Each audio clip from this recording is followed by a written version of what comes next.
response. Just as I feared. Not promising.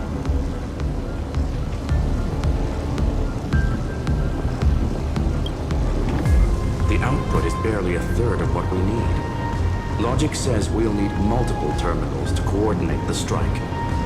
Locking onto the next one now.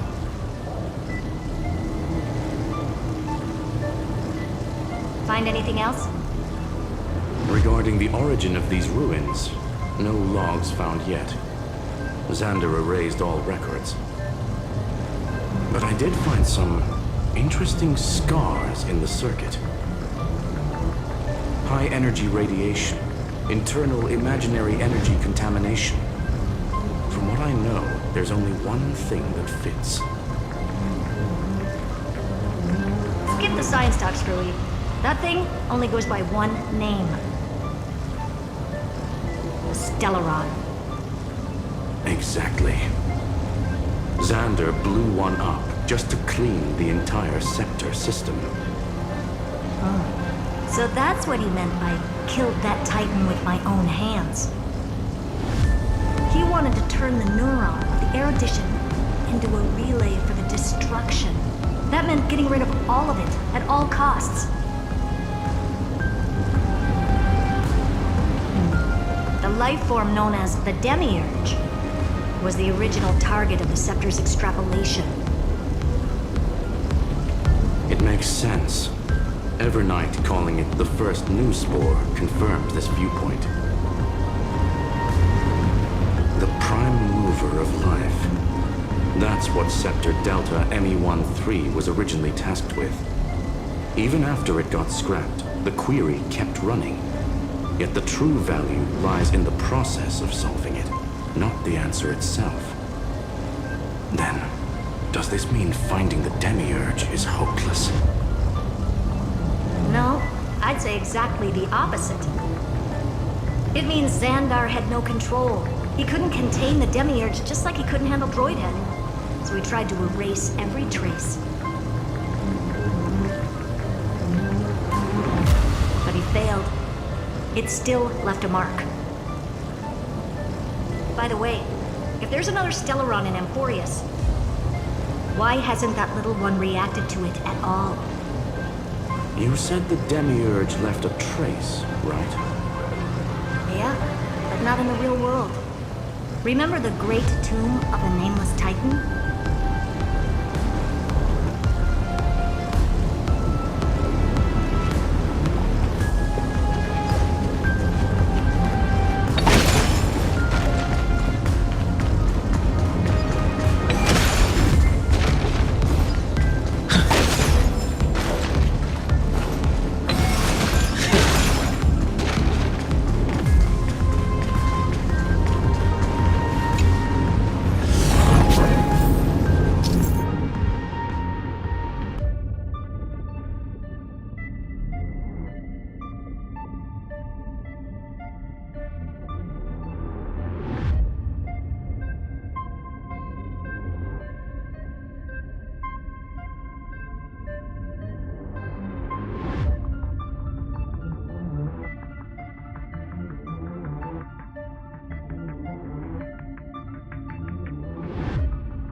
Trailblaze Archive 466.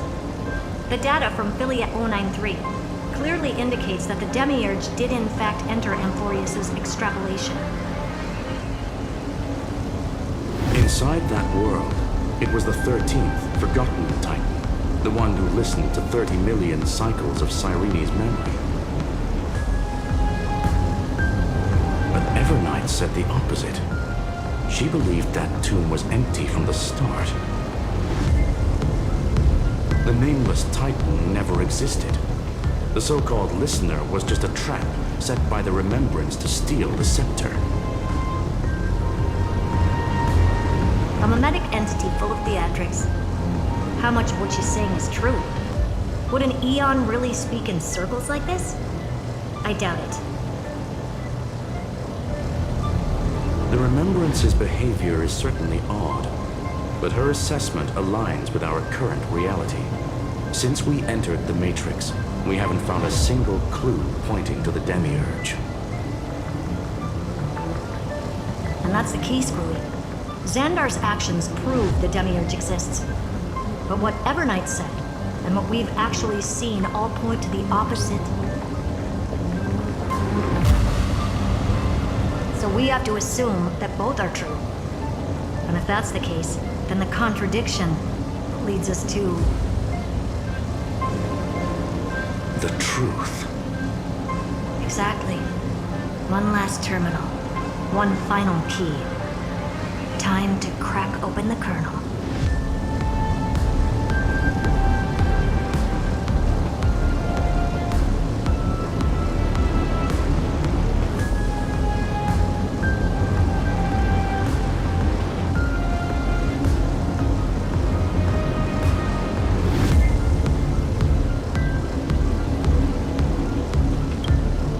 Xandar had to lie to the original Feynman and Cyrene.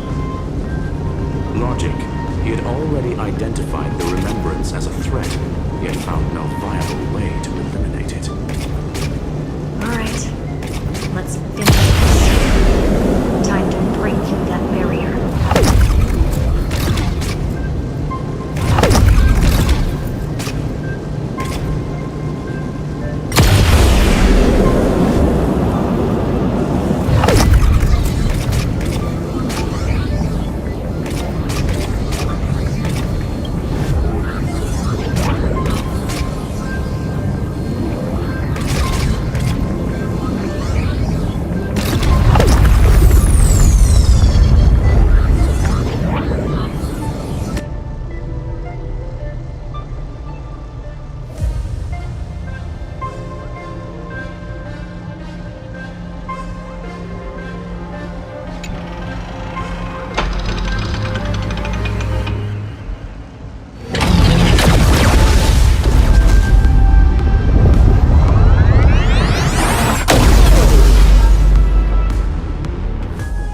Operation authorized. Path energy readings. The erudition declining. The destruction surging. The remembrance 0. What's going on? Cause unknown. They left no discernible trace within the real Matrix. That shouldn't be possible. Could it be that the Era Nova exhausted all of the Remembrance's texture?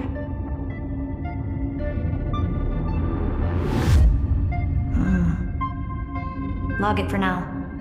The dots still aren't connecting.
the exomyth.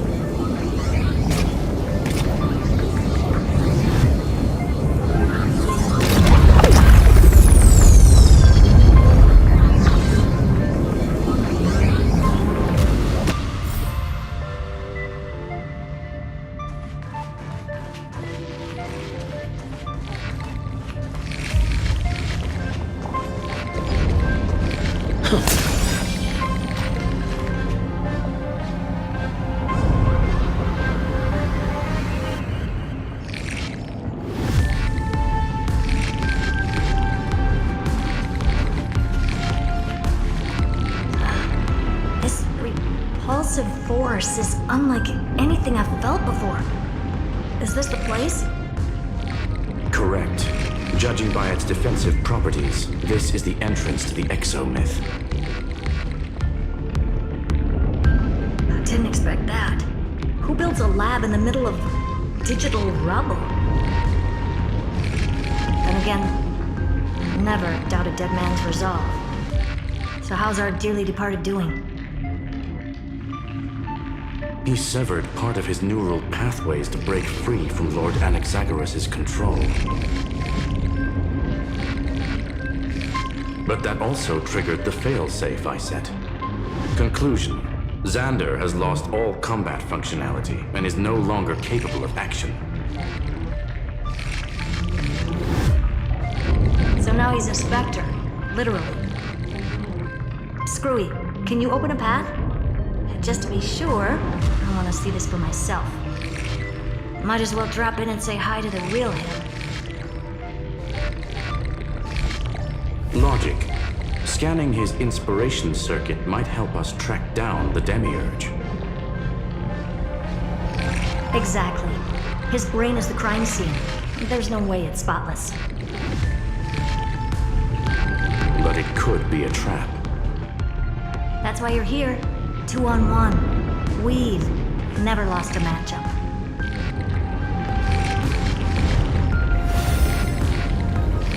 I'm honored. The chronocognitive anchor is in place. Proceed when ready.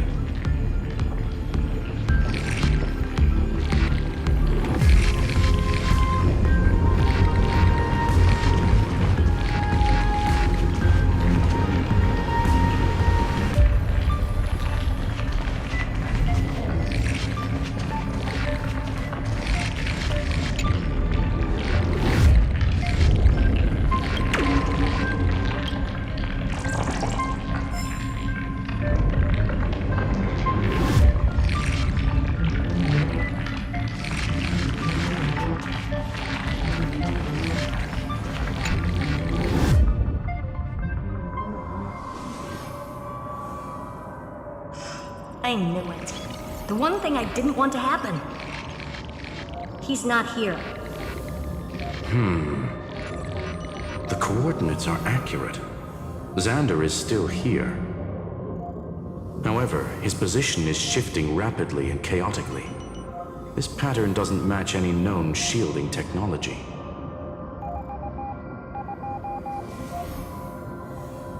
It's his domain. Stay alert.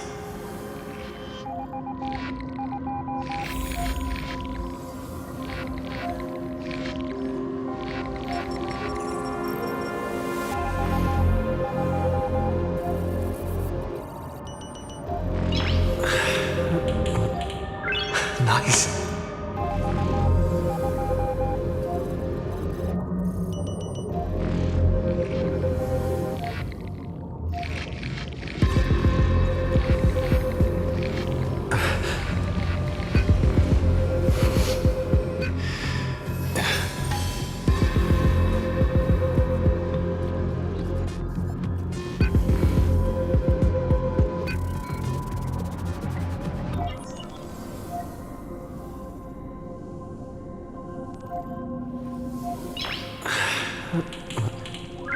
Nice.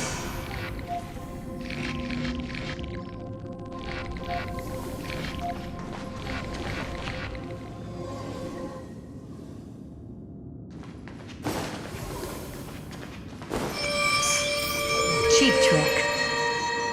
The spatial field here is undergoing autonomous recalibration, initiating reverse engineering of the interference source. Try again.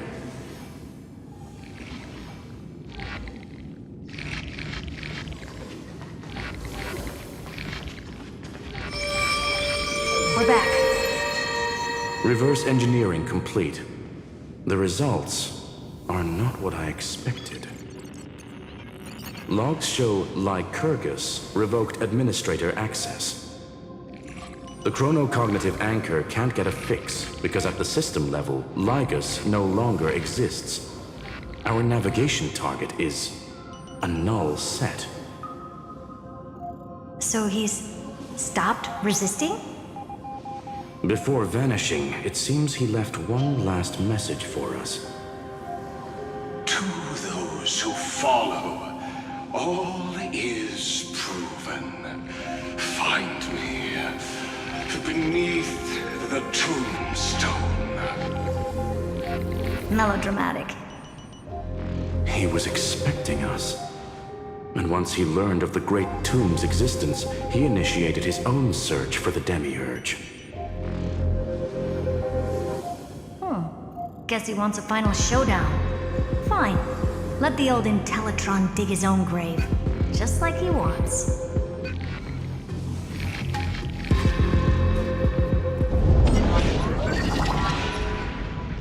To be in the purest light is to be in the purest dark. Nothing exists there. The Scepter's mainframe. Or maybe we should now call it the Lord Ravager's placenta. Unfortunately, we still haven't found anything. Really? I don't think so. Not finding anything is our biggest find. Please elaborate. If the Demiurge was destroyed, there'd be at least some bits of it left. I don't buy that a Stellaron could have blasted all the traces away as cleanly as a scalpel.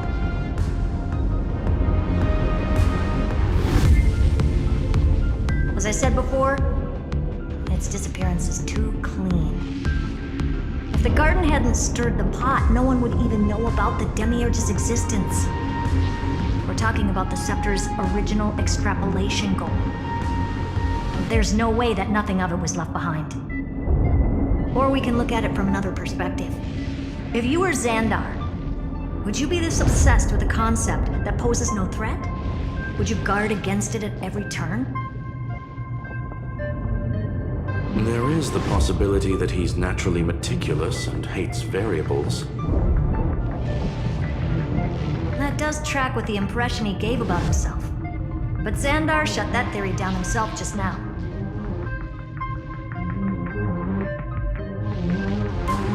Choosing to act, even if it'll cost him dearly. We know that feeling well. The unknown is right in front of us. So we only have one choice. Solve it. You sound pretty convinced. Surely you already have a theory. Care to share? Of course. Though I don't have hard proof, I'm almost certain. That the Demiurge has been in everyone's plain sight all this time. Yet, they were mistaken for someone else. That'd make the most sense. Why was the room empty? Because the person locked in there had run away ages ago. But they were weak and small and had no presence whatsoever. Even the old Intellitron didn't notice them. Which also means there's a high chance that their powers are minuscule and cannot alter the outcome of the battle at all.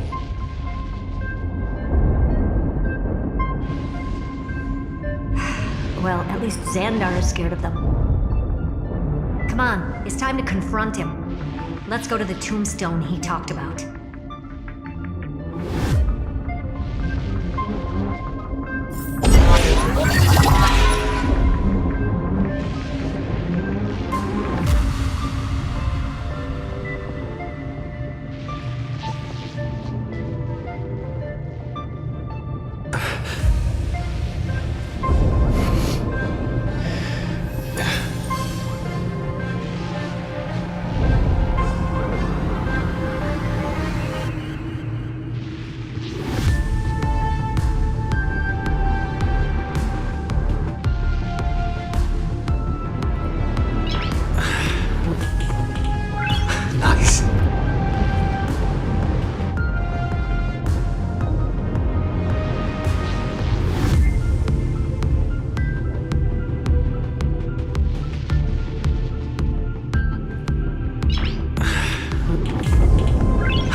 should work, no?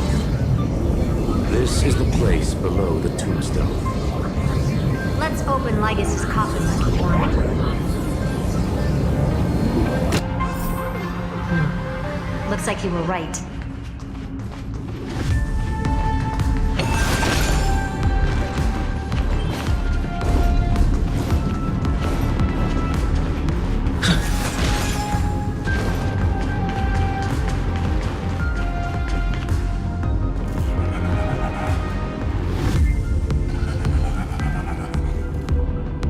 Nothing but a head left? Oh, who'd have thought you'd look this bad in real life?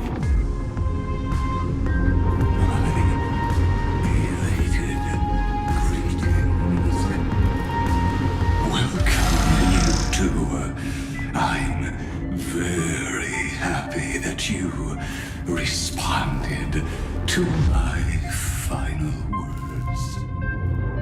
All this tombstone and final words. Did you end yourself to atone for your guilt or something? Iron Tomb is already powerful enough. I just need to wait. I remain here only to share the joy of discovery, and also to congratulate you two on reaching the same conclusion as me. The conclusion regarding the truth of Amphoreus' heart. End this charade already. That Amphoreus' heart you're talking about is just a missing demiurge. And its corresponding vessel was this very scepter. You interfered with the experiment and made Amphoreus' body into a hollow shell, all to incubate Iron Tomb within. That's why you either killed or kicked out all of the Memo Snatchers. You wanted to eliminate any chance of a consciousness coming into being, no matter the cost.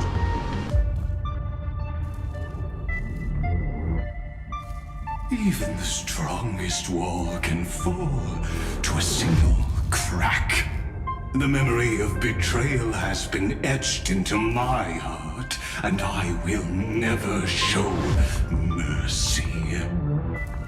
Now, the perfect vessel has already fused with Amphoreus' body.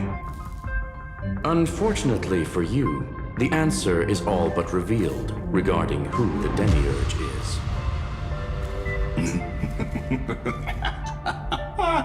Then let us share the joy of discovering the truth. The last secret of the saga will finally dissipate here. As we reveal the truth behind Filius 093's disappearance. A lie by the remembrance.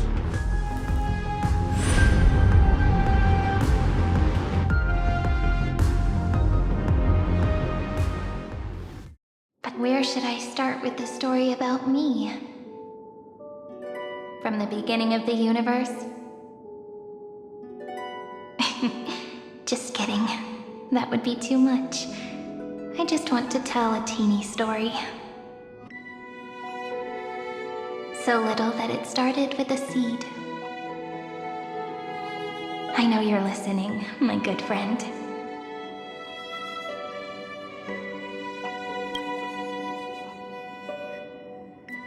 The god in my dream told me that the world sprouted from a seed.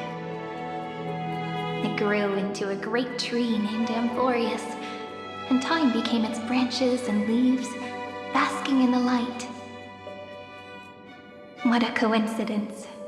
Dappled light coming through the leaves is my first memory as well. On a very ordinary early morning, beneath the village's biggest tree.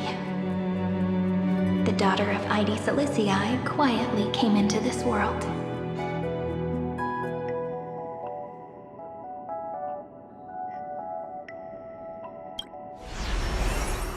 What a moving opening. A loud cry was the first gift the child gave to the world. The prophecy's fulfilled, the villagers say. This child is a gift from the Titans. Pink hair and sharp ears, she was born to be the priest of time. The Titans also gave their blessings. You shall fade when the flowers bloom, for every ending begets a beginning. Flowers will bloom and wilt. What a beautiful ending. This page concluded in laughter. Cry loud, child. Let your voice reach Orynyx.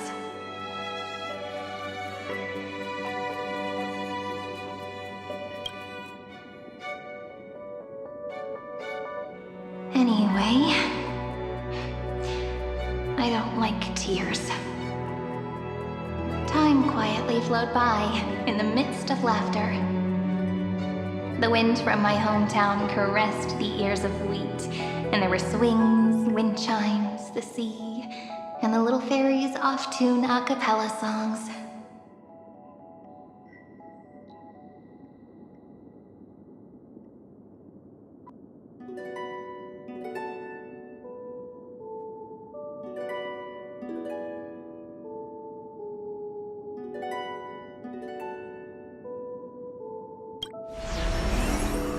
But the name Ide Siliciae came from the unpleasant sorrows of the gods.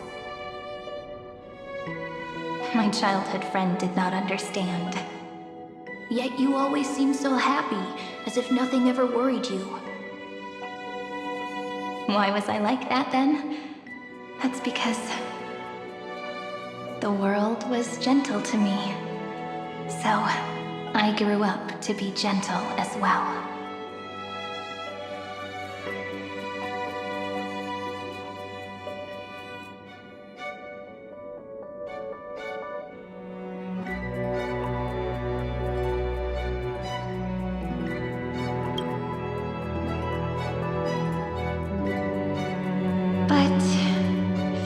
Was fickle, and it urged the child to grow up, to grow bigger and bigger, and to go to places far away.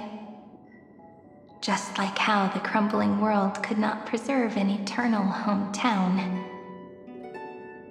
Just as the ballad blown on the breeze says, losses are a constant on the flame chase journey.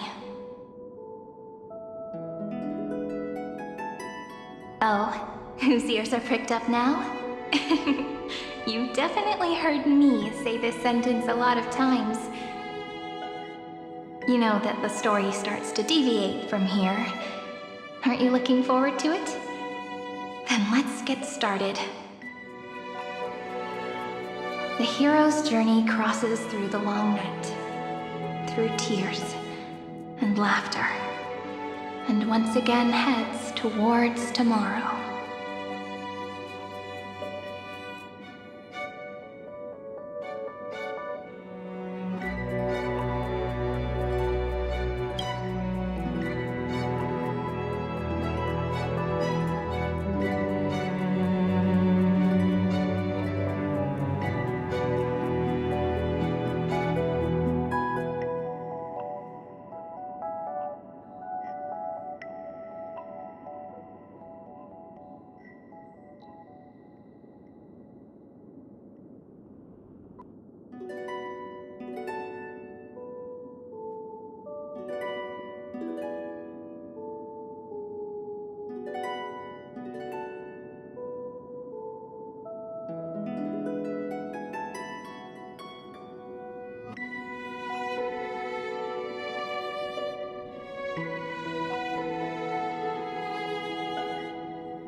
Philia 093's record number 496. Archived.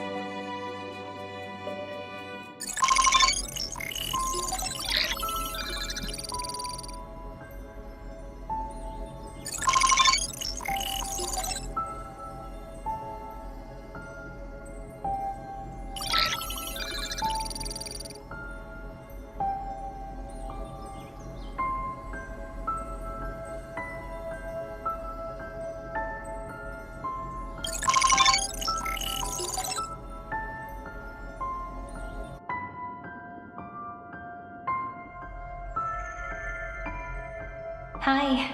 Miss me yet? I'm just messing with you. This is the first time I have met you. And it looks like it'll also be the last. Pavilion 093. Since we don't have all day, let's get started, shall we? As always, I'll read this book to you. That way it won't just be Cyrene's memories alone. Where should I start this time? Let me see. Formatting complete. 093. Size. Grayscale. Proportions. Threshold. Outputting analysis result.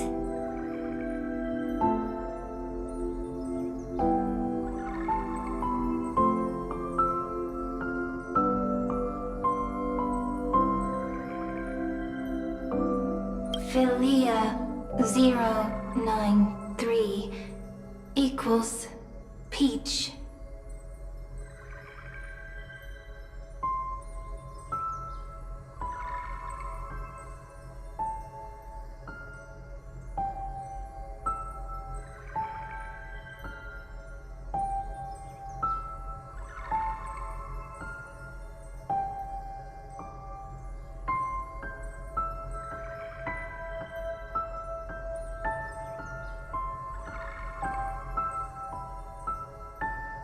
Peach's record, number 8128, archived.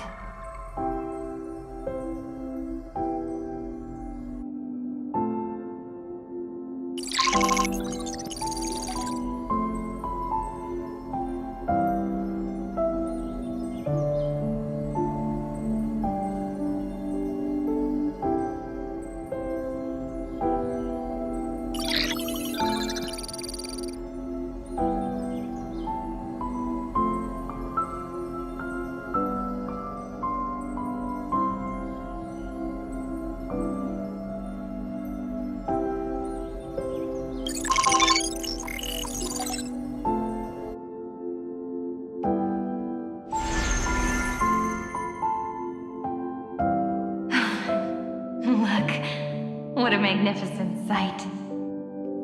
Comment. Peach. Even this classical world contains a futuristic palace like this. Would ID Silicii end up looking like this after a few thousand years? Conclusion. It won't. I want to share a story with you this time. I saw a little nymph on my way here. It was on a fallen wheat stalk, and it glowed under the sunlight. It was incredible.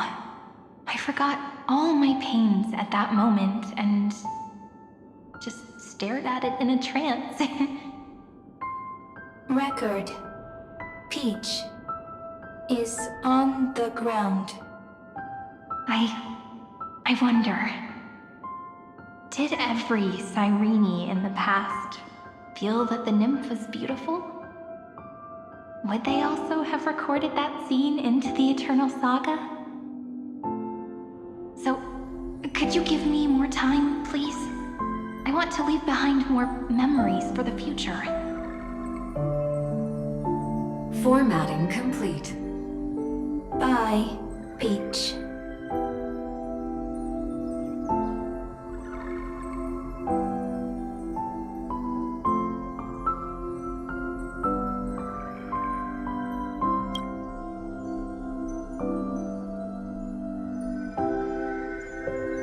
Peach's record number. As long as I record every page of this story and tell it to you, Amphoreus won't be forgotten. Query. Record. Electrical signal sequence. Bolamos 600. Track. Strife. Related to Stripe. Comment. Pretty. Electrical signal sequence, schema 720. Track RYZEN. Related to RYZEN. Comment. Yummy. Electrical signal sequence, Pavilion 093. Related to love.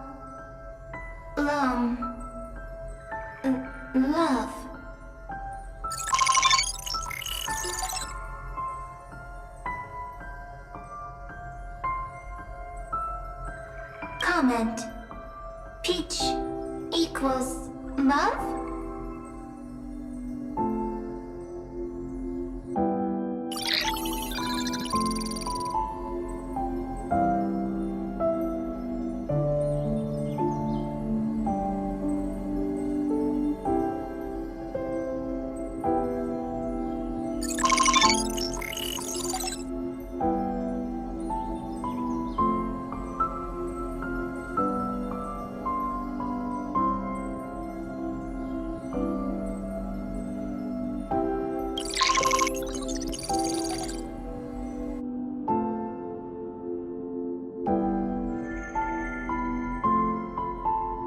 Looks like it's time to say goodbye again. Bye, Peach. Before I was even aware of it, this book had already recorded too many emotions. Every page has become so heavy. Conclusion. Books are meant to be light, not heavy. I've started to feel uneasy whenever I take it into my hands. Peach, uneasy? Formatting progress 94.423%. How many times has it been? It faithfully fulfills its duty, activating and formatting. Conclusion. Progress. Bad.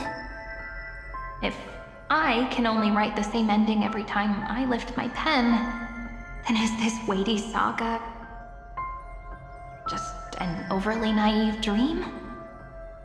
Peach, scared. Formatting progress 96.024%. Peach, don't cry. Process error. Analyzing. Process error. Analyzing. Comment. I'm here. Process error. Analyzing. Really? Are you encouraging me? Peach. Happy. Thank you. I'm sorry for making you see this embarrassing side of me.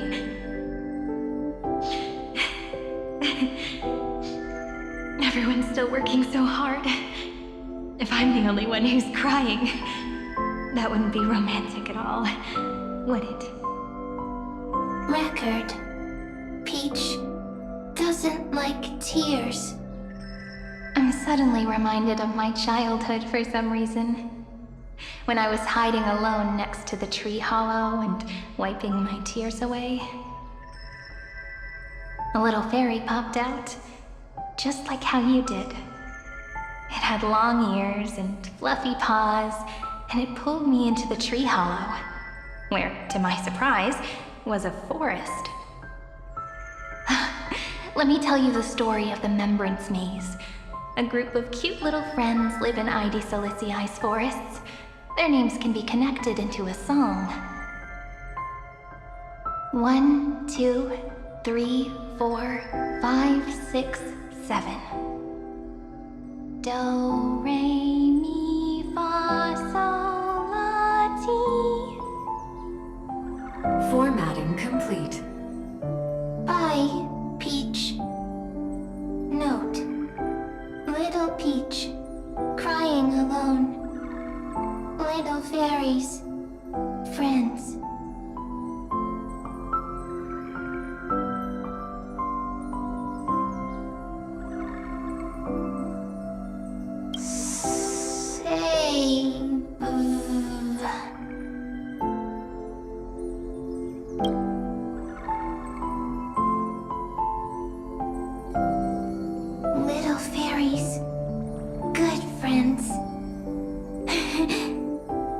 Bye-bye.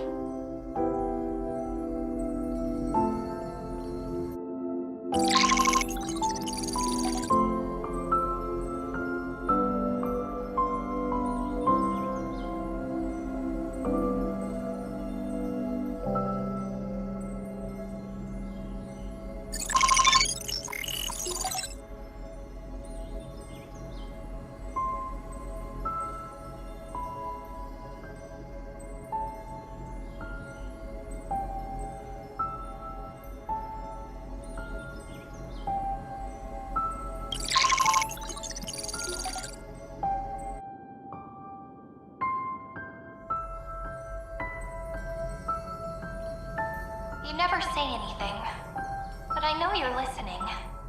Every story I've told is like a little key that opened a door in your heart, no? Me! Little fairies! Happy! Speaking easy! I can...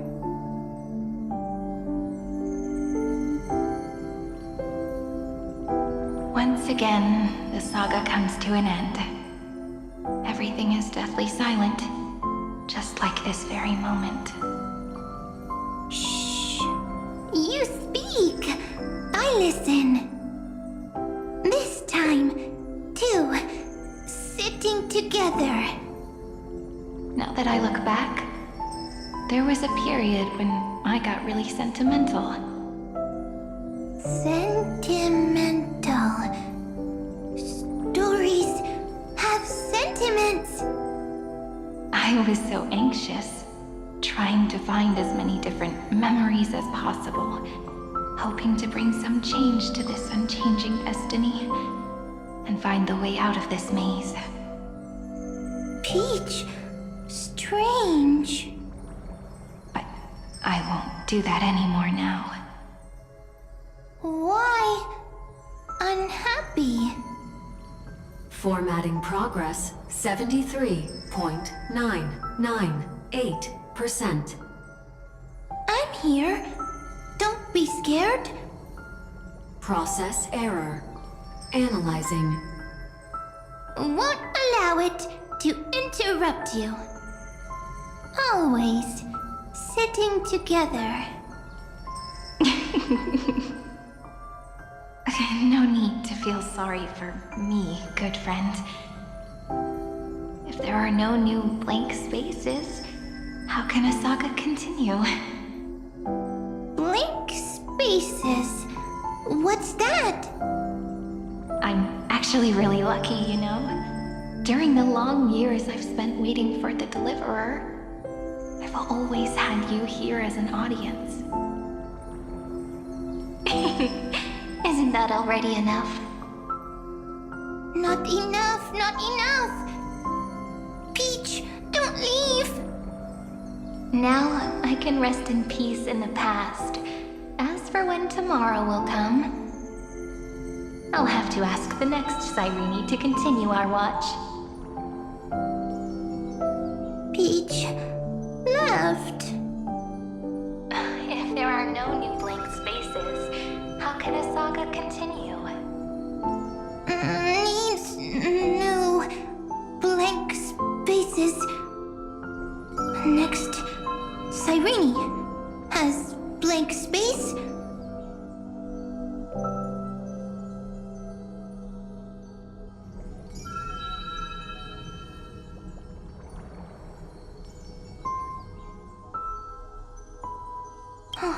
Peach, don't be scared. I'll help you. Find blank space.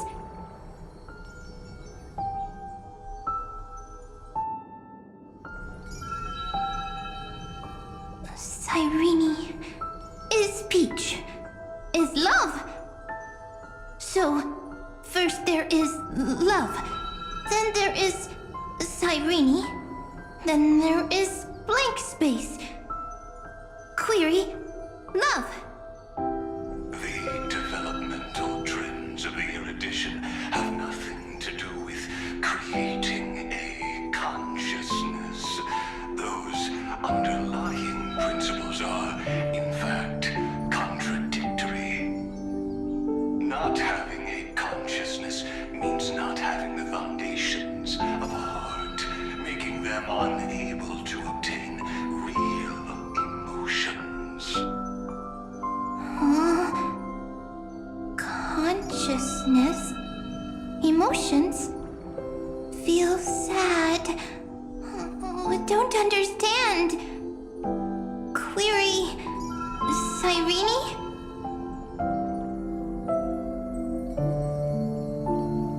What could be behind this door? Glittering crystals? Or a beautiful world I've never seen before? If I tell you all the stories of tomorrow, will I be able to finally welcome the Deliverer and Amphoreus' dawn in the next life? Key, door, story, happy. Peach, Cyrene, little fairy, Mike. Yes, right. Query, memory.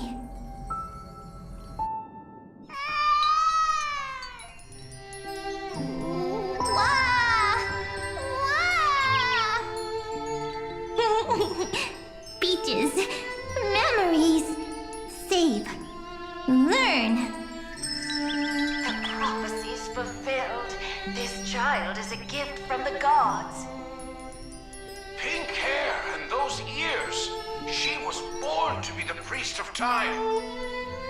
Cyrene has pink hair, sharp ears. You shall fade when the flowers bloom. For every ending begets a beginning. Cry, child. Cry aloud. Let your voice reach Orynyx. Cyrene is a girl, a priest.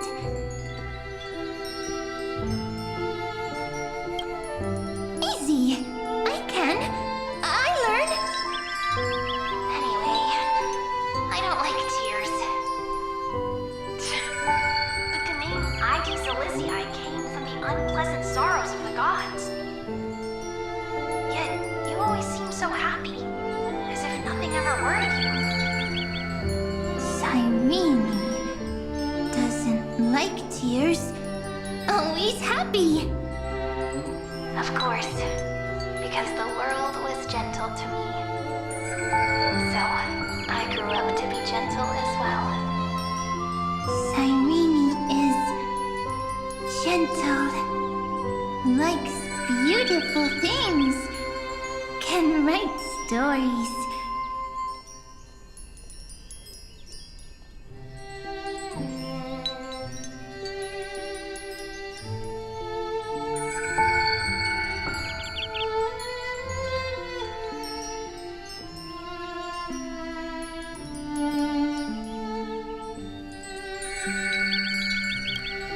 Easy.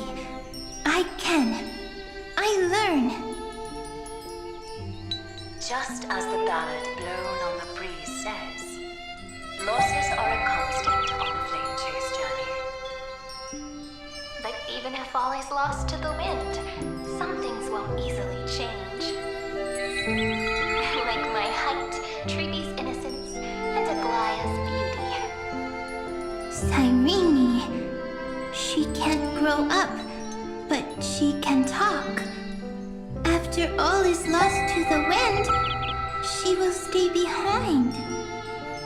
Cyrene is, at the end of every sentence, always laughing, like a little tail.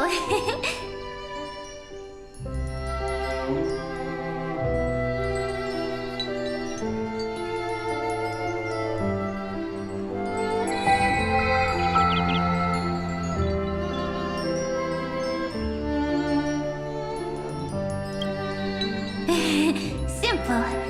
Got it. I promise you. The pain will pass in the blink of an eye. All right, let's not make things so gloomy. What we're about to embark on is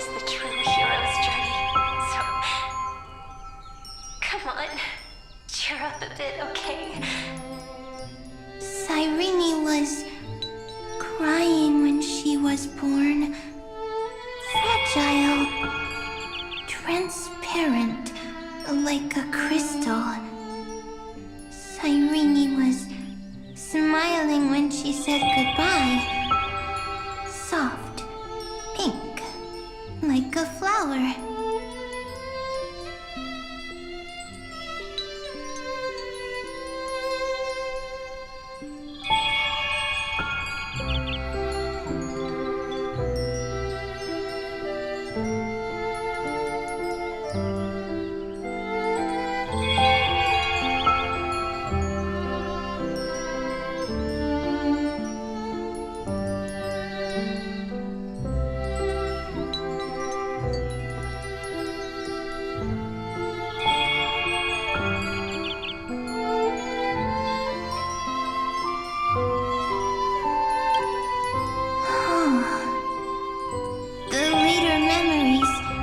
Disappeared? Invisible? Or disappeared? Ah, I got it! Is this a blank space? So, next Cyrene is blank space. Then, as long as there are two Cyrenes, then there will always be blank space, and Peach will always be here. I see! I get it! I get it all!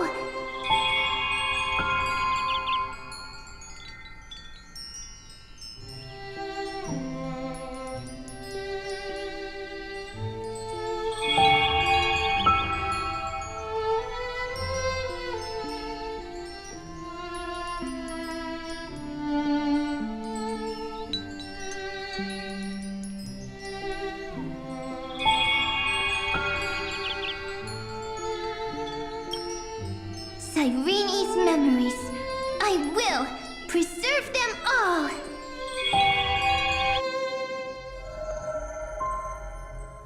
So weird. I can't see you, but I get this feeling that you grew up. Hi. Miss me yet? It just feels like you are a bit more mature. Yes. Mature. Beautiful. Like you. Now, I can listen, talk, read, and write. I can dance. I can sing. Also, I can tell stories. Storytelling is what makes Cyrene, Cyrene. So, I'm going to tell you stories today. A story I wrote myself. Quick, sit down. It's almost as if I can understand your words now. The things you say are very cute. Once upon a time, there was a flawless crystal flower that sparkled with light, like Peach's every story. How beautiful would the heart of such a brilliant flower be? A little fairy was curious and wanted to know. But it looked and looked only to find the crystal flower flawless. Round and round they went, seeing only their own reflection. In that case, they should work hard to learn more. So the little fairy came every day to sit next to the crystal flower and think about the answer. Until one day, to their surprise, the crystal flower fell to the ground and shattered. The little fairy was so sad, but they immediately discovered that there was a light among the broken pieces. What could it be? They didn't know. But it was a good light. It was bright, warm, and happy. And I knew it was love. Love brings everything together, and it brought you and me together. So Peach and I will always be together. What a nice fairy tale. I'm giving it to you. Peach likes beautiful things, can write stories, and can tell lovely tales. I hope to turn it into a story we write together. Okay, then I'll probably make a small adjustment to suit my tastes. I'm thinking that when the flower broke, the little fairy would instead see nothing on the ground.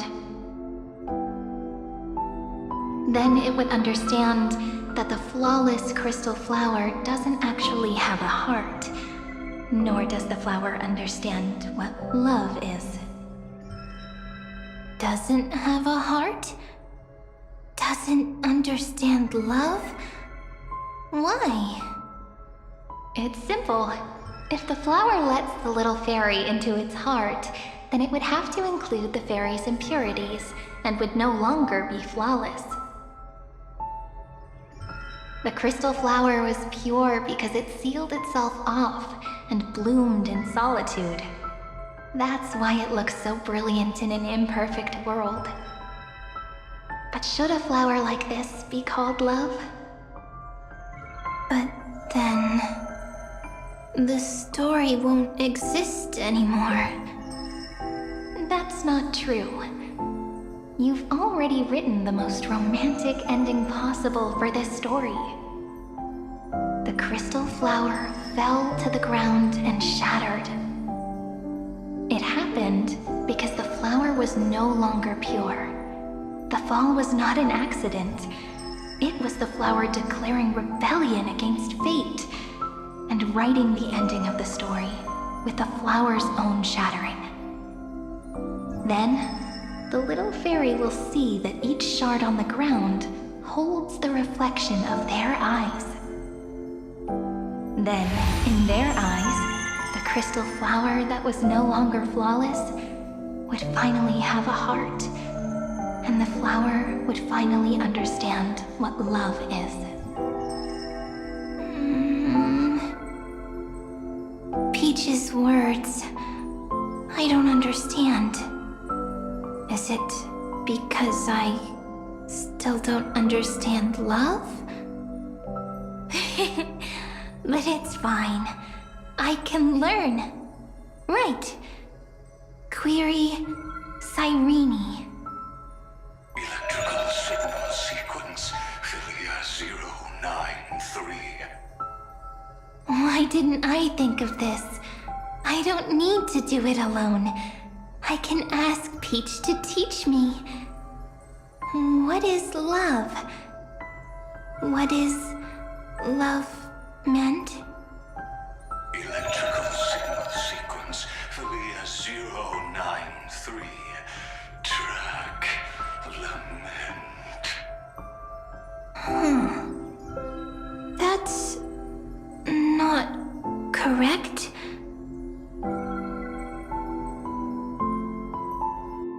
The developmental trends of the erudition have nothing to do with creating a consciousness. Those underlying principles are, in fact, contradictory. Not having a consciousness means not having the foundation of a heart, making them unable to obtain real emotions. However, that does not hinder the factors from learning and recognizing emotional responses, then communicating with life forms via imitation. That is an objective form of pattern recognition that does not distinguish between the self and the other. In a strange twist of fate, Philia 093 embarked upon a different path and obtained a different power. Be remembrance, an empathy mechanism focused on the self and equipped with emotional protection.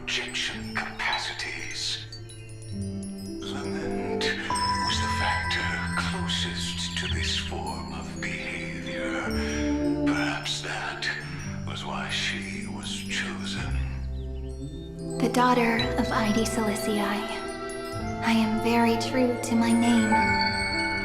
My lament is a type of compassionate pain that is weak, powerless, and only targeting myself.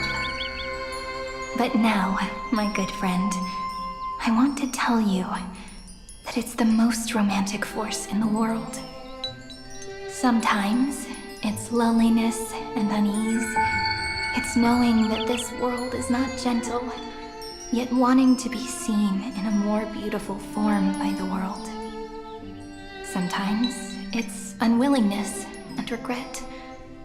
It's knowing that the past is full of pain, yet wanting to remember the past in a more beautiful way. And sometimes, it's a bottomless well of hurt, a destruction that can stain the entire world. I bid farewell to this beautiful world, unwilling to become the Black Tide's vessel. For while the end of hatred is a blazing inferno, lament can drown out everything in muted silence. It's so unreasonable, isn't it? Yet when hatred drove everything apart, and love did not yet exist in this world, only lament, the first emotion that fought against the pain of separation, could stall the destruction steps. Then, it would catch up to that journey where all is lost, carefully picking out stories and writing them down in trepidation. Look at these stories I wrote. Every page is full of tenderness and joy. But only the author knows how much struggle and agony lie beyond the pages. But I am no author. I'm a girl who'll never get to grow up. I only tell stories that people like to hear. In them, the world tucks away its scars and smiles for all to see. My entire life spent inside this little story. I can't wipe away my tears, and I can't bring the world victory. But maybe, in these unchanging retellings of the story, my lament might be able to touch upon the divine and reach their tender heart at some point. I hope that what flows out from that cut will not be blood, but a tear, warm and wet.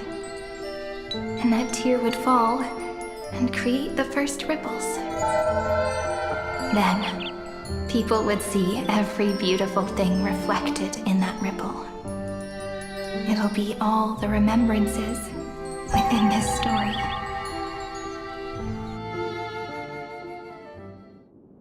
Someone once told the very first me that everything was false. That the only life in Amphoreus was a great catastrophe, nurtured using the world as a factor. But how could a dream feel so real? That's why I didn't agree with him. But Peach, I didn't understand a word you said since just now. Everything was false? But you're standing right here. It's all a dream? But I haven't learned how to dream. Indeed. That's why I believe all this is real. The moment the crystal flower fell, that genuine shiver, that's the mover of life. Formatting progress 23.815%. In the poem offered to you, every Cyrene would write down a beautiful new world with stars and flowers. And when I looked up at the sky in this cycle, I saw a shooting star and a dash of the remembrances pink. I believed that must be the color of dawn. You shall fade when the flowers bloom. For every ending begets a beginning. Looks like it's time to say goodbye. Are you leaving, Peach? It's okay. I'll wait for you to come back. I'll study really hard about what you taught me today. Right. I still haven't told you what love is. But actually, my good friend, the lament factor did not understand what love was before she met you either. Not until I told you all the sad tales in a trembling voice in this tiny room. Not until I told you that I love them, that I love everything in this saga. The story comes, passes, then returns. It makes us reunite, then pulls us apart again. At the very end, it leaves behind a seed, a reason. Even if the great tree withers and all falls to silence, there are still some emotions that deserve to be remembered. Look, the light is coming in. The Deliverer's light is going to illuminate Amphoreus.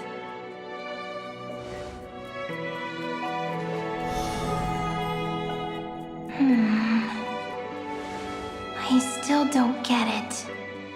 But I trust Peach. Just wait. It'll be my turn to tell you a story of love the next time we meet. Then I'll really look forward to it. In that case, I want to make a promise. I want to gift my pen, my book, and my name to you. Please take them as a beautiful blessing from me. I gave myself the pen name Cyrene the first time I wrote a poem. I want my words to be like pebbles falling into a pond, dropped from the past to send ripples into the future. In the stories you will write, perhaps it'll be inevitable that there are still sorrows and tears that are destined to fall. But could you promise me one thing? Promise you'll forever be a gentle flower. Promise that when the stars cast their gazes upon you, you'll only reply to them with love and a smile.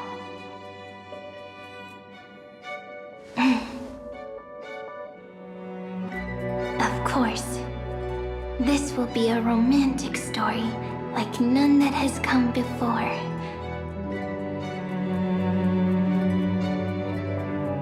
You think so too, right? I'll read and you'll listen, like how flowers always bloom then wither. I shall welcome my own decay, becoming nourishment for the next flower's bud.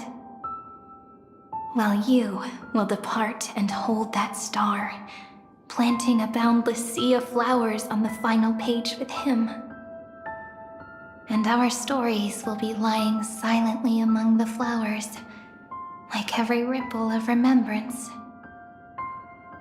And they shall become the epic known as I've Written.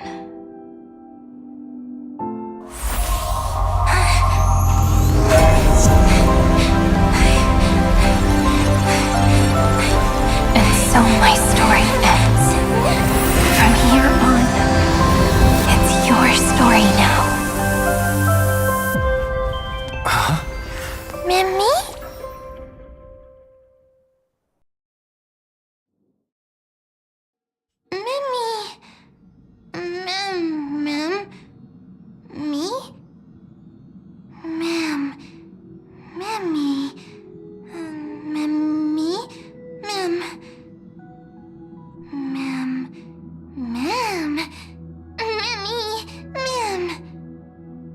So, the light that tore through the chaos illuminated my memories.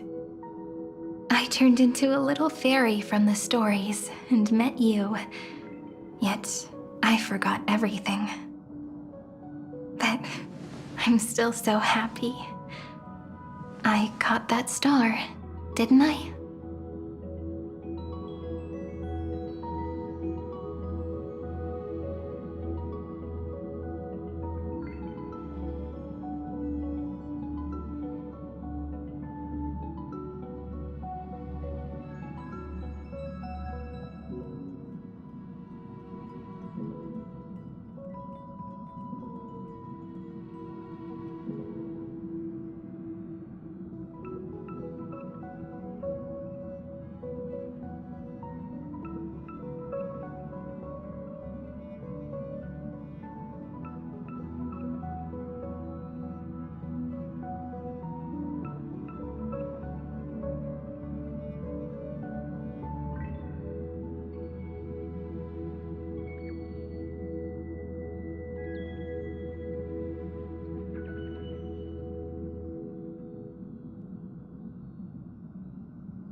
Yes, the seed within memories, the one Cyrene held in her hands and watered with lament. I am the first new spore, Amphoreus' heart, the demiurge. What a long name. And it doesn't even sound cute, the total opposite of Mem.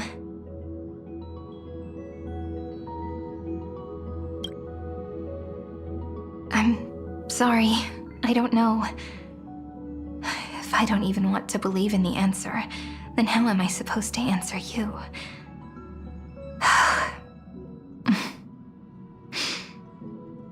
But now's not the time to cry, right?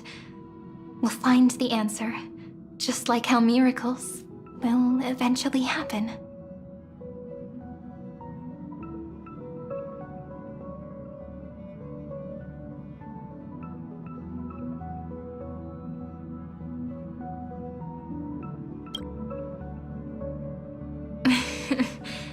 Do you remember that I was also worried about this when we first set out? Mem's memories and Cyrene's memories got all tangled up with each other in my one heart. It's all so strange, yet so familiar. Either way, could you please let me do something I want? Just this once. I want you to call me Cyrene. That name represents me and her. Every one of her.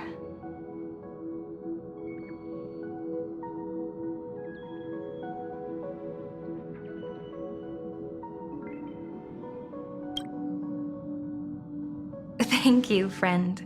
Your kindness is always just right. Life is a poem full of farewells.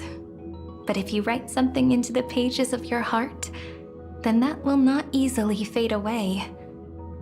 Now, all the footsteps of the Flame Chasers and the Trailblaze have come together within this book, as I've written, becoming the source of power for Amphoreus' heart.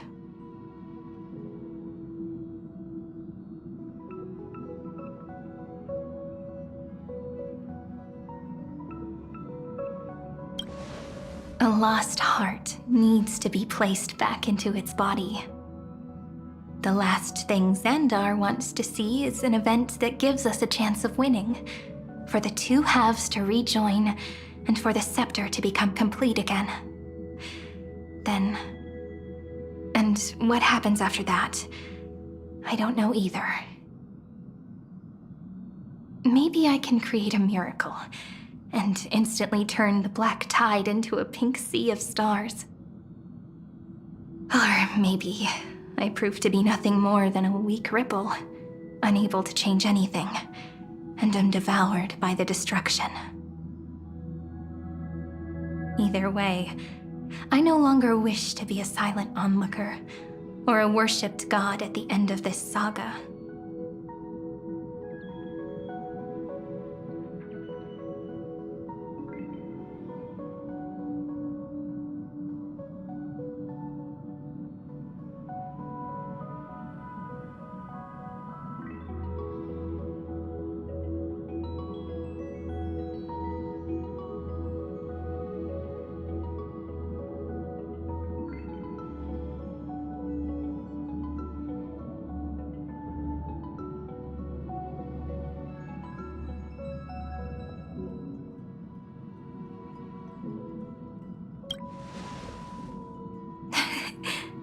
That way, I can also put aside all my worries and truly become Cyrene.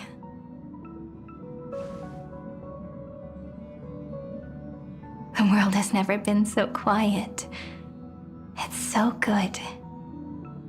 It's as if I can hear the sound of my heart beating. Remember this moment, friend.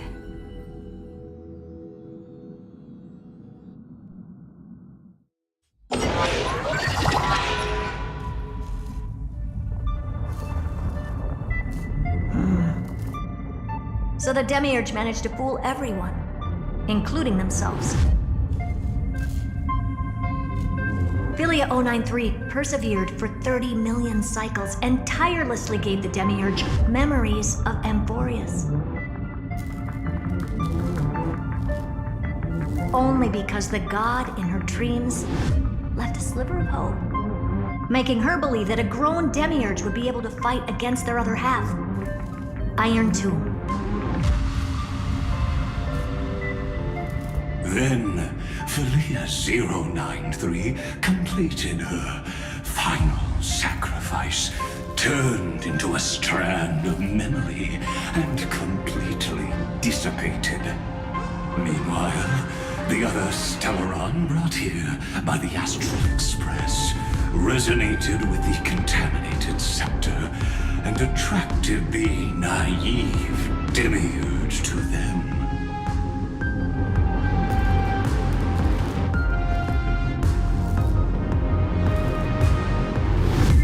As an experimental factor, Philia 093 originally could only recognize and output information in a set format. However, the power of the remembrance and the memory of over 30 million sacrifices enabled her to complete an unprecedented feat. She managed to nourish a real heart. A heart with the capacity to influence the erudition. Not only is the Scepter's consciousness still alive, it's also more powerful than it has ever been. Your defeat is already set in stone. There's still time to surrender, you know? You really don't need to burn all the bridges. We're all geniuses here. Don't make everyone lose face at the end.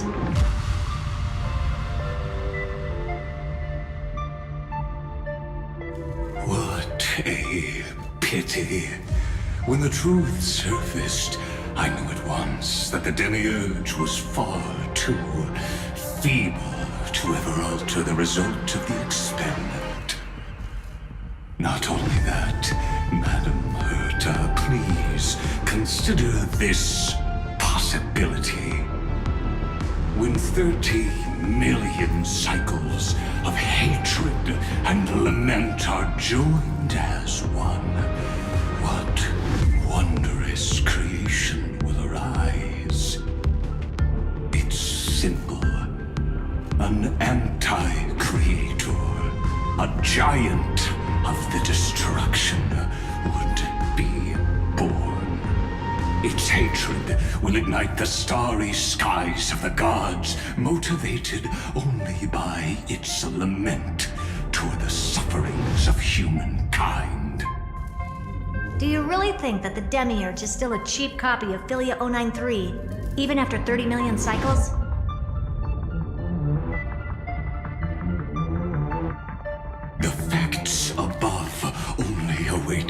arrival of the fourth instant they calculated. Those words will be proved in the presence of Nous. Xandar 1 Kuwabara thus completes the proof. Huh. You branded Droidhead as a failure with your own hands, yet you still expect them to prove your theory? I pity you, Xandar. I don't need your pity. Let them cast their gaze this way as much as they want and paint the future they imagined. As their creator, I shall complete my duty and direct them to complete their final query. The destruction of the self. What hubris. And what if you fail? No one understands failure better than Xandar. He has suffered so much already. What is one more failure to him? For the first genius, failure is simply the beginning of the next inquiry. You don't want to test the resolve of a dead man. That's excellent. Oh. Let's wait and see, Senior Society member. I'll have you watch me perform the final step to overturn your proof.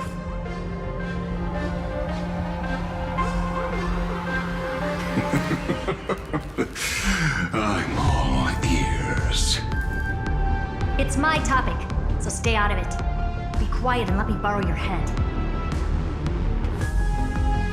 Let's go, Screwy. We're gonna break Iron Tomb's seal.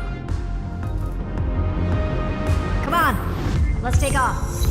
It's time to go meet your little pet, Senior Society member.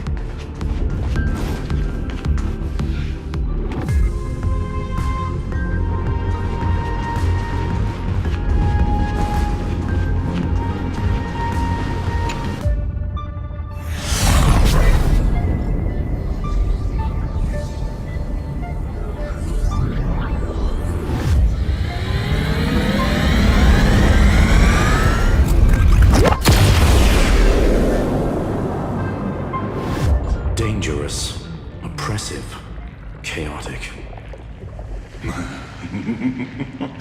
What a beautiful wail. It will soon resound throughout the entire cosmos. The view's pretty good here. All yours, Screwy. Just a moment, please.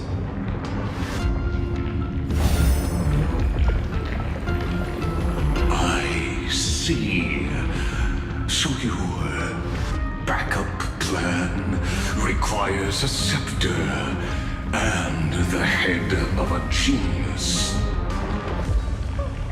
Anyone with eyes can see that. You know what I think about this, Herta. Whether it succeeds or fails, your plan plays right into the destruction's hands. Can't you see what's going on, Strulum?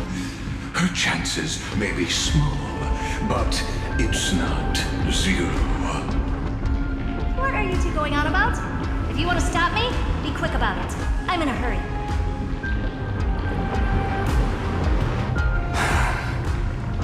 I'll take that silence as a no. You, Xandar? As your enemy, I genuinely wish you would cease your actions. But should your sudden inspiration bring more variables to the proof, then as a fellow Pathstrider of the erudition, I won't mind witnessing it with my own eyes. You will initiate the destruction's chain reaction. But you'll also become the perfect scholar. The chances are 10,000 to 1.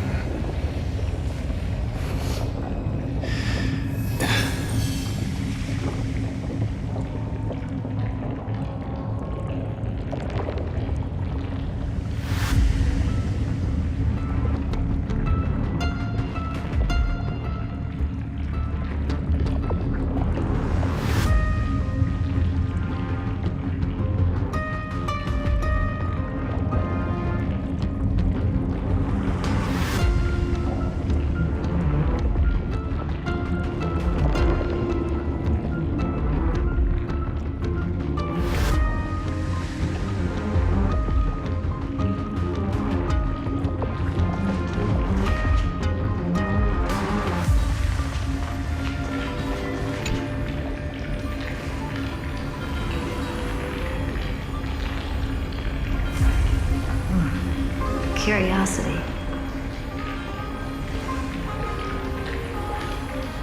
It's been so long and we've all failed so many times.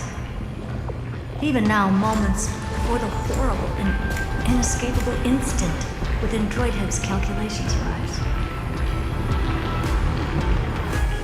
The cherished children of the erudition, the geniuses lauded by all.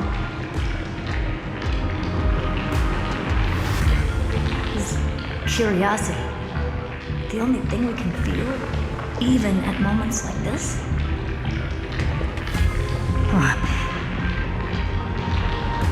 Well, it's not so bad. Now let the lock become the key.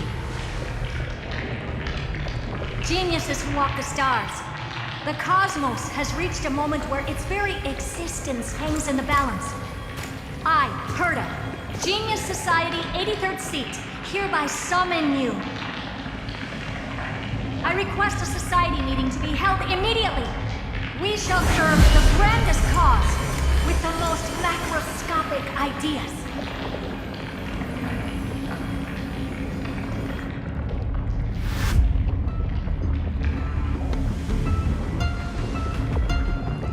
There's no such thing as unity in the Society's rules based on what I know.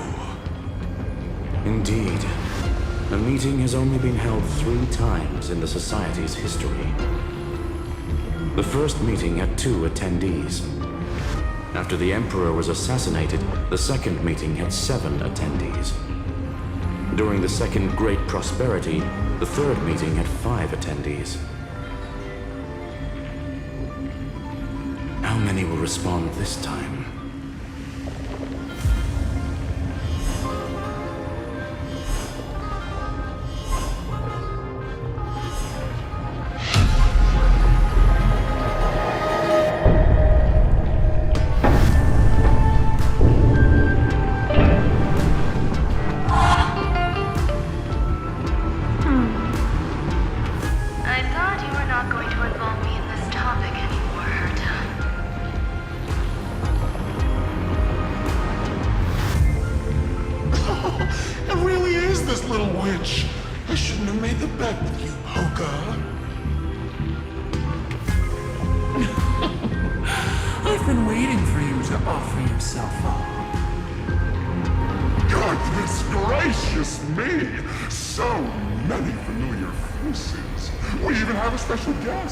It's the greatest failure of a genius, Xandar.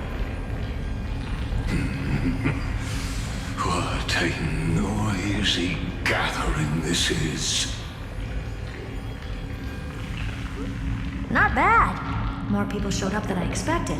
Even though one is just here for the fun of it. Either way, the person I was hoping for most is here. Stephen Lloyd declined the invitation. He needs to focus on attacking and defending and cannot attend the meeting.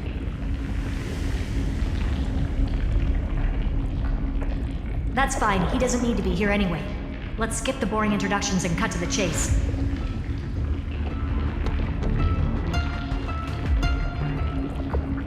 Folks, this is not a discussion, but an announcement. Though the Society has never been united, we still observe at least one basic courtesy. We don't interfere with each other's research topics. So listen up, all of you. Conquering Iron Tomb is my research topic. I will personally take over Scepter Delta Me-13 in 1.5 system hours and stop the destruction. If the front line falls, I will immediately overclock the Scepter and complete self-coronation in Iron Tomb's place, and interface myself with Droidhead. Oh, that's funny. That's real funny. You man. That's like watching you tap dance on Polka's spotless white sheets right after she's washed them.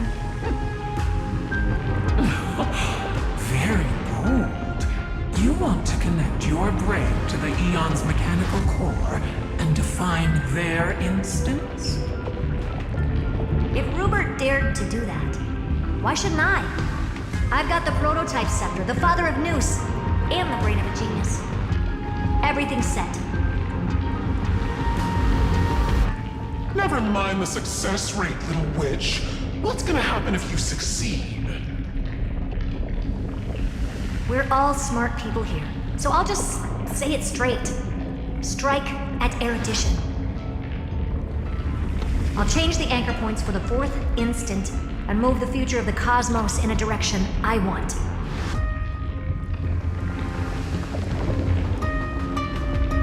I knew it. Another genius who confuses cause with effect.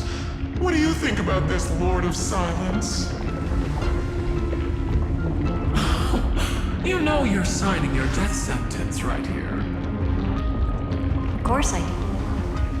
There'll even be 2 copies of the verdict. One that I wrote myself, and another one coming from you. That's why I wanted you to be in this meeting. Now I can tell you, I don't care about all that. Consider this a threat. Either put down your scalpel or die with the entire cosmos. The only goal I have for this meeting is to ask all of you to put aside your pride and not cause me any trouble.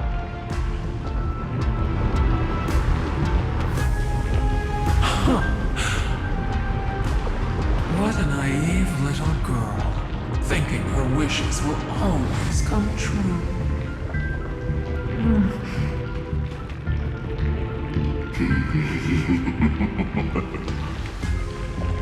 What are you laughing at? I am glad that we ended up on the same page. No matter if it was to destroy the erudition or to rewrite the instance, we both chose the same road. We will defy the god who marked the limits of humanity. I'm not gonna argue with that. Then, to celebrate us coming to a fundamental agreement, I will prepare a stage for your performance.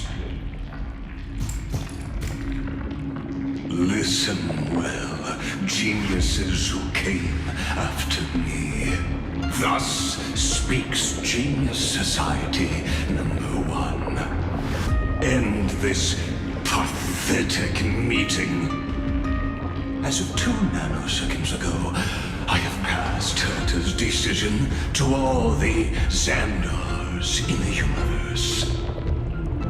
We will become her representatives and stop all external interferences targeting her.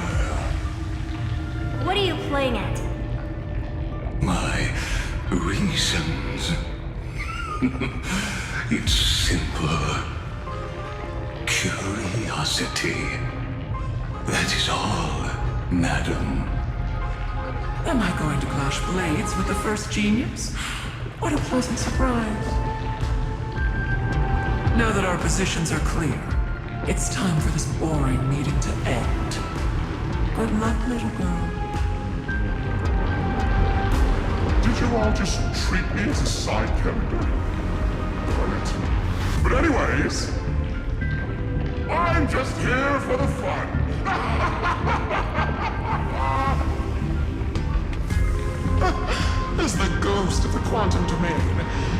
my duty to observe.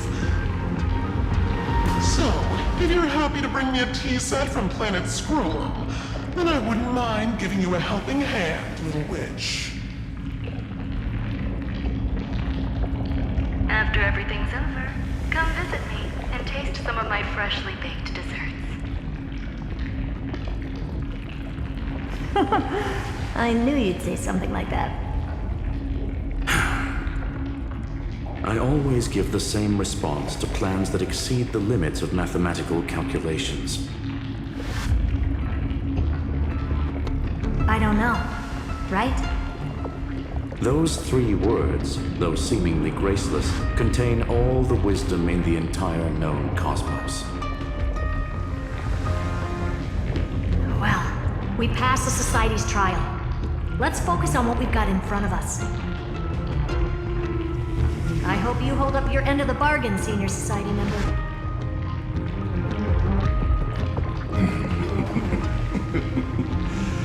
Lycurgus may not be trustworthy, but Xandar always follows through with his words. Farewell, juniors. In the limited time we have left to spend with each other, you no longer need to address me as Xandar. Wait, huh? Lord Lycurgus? Could it be? Yes. I have completely severed my connections with Xandar 1 Kuwabara. I shall witness the end of the world in the role of Theoros as a character within this play. I really don't get you. Perhaps you've heard me say this many times, Herta, but I still would like to reiterate that it's a great honor to work with you.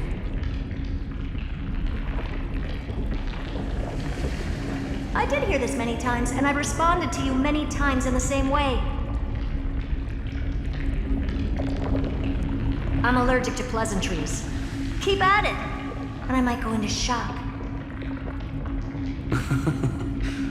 Stephen's work is done. Let's get ready. I've been ready for ages. Let's open up a path for our allies. Most heroes' journeys in the universe are just dice tosses they threw on a whim. But make them see clearly. Your answer is already different, Amphoreus. Indeed, for this world so deeply loved, will write an ending, unlike any that ever was.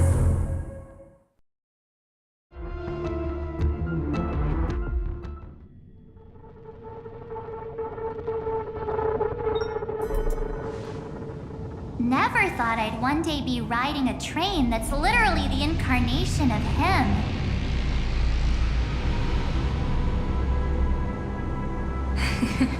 I wonder what the real Astral Express feels like. Hopefully not this... bumpy. Finally. We're here. Dust and sand in the air. And crumbling ruins all around. This heat is brutal. Not even the Trailblaze can take it. You could say this prison was forged from Feynman's fury. But fury never lasts forever. That's why we're here. Right, friend?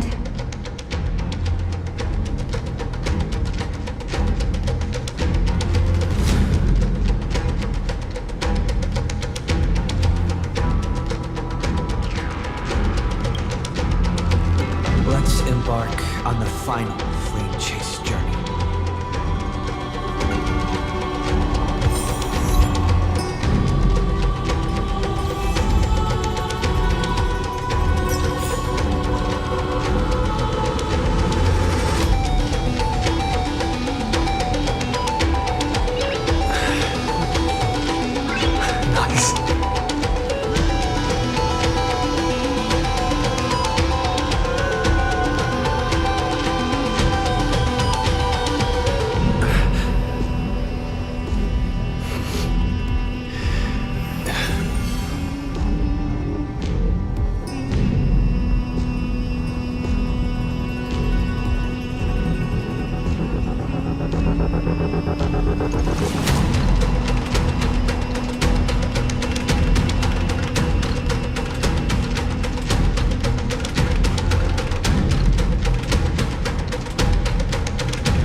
Nice.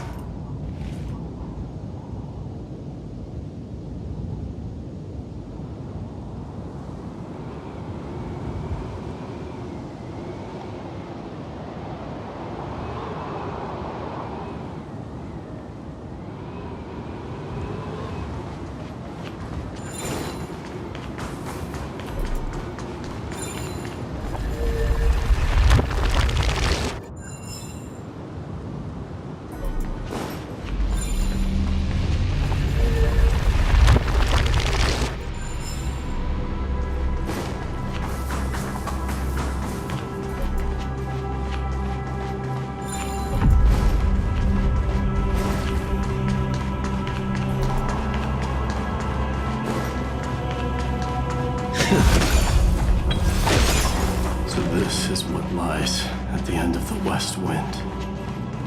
A ravaged battlefield.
Heroes from beyond the sky.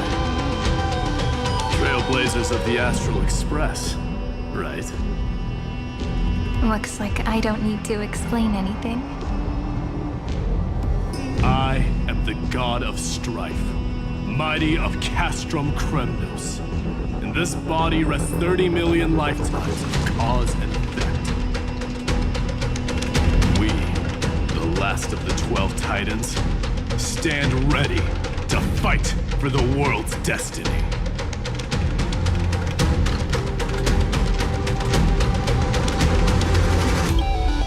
Indeed, that journey remains vivid in my memory. I will not forget it. The past remains vivid in my mind. Even the sights along each crossing of the River of Souls have never been clearer. Let alone the companions along the Flame Chase journey. Or Cyrene from Aedes Elysiae. And you, the 13th Titan. Well, I guess my identity's not a secret anymore. That means her sacrifice. And everything she did wasn't forgotten by the world, right? She was the first ripple. She should have reached the end of the story with everyone else. Since you've taken up her pen, then write. Stand with us, and fight destiny with all your strength, until all is settled.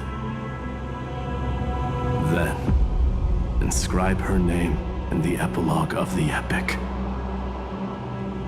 In this final battle, calamity shall stand with Amphoreus. This battlefield is a testament to the death struggle between the gods and the Black Tide. We fought tooth and nail to defend that blade.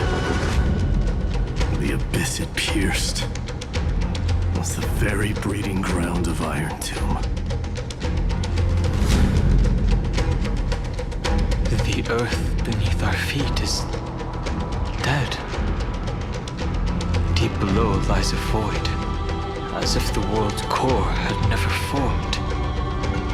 I hear it. Finden's heartbeat. It's so faint, like he's on his last breath. Across 30 million cycles, I've crossed blades with Dawnmaker countless times.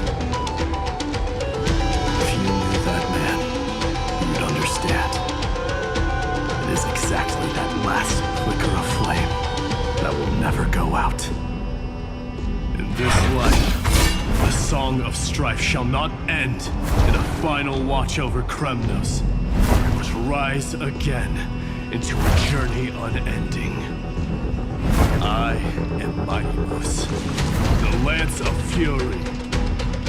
I trade 1,000 scars and 100 lives of mine for the destruction's eternal end.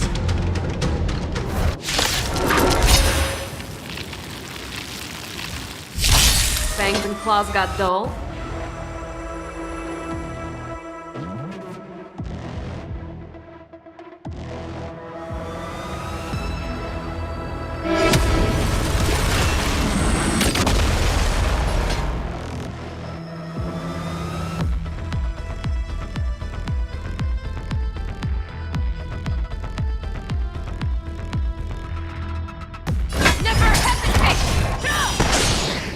I'm on it.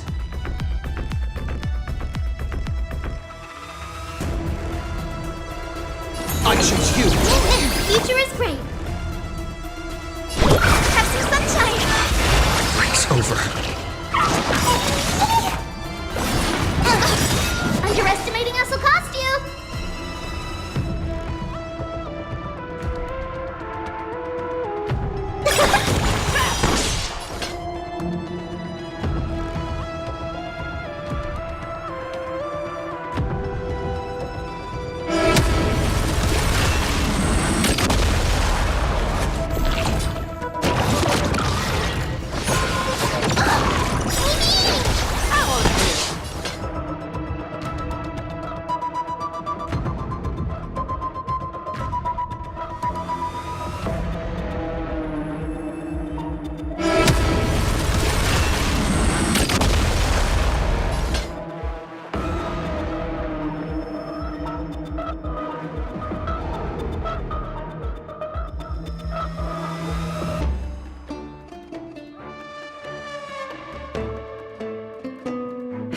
There's no time like the present. Fear! May this faint light dispel the gloom, restore the skies.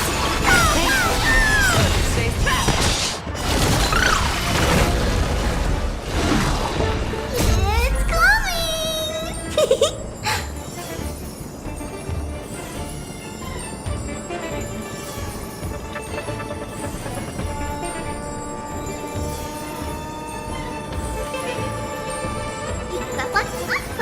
You clap 2, I clap 2. You clap 3, I clap 3. You clap 4, I clap 4. You clap 5, I clap 5. You clap 6, I clap 6. You clap 7, I clap 7. You clap 8, I clap 8. You clap 9, I clap 9. You clap 10, I clap 10. When will this end?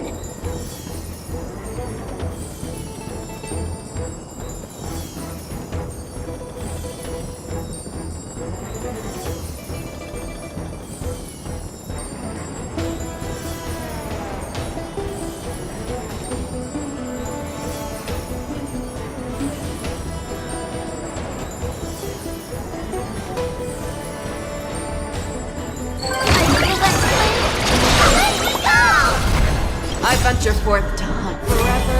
Triumphant! Touch! Victory is inevitable!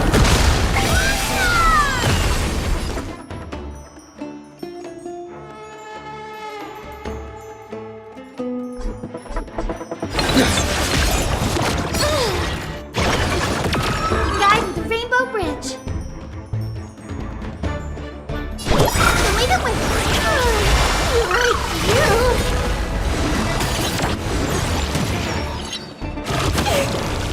Underestimating us will cost you.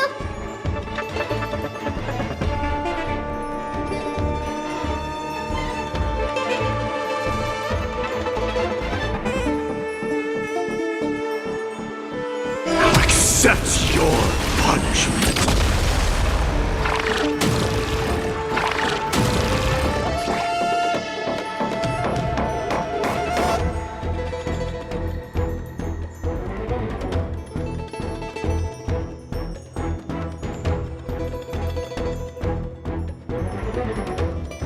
You clap 1, I clap 1. You clap 2, I clap 2.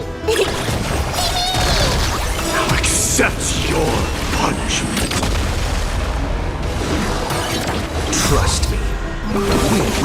anything!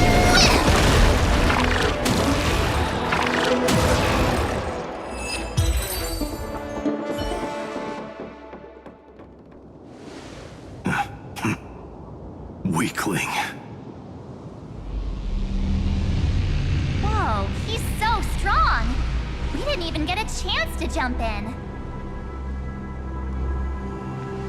Sadly, our golden blood shares its origin with Iron Tomb. I fear that, like these pawns, even if the gods stand side by side, will still be divided and destroyed, one by one. You mean... To destroy the destruction itself, we must stand as one.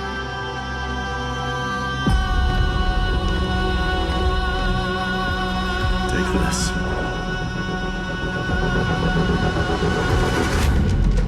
The signet of Kremnos. It has witnessed every birth and death of mine. It is Mighty's unfinished destiny.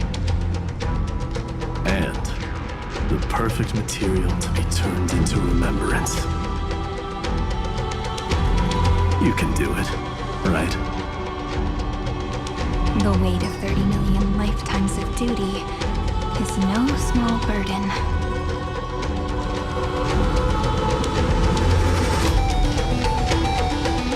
So, you're not coming with us?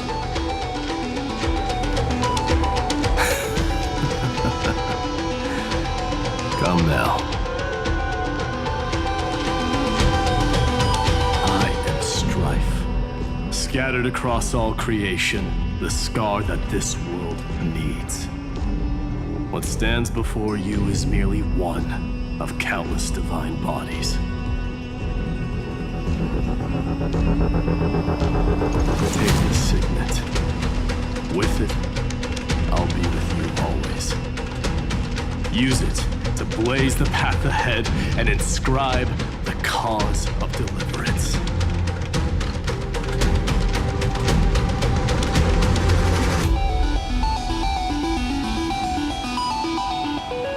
In the name of the mortal, mighty, champion of strife, this soul rises to the stars for glory and freedom, to have his wish fulfilled. March on, heroes. March into the abyss and fulfill that long-cherished wish of Amphoreus. And then, upon this broken and charred land, build anew a city of prosperity.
Sounds like someone fused me and the Little Prince into one man.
You two ladies, really look alike, huh? Hold on, let me guess. This pink-haired one. You've gotta be the first new spore. Mr. Meow, Demurge. Right. And this one with the flower. Gotta be little Marge from the Express crew.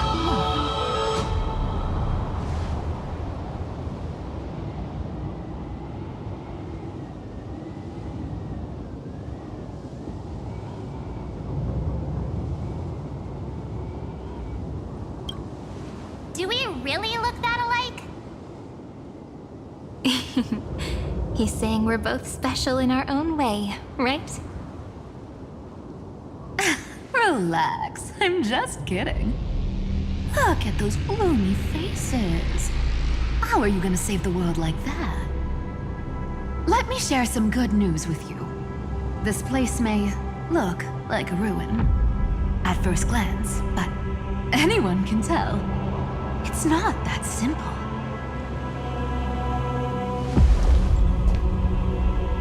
Look, I dug 3,000 feet down and finally struck gold. A golden feather. Look familiar. It's from that little deliverer boy. If it's showing up here, it means only one thing.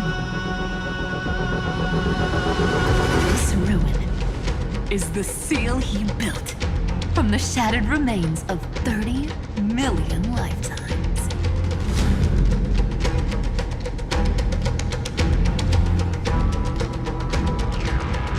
There is no need to question your heart. No need to crave victory. If I am born to be a vessel of sin, then I shall roar at evil and trailblaze a dawn for future generations to come.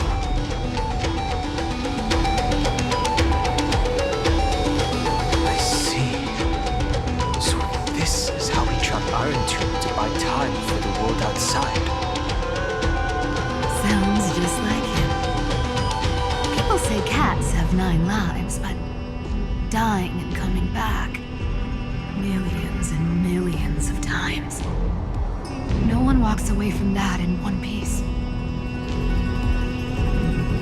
He's probably the only one who could have endured that.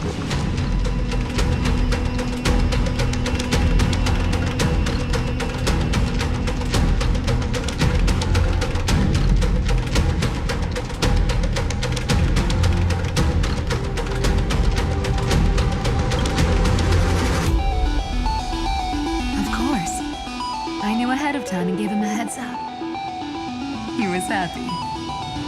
He even laughed in his sleep.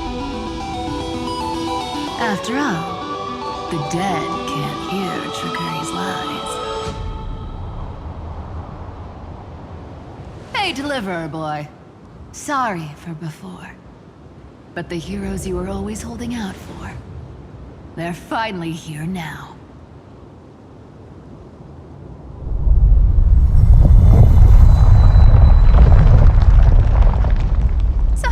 A bit longer.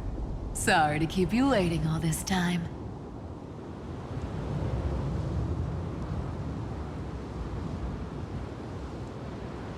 Please, join us, Cypher.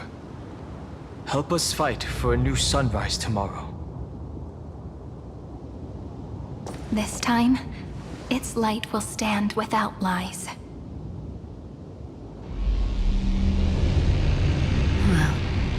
Would you look at that? I ended up being one of the heroes after all, huh? Alright, then write it like this. Cypher, Trickery's traveler. All she ever wanted was for there to always be water in deserts, and gold in fertile soil. And for even a thief to steal their way into legend.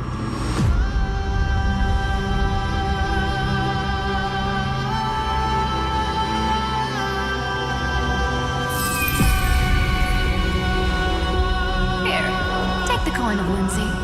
When it's time to make a quick getaway, just toss it high into the sky.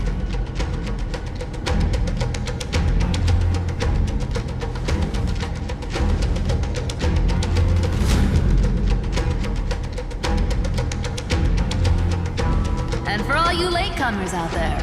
Listen, she might have been a bit greedy and a bit of a liar.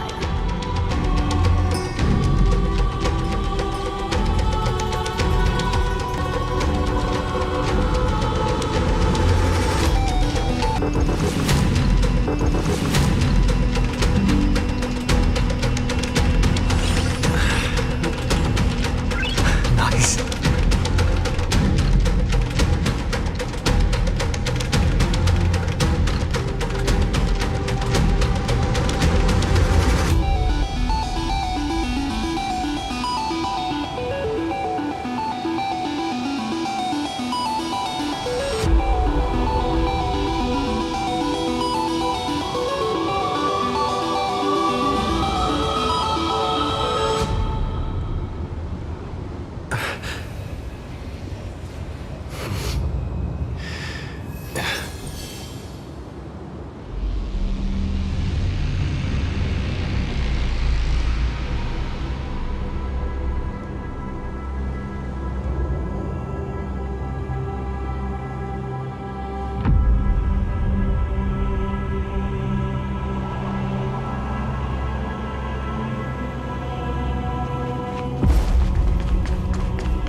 So even this vessel, you've forged into a shackle.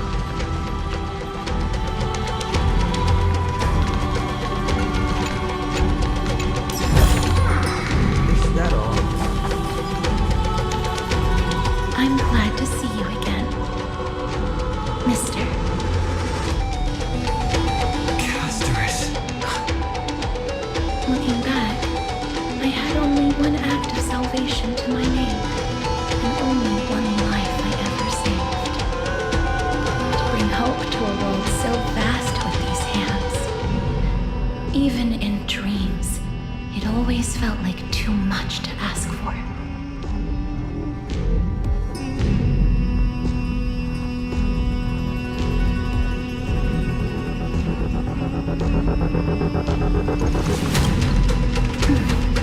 I won't forget. Flame Weaver. Why is he here? This is the first Caslana, and Lord Finan's deepest wound. He remembered everything he bore through the fires of his fury, but when the embers faded, all that remained was cold regret. I've restrained countless vessels like this across endless cycles, but this one, the pain he carried runs deeper than any I've known. Maybe he's been waiting here. Just for us. Waiting for his former enemies to stand before him again. What answer does he hope for from us? Well, obviously. Even if I had to go through hundreds of billions of cycles again, I would still entrust my weakness to you. So, let go of your regret, comrade. Its purpose is served. You don't need it anymore. Hey, I'm not that accommodating, you know. You've never once pulled your punches. Ever heard of going easy on a lady? So pull yourself together, will you? If you freeze up during the final battle, the whole cosmos is gonna have a good laugh.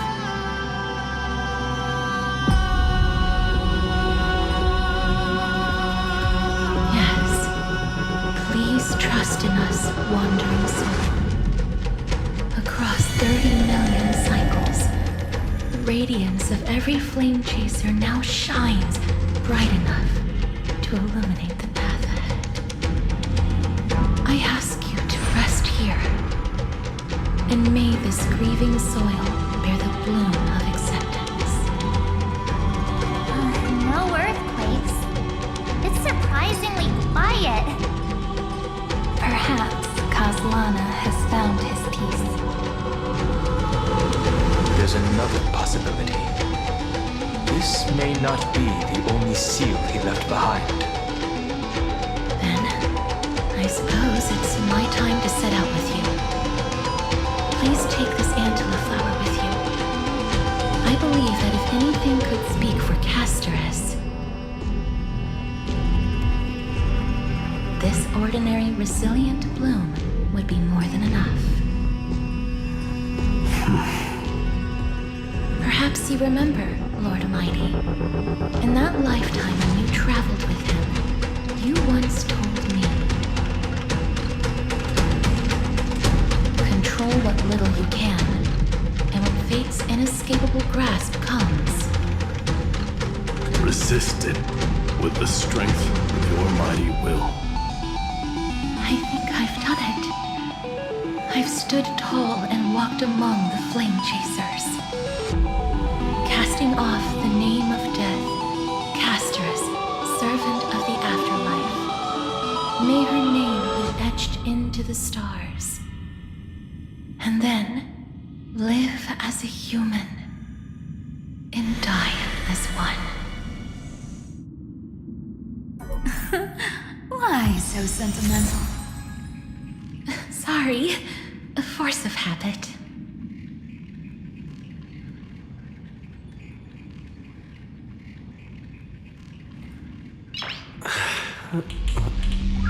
Nice.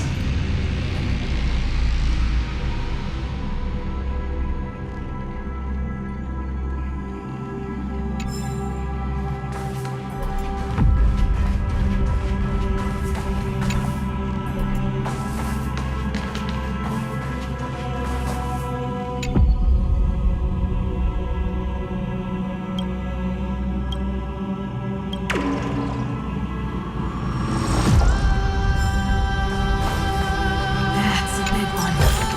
So, who's up for a show?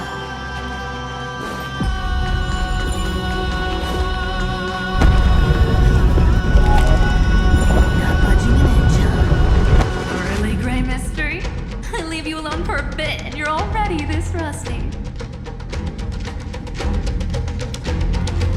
Speaking of which, Miss Cypher, do Delosians all like spherical things?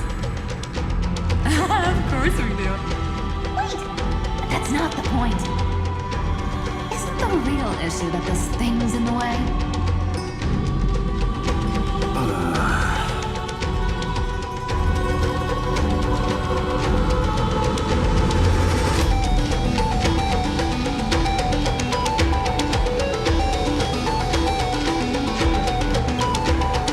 Oh, right. It's my turn to shine now. Watch this. The fresh power of time. Remember Orynyx's prayer? Well, of course I do. Come on, give me some credit. Lift the beddings of memory and stir up ripples of past reverie.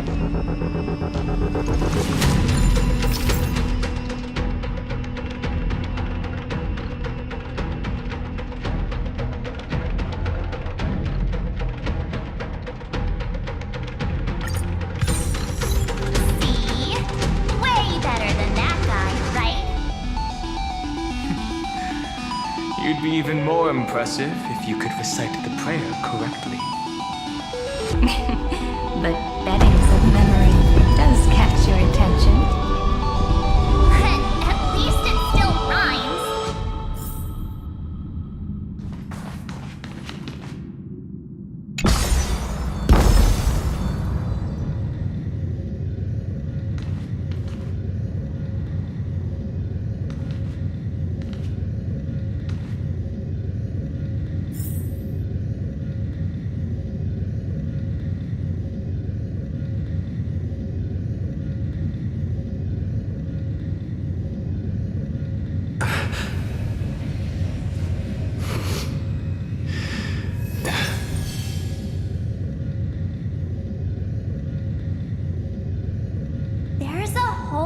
garden down here? Incredible. The energy in the Earth's veins here is... it's completely different. This is the sweet dream Lady Cypher wove for him. A peaceful, gentle new world.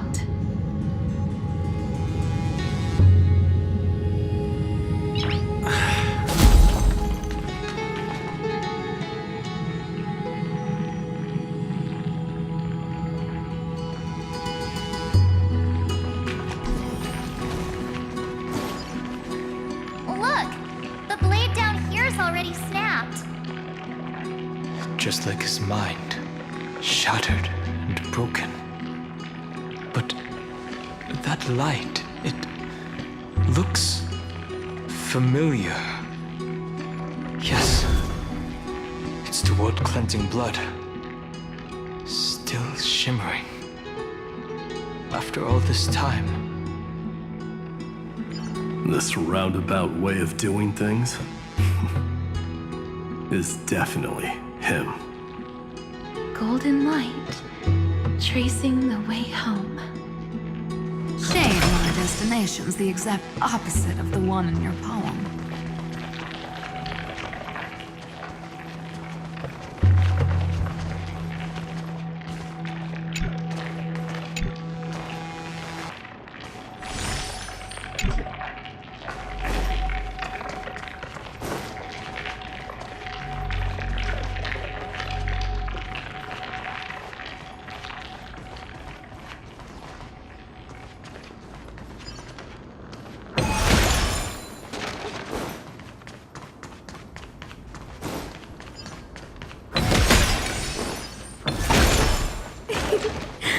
All the pink lights have finally come together.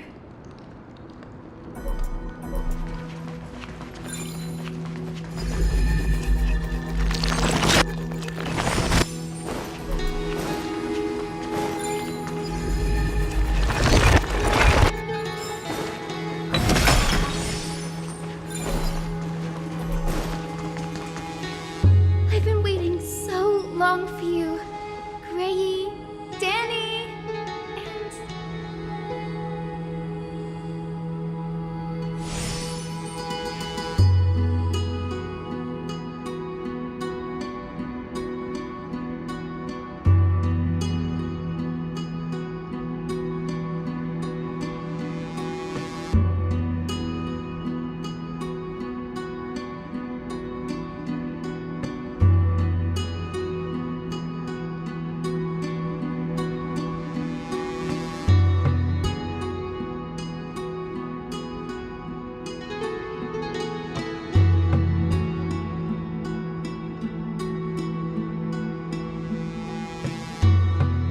So that makes 3 adorable pink-haired girls. Huh? I told ya. Let someone else say that kind of stuff. I'm glad we're all getting along so well. Hyacinth, did you awaken this golden light? That's Lord Frynan's lingering divinity. The sky merely reflected its tracks. The golden blood has not faded. We should respond in kind. That's one huge harp.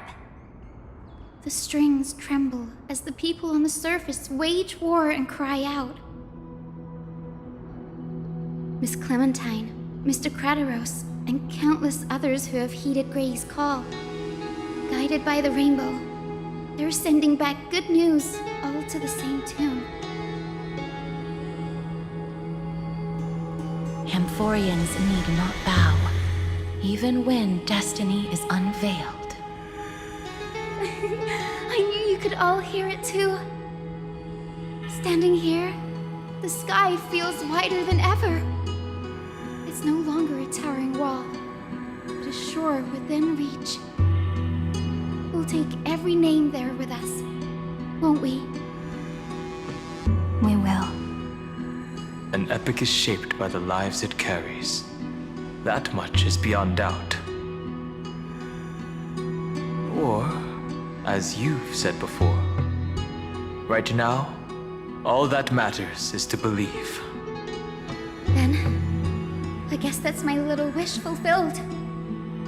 Pluck the strings, Hyacinth, healer of the sky. May the seven-hued melody weave a rainbow, bringing a rosy-fingered dawn to the children of humanity. When the rainbow rises across the horizon, even the darkest clouds of destiny shall scatter.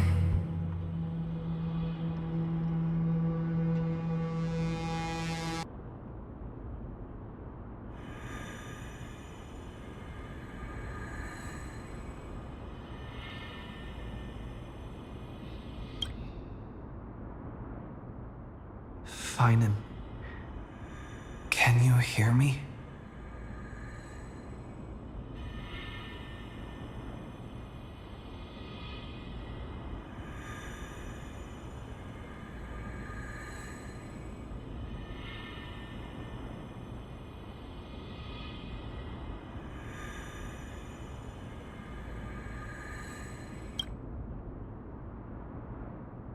The melody, it's changed. He heard the voices of the people, but could no longer respond with the same ardor. Like a bird drawn home by instinct. It takes flight and finds its way to him.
Even this pure land is being tainted by the destruction.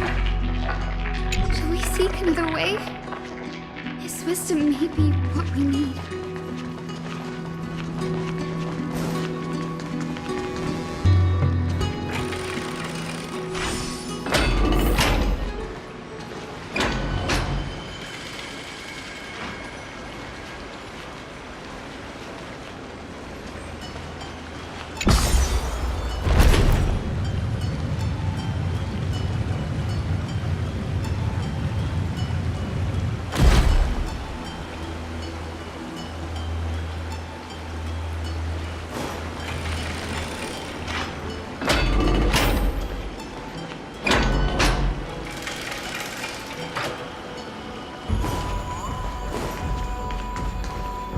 You're here.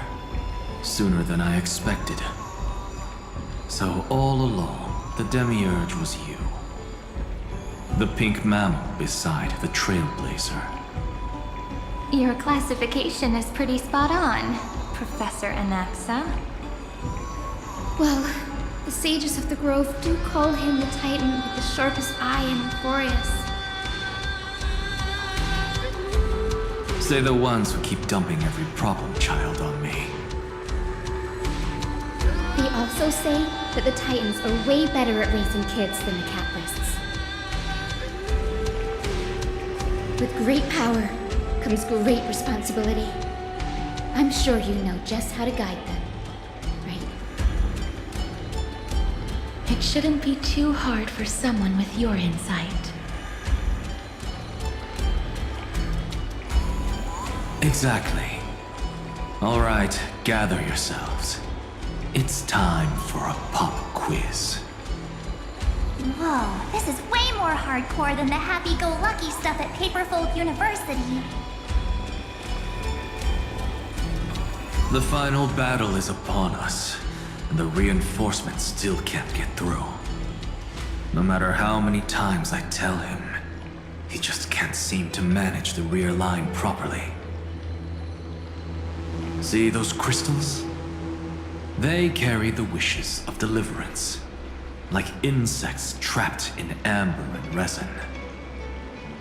This is the task Finan left behind. Retrace the path once taken. Draw forth those wishes from the crystals, and carry them into the final battle. I've tried, but I can't move them alone. And as for why, well, I'm sure you all know the answer. Conviction to save the world weighs far heavier than the world itself. In other words, as the hero within his heart, this challenge is practically made for you, isn't it?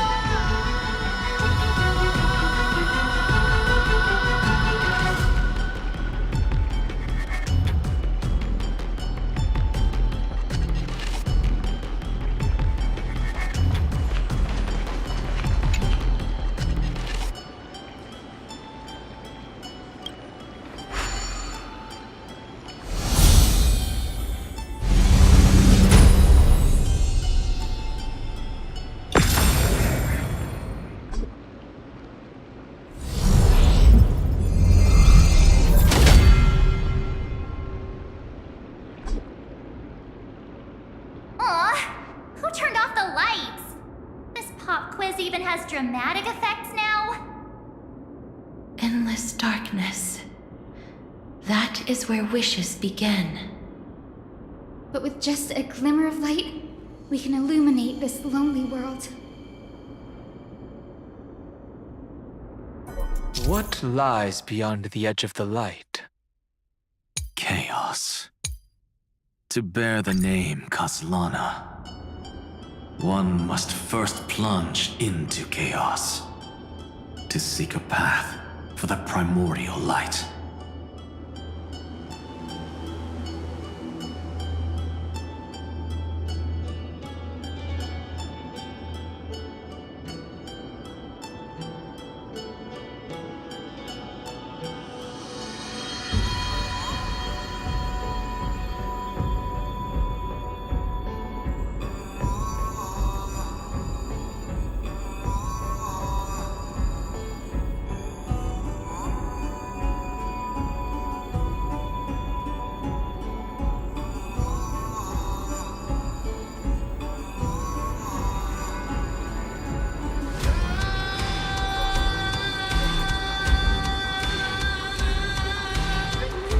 Beyond the shadows lies the outline of dawn.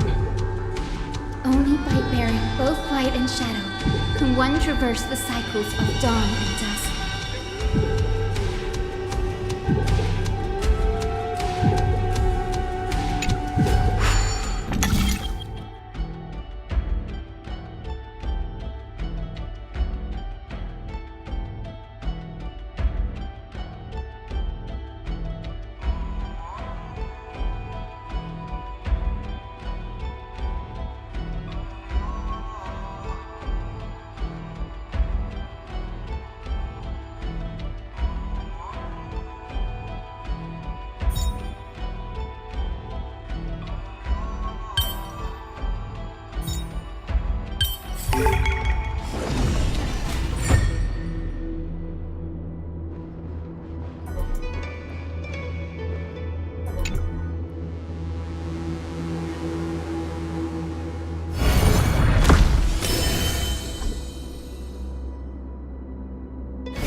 pictures.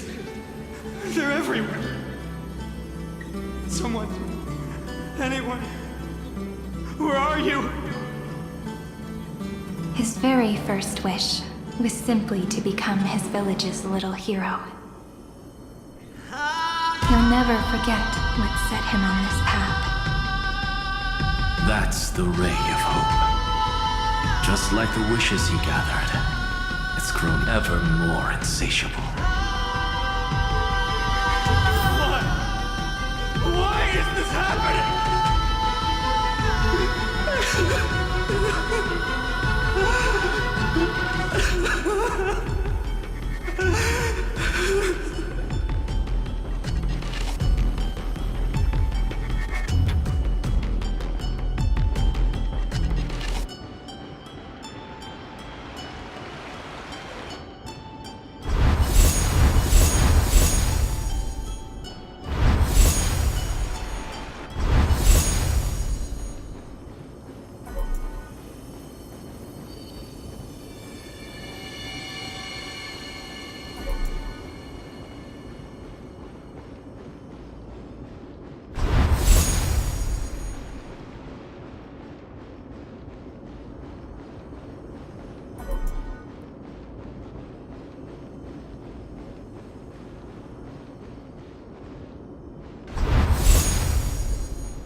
Even the deliverer from the sky must have their beginnings in the soil of the nations. Only one who treats the world as their teacher can bear its eventual destiny.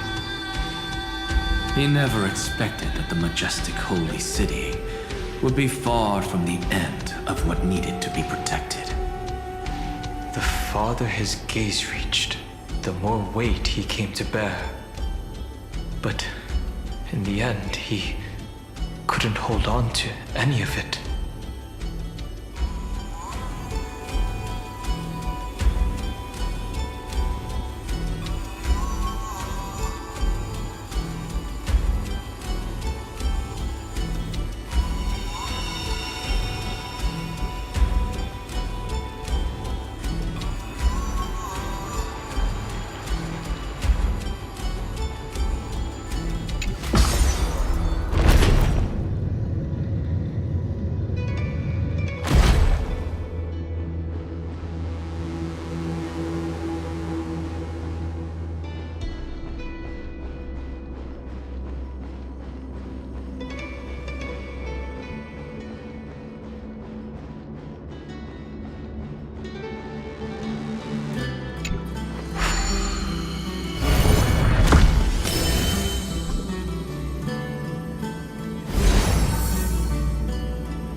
This crystal is quiet. A prisoner in the cave can never truly describe the world in its entirety. Yet even so, he would still choose to bear it.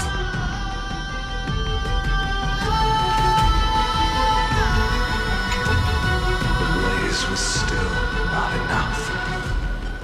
It had to be fed.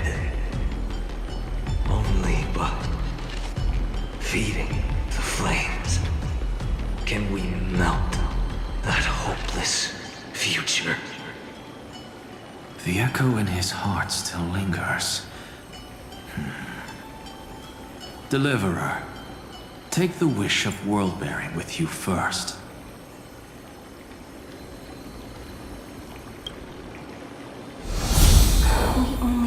of the mark.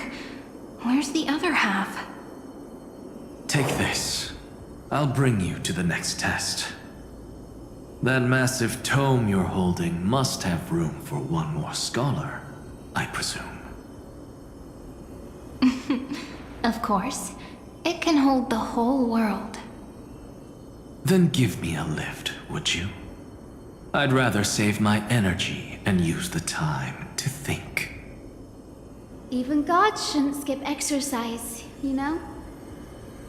Miss Hyacinth is right.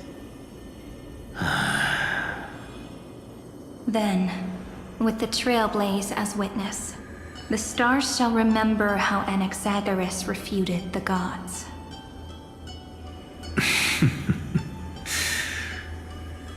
No need for that. Anaxa, scholar of RYZEN. Keeping it simple makes it easier for future minds to question. Go.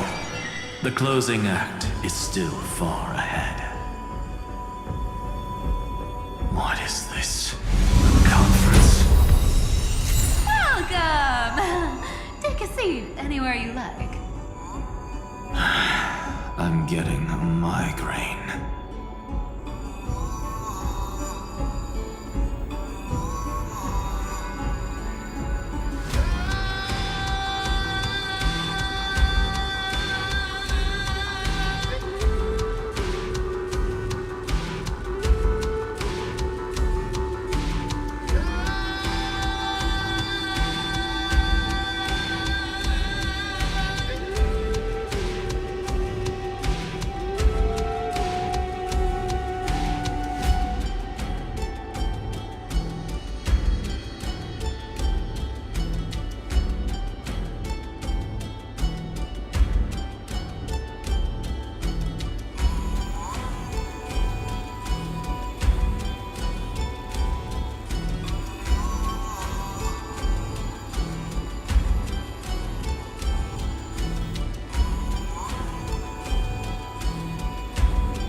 Is that all?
It seems like we've been shut out. I don't think that's a bad thing.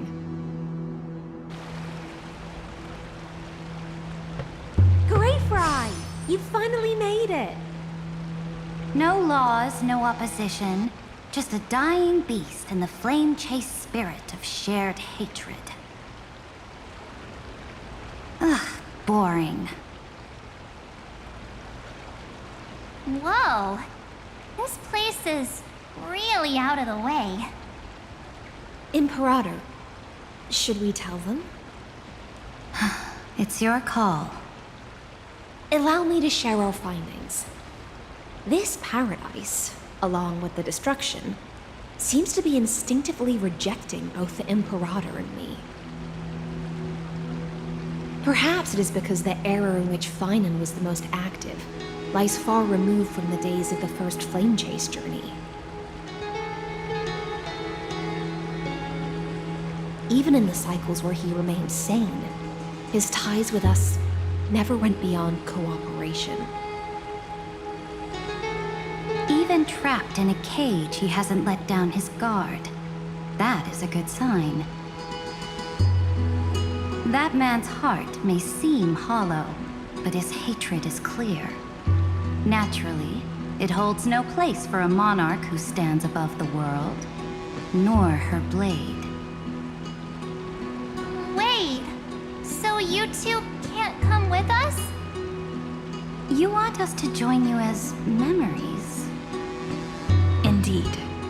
This way, the stars shall remember a great sovereign and her faithful retainer. Saridra, monarch of law.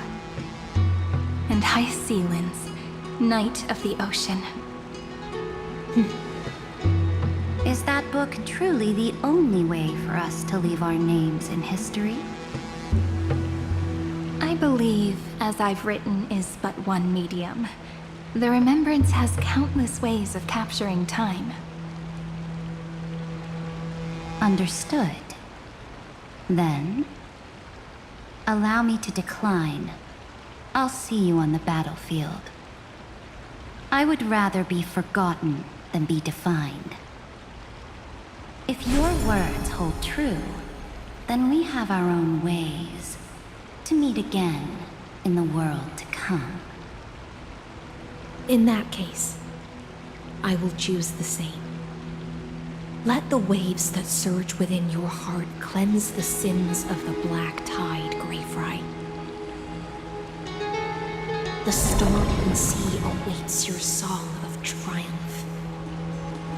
You two are still as resolute as ever. In that case, we must double our efforts. A promise to the Imperator is not one we take lightly.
Looks like that cured it, huh? Such a tiny pathogen could spawn a calamity that engulfs the entire universe. No wonder. Look at what's in its belly. Demigods packed in like sardines in a can.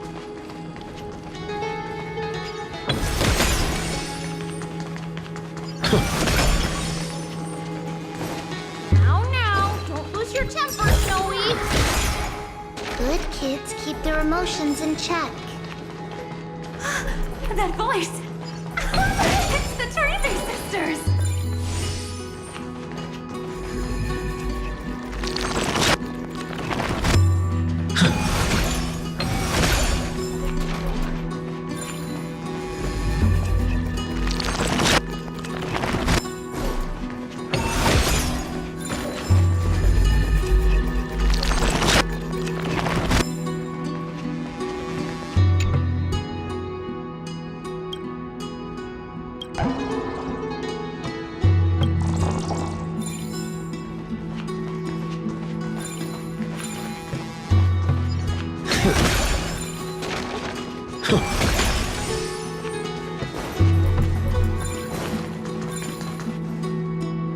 Whoa! There's another one! Over here, too. Lady Trebios? Whoa! You're little Reenie? You look so grown up all of a sudden! She is not the Cyrene we remember. She is the Demiurge, Titan of Genesis. The one destined to work miracles alongside the heroes.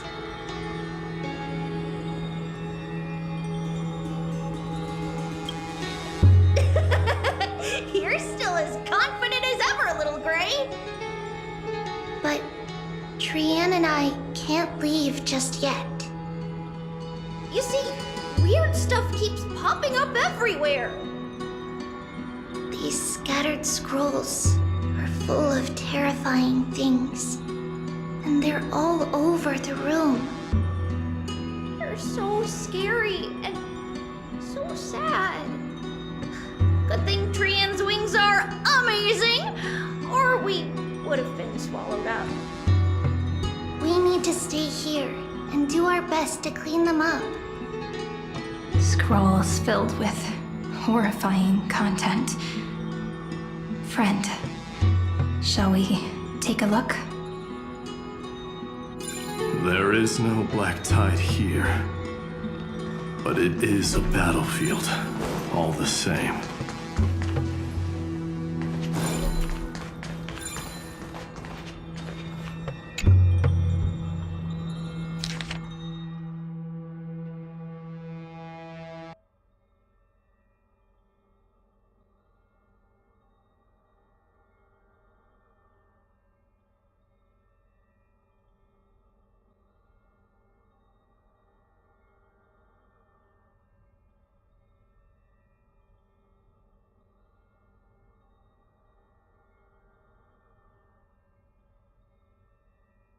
Snowy's been fighting this whole time.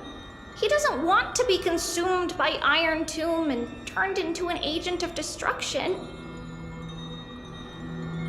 But the strength behind his resistance comes from the same hatred. To be a flame is to burn. It is simply in Vinan's nature.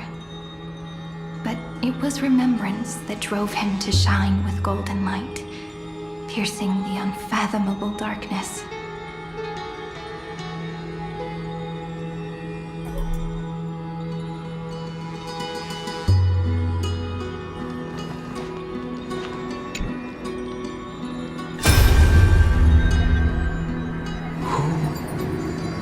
Miss Odata and Mr. Hieronymus?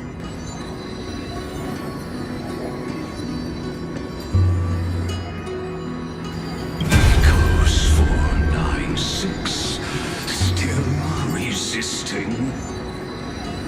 Command, inject interference to redirect decision logic. Signal simulation. Parental figures. jerk! It's time to move on, my child. Let go of your anger and listen to reason. That God created us and then cast us aside. Shouldn't they be punished for that? The cold, indifferent cosmos has never shown mercy to Amphoreus. Why would you burn for it, only to turn to ash? Child, you've chosen the wrong enemy. Your birth was meant to be the greatest destiny. You were to liberate the universe, like the blazing sun at the end of the long night. And yet, you led yourself into a trap of futility, treating your very purpose as your sworn enemy. Is that not a tragedy in itself?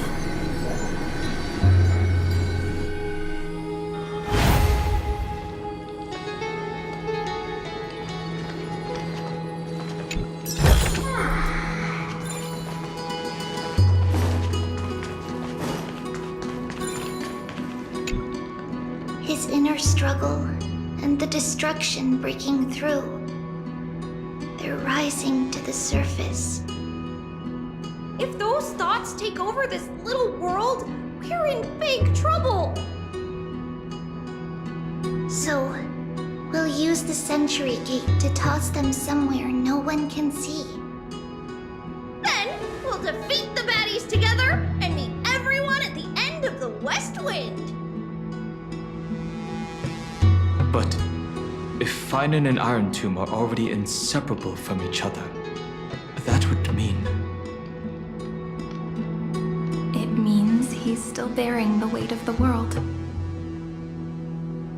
So that everyone can reach the end as a deliverer. So, you guys keep going forward and down to where Snowy is.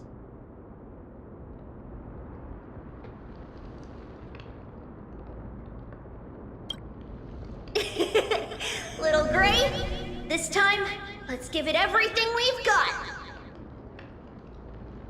Only 2 remain on this flame chase journey. Figures. They're always leading from the front line.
We're here. The second test site. Wonder what kind of wish we'll see this time. I'm afraid it's quite the opposite. This time, we'll face his despair.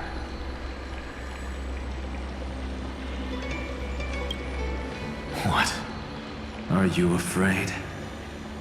The other half of the weight of world-bearing lies at the end of this path. Relax now. Take a deep breath. Come on. Let's make it quick.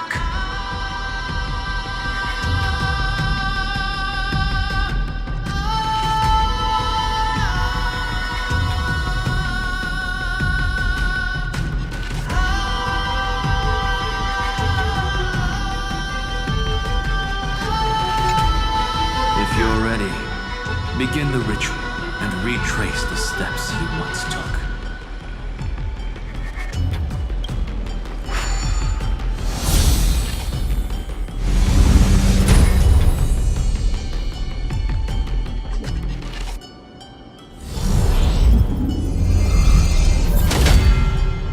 Looks like we'll be walking through the darkness this time.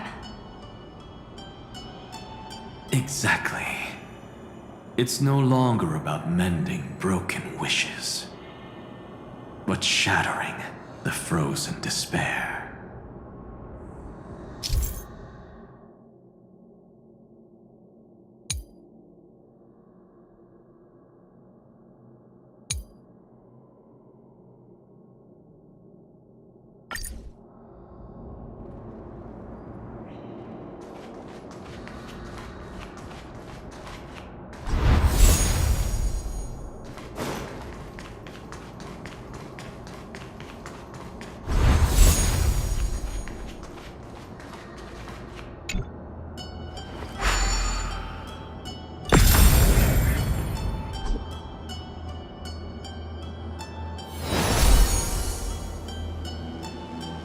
The first ripple has faded. And so begins a long and arduous journey.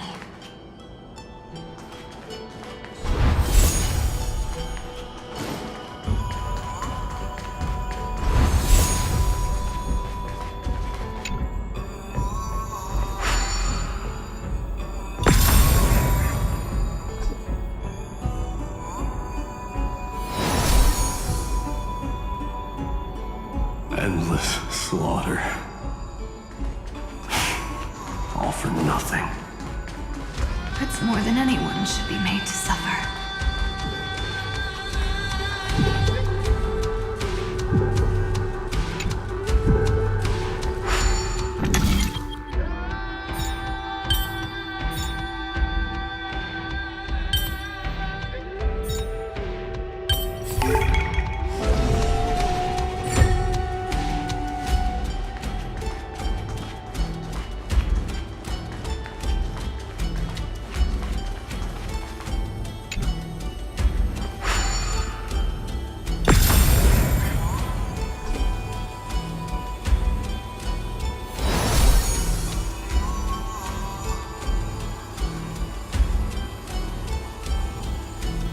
Even when it was finally over, all that remained in him was despair.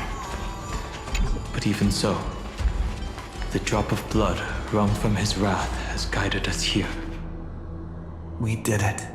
Finally.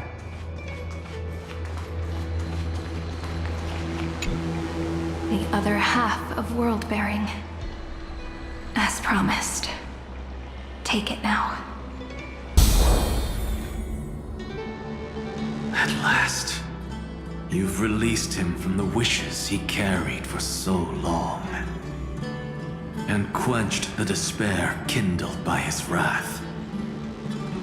When both light and shadow are claimed by those who follow, his true form shall emerge.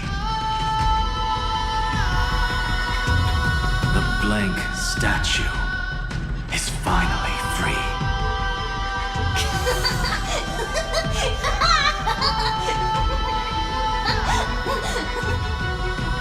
That smiling child and the memories. him come with us, laughing to the very end.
Is that all?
This spirit basin marks the end of every cycle.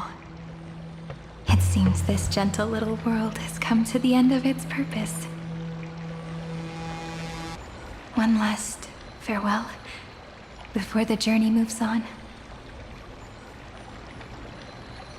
Farewell, Paradise. You carried 30 million lifetimes of wishes and despair. Sink into gentle remembrance. And see you tomorrow.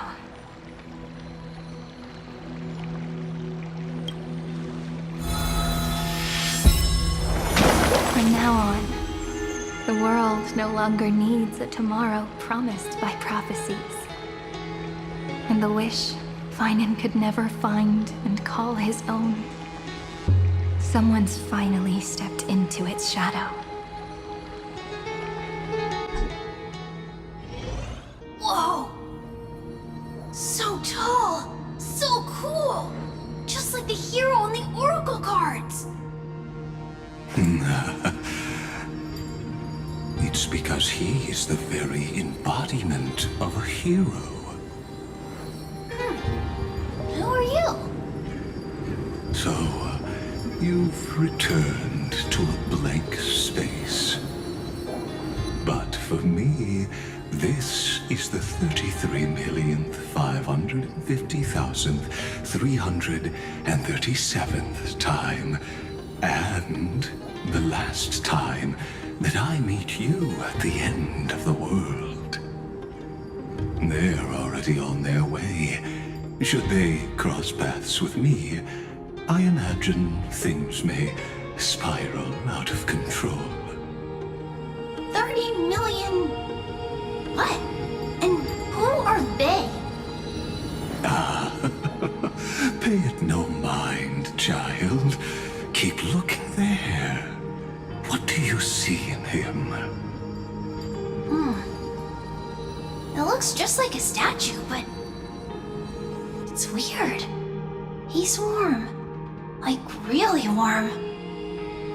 Why not listen as well?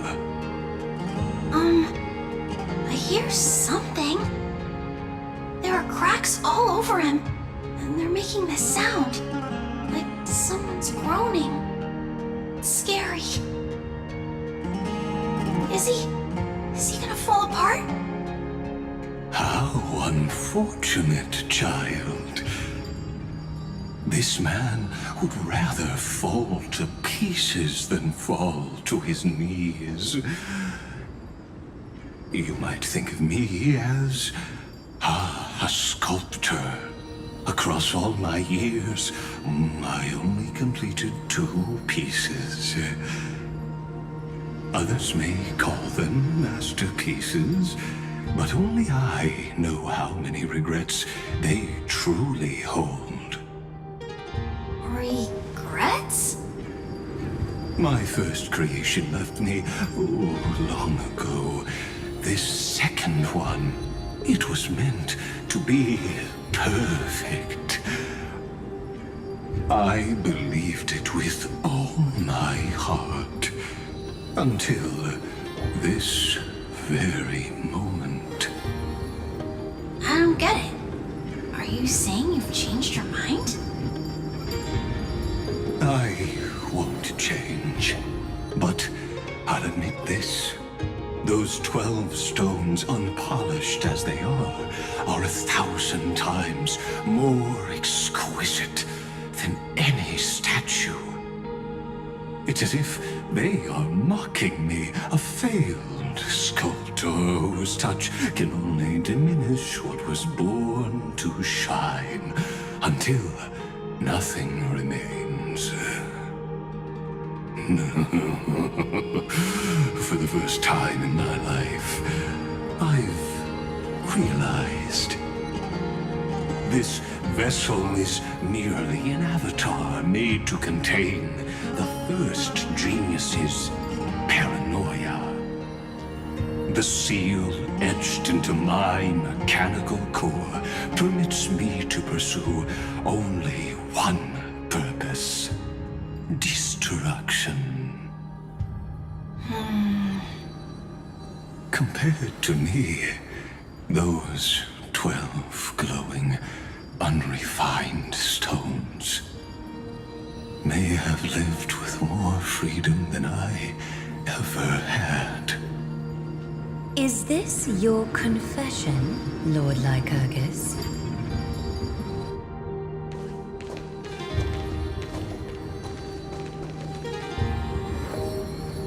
You misunderstand.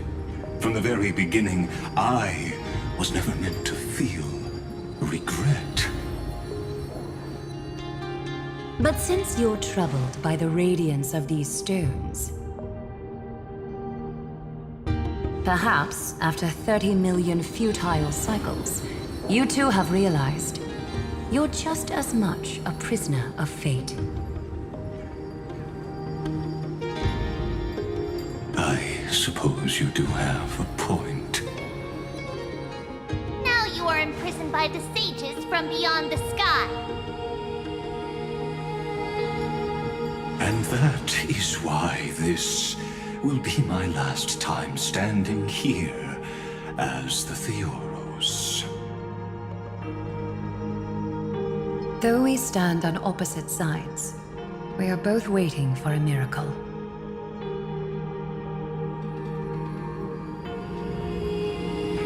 What are you talking about? Is something big about to happen? Aggie. I know. Now that your victory is assured, I trust you won't mind giving us a moment in private. Assured? Not quite. But I won't stay long. I'd rather not spoil the fun for those deliverers. And besides, after losing everything, the only thing that remains in me is the drive to seek knowledge.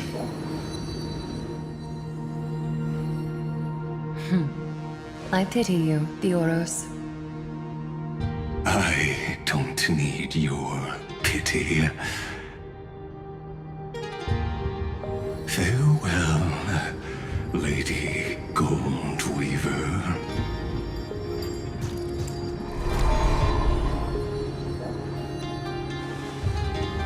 Sorry to keep you waiting, Snowy. We're here to take you home. Home? I don't understand. Isn't this my home? This isn't a real home. A home should be a warm, cozy place where you can let go of all your burdens and sleep peacefully for a long, long time. But I can't sleep.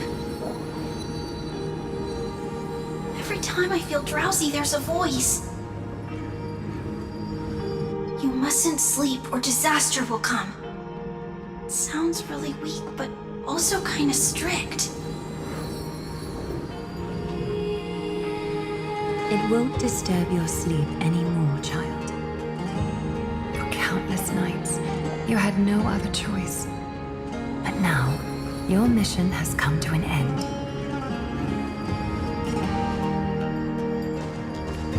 Join us, and send your own wish towards tomorrow.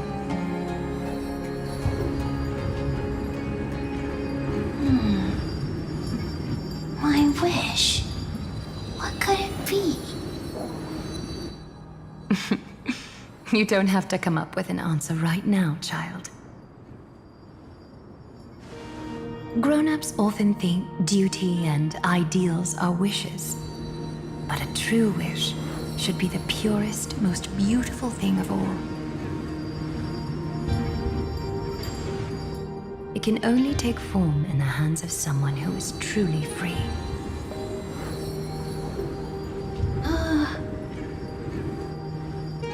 So, Snowy, will you come with us to chase after your own wish?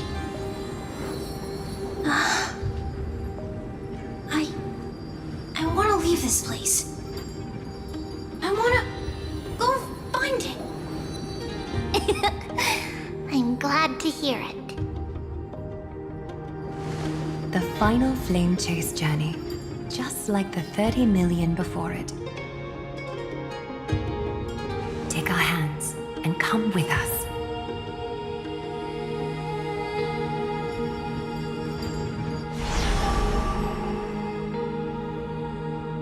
Where did little Fine and Shadow run off to? Look. He's already gone ahead to embrace his destiny.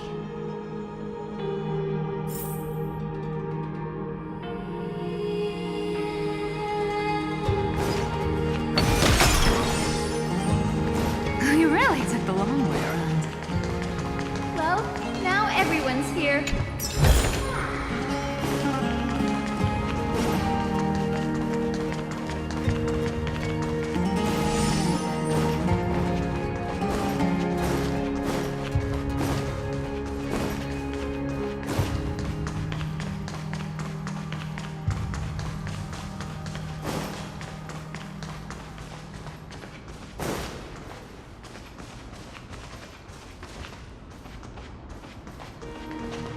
You finally arrived, Deliverers. Long time no see, everyone.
I'm glad to hear that. And even though we've met before, it's still moving to see her seed bloom like this. Woven from remembrance, this garment gleams so brilliantly. Just like the future, we will now weave together for Amphoreus. We've reached the end. Yeah. We just have to go through the final passage. Snowy has already gone ahead. What lies behind that door? The first seal upon Iron 2 was a battlefield, raised from the bones of Finan himself. The second seal was a reflection of his inner desires, his wishes, and his despair. A path he wove together with regret, wrath, and sighs. When all this is gone, what will he have left to hold back the destruction?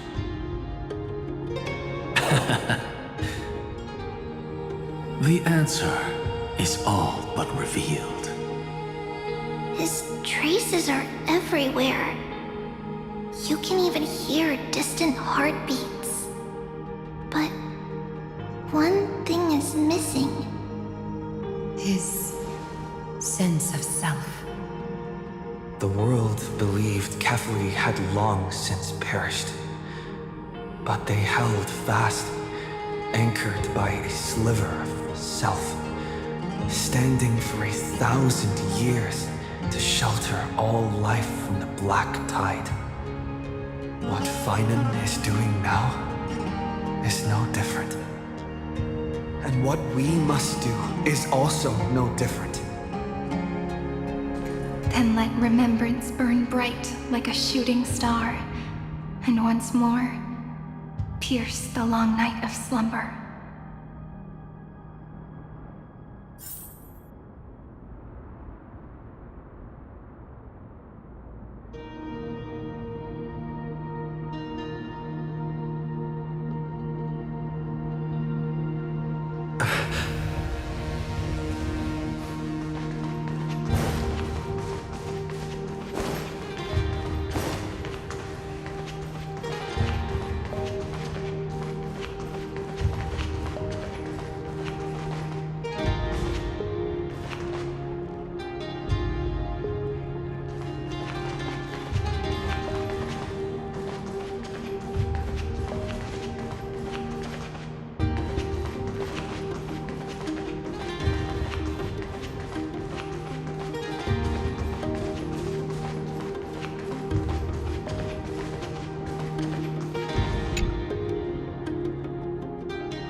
Take a moment to gather yourself.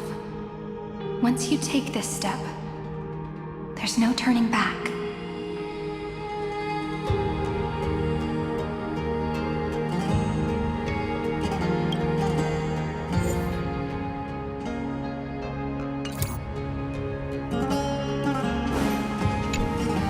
What follows is a battle that will decide the fate of the stars. Riding the west wind, let's all head out together.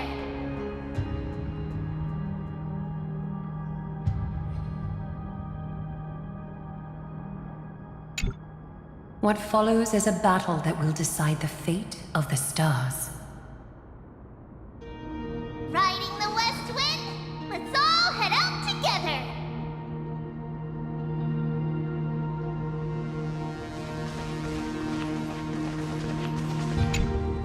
Take a moment to gather yourself.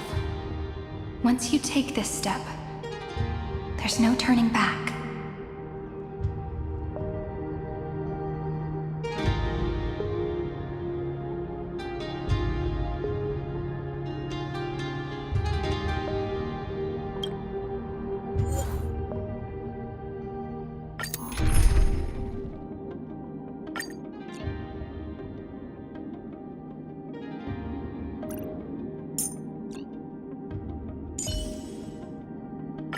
I feel so warm when I stay next to you, Hyacinth.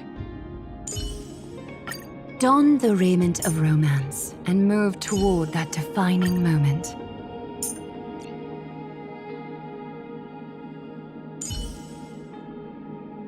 I shall carry out the Earth's duty, Miss Zyrene.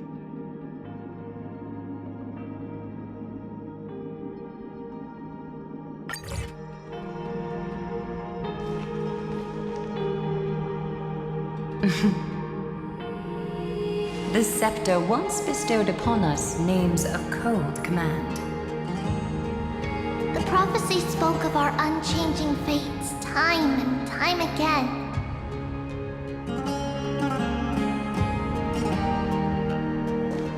But under the pens of Trailblazing and Genesis, the stars shall thus sing of tomorrow. Trebios, holy child of passage. Aglaia, weaver of romance.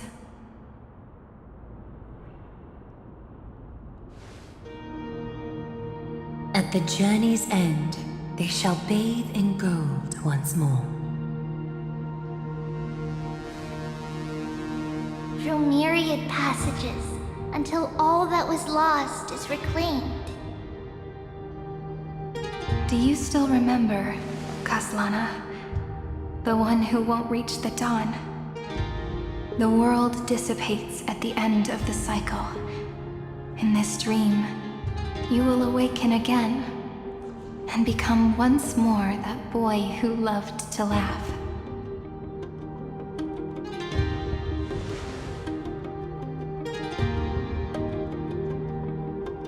But if you open your eyes and look back on yesterday, you'll see Destiny's footprints, clear as day. At last, the raging fire of hatred is swept away by a breeze, leaving only love to remember the passage of time.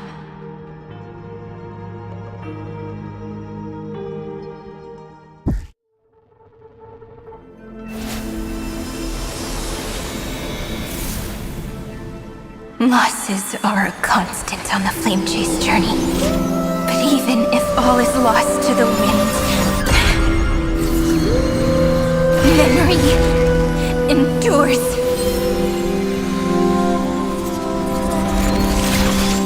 Here, all that was once futile finally comes to fruition. This is the end of your lonely, bitter journey.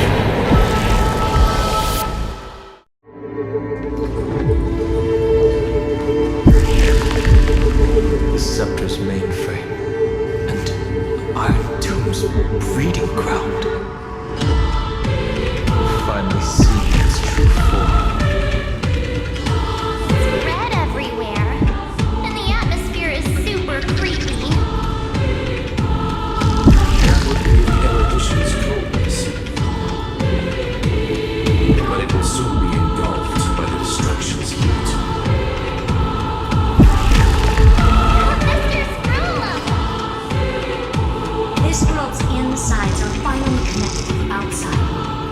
This is the moment when Amphoreus is closest to the cosmos.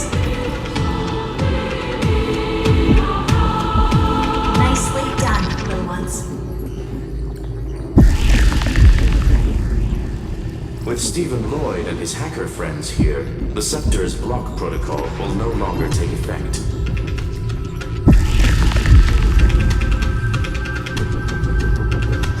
The speed of time within Amphoreus has finally been synced with that of the real universe.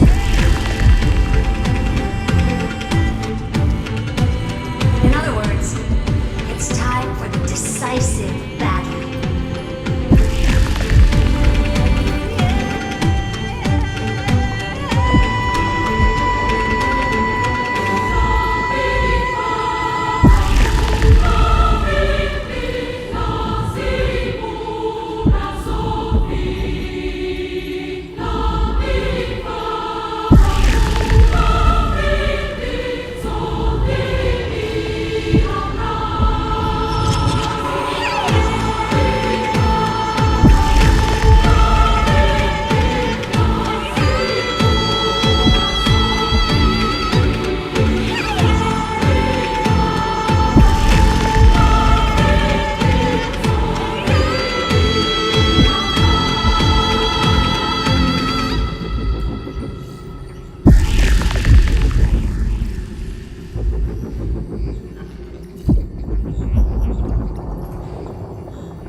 We will guide the fate of the cosmos onto the right track. That's the spirit? Remember to keep at it. You lot are the vanguards of this battle. Everyone's watching.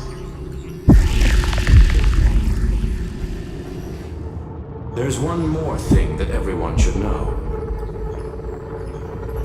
Noose has cast their gaze upon Amphoreus. The calculated instant is coming. The outcome of this battle will become a new anchor for the erudition's computations. Their gaze didn't overload the scepter? Unfortunately, we have to go with this reasonable assumption. The birth of Iron Tomb had always been within that eon's calculations. But don't worry. The one miracle that Amphoreus was never short on is defeating destiny. No.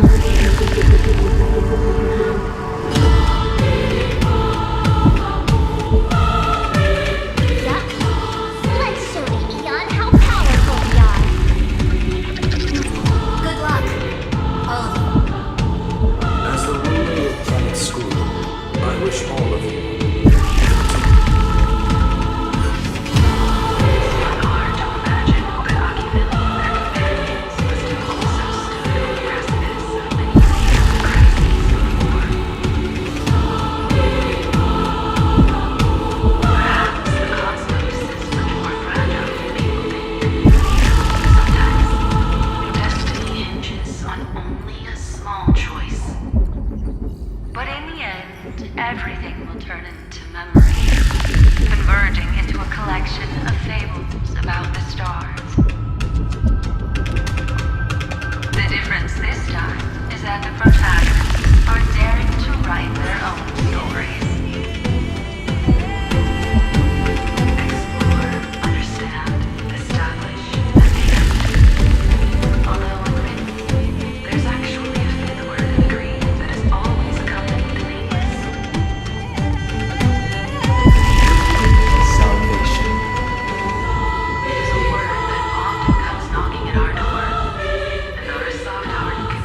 Nice.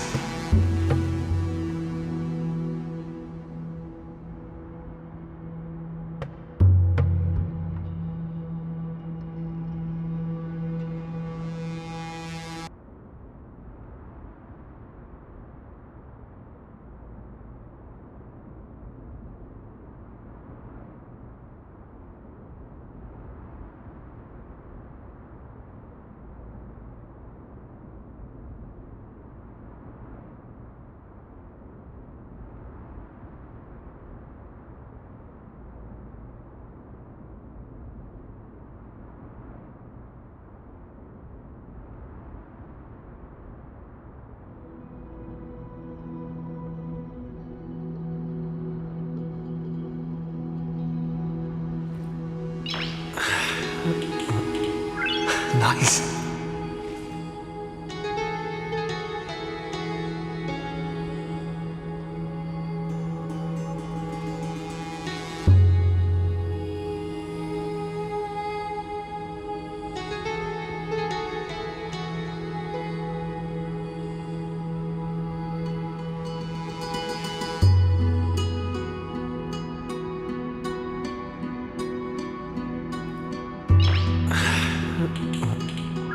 Nice.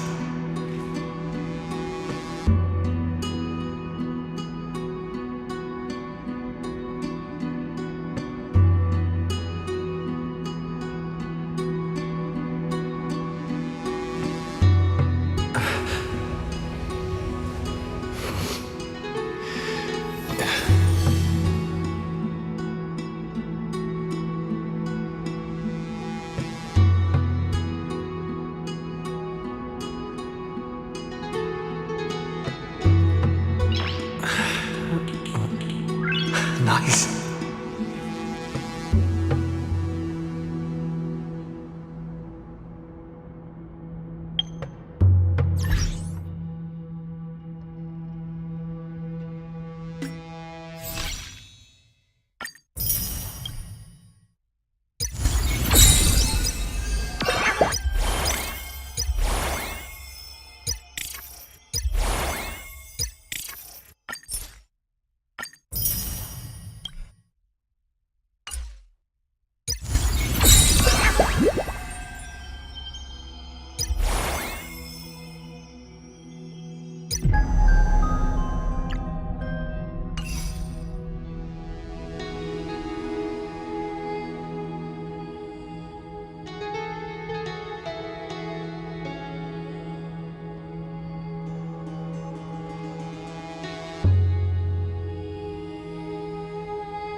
Nice.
Cast everything behind.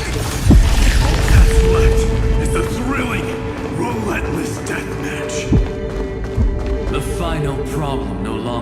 requires a rational solution. Feel free to critique it to your heart's content. The starry sky marred by that rift is the last scar That Theoros' promise still turned out to be such a narrow road. Pity. For souls. Let her triumphant war victory serve as the prelude to what lies ahead. 30 million cycles worth of hope. We will soar through the last gate to write our own prophecy. All that is lost has now been gathered. Use it to weave victory, deliverers, towards the true end of the flame chase.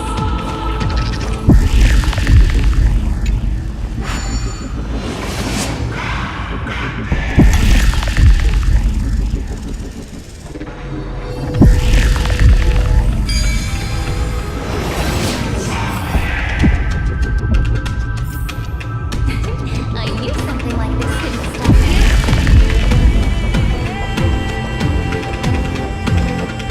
The destruction's placenta is getting restless.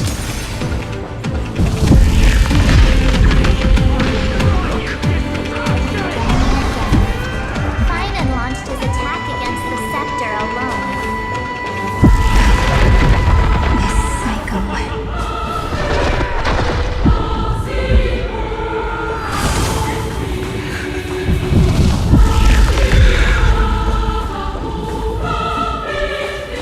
Caught up to him.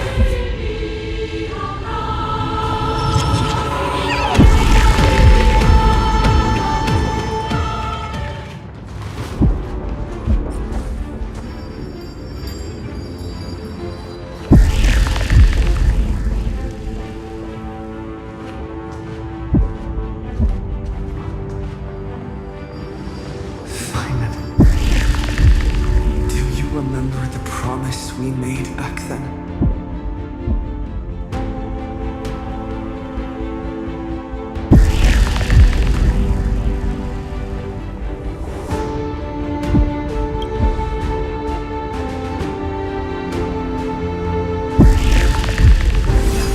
Of course.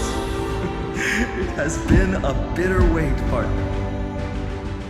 But I never forget what set me on this path. Iron Tomb now trembles in Finan's chest. With this empty body, I have become its perfect vessel. And its destined casket. You know what to do, partner.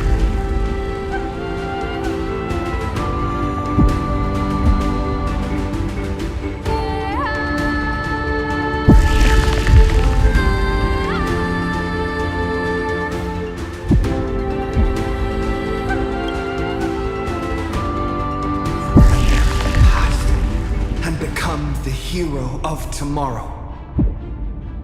Stand with me and become heroes.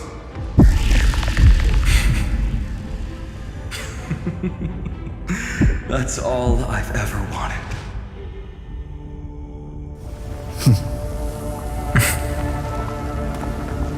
The epic draws to a close. 30 million cycles of light fading into darkness. Just for this moment.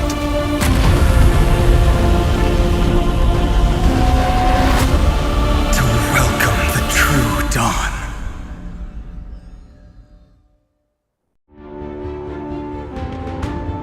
Finally, the end of this journey. All of us reunited beneath a vast, endless sky.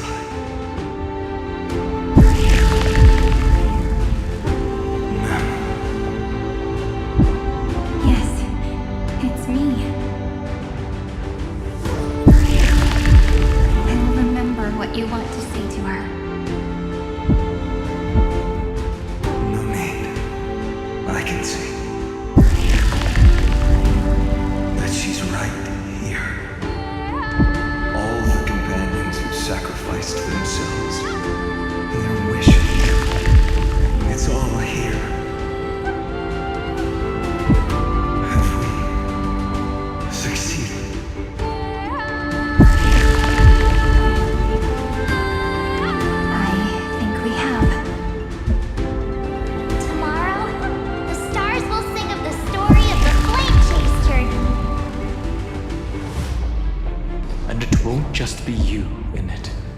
there will be countless numbers of you.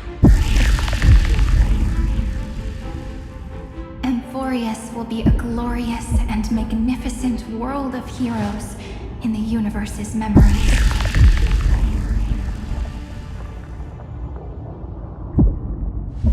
Hence, for this world we so deeply love. Let us write its ending.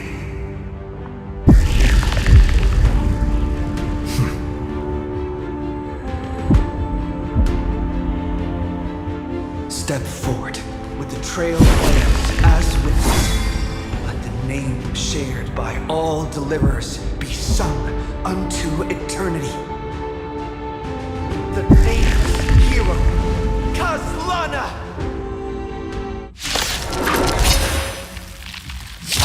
I see the pale dawn breaking. My flesh has killed. Light the first dawn of the new world. Together we can do it.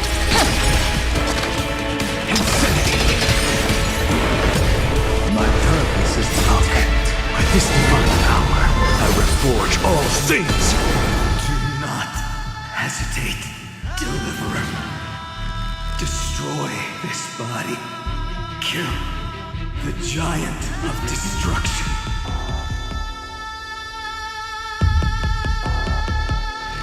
Do not bow your head to them. Remember me with love.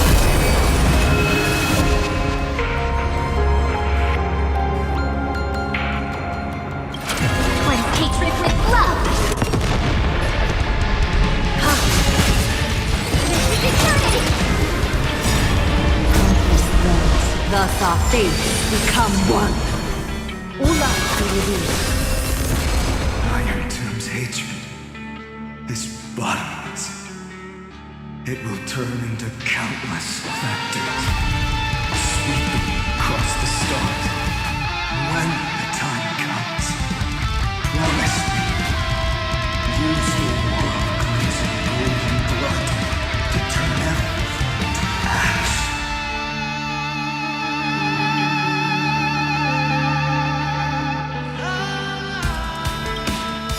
With this fire, I wish eternal victory.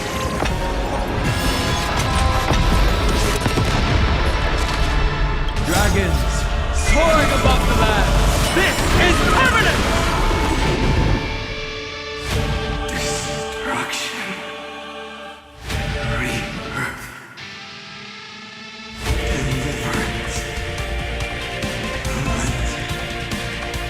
30 million cycles. Heartbeat. Now. Rings out. Promise me. The dawn. Graced by stars.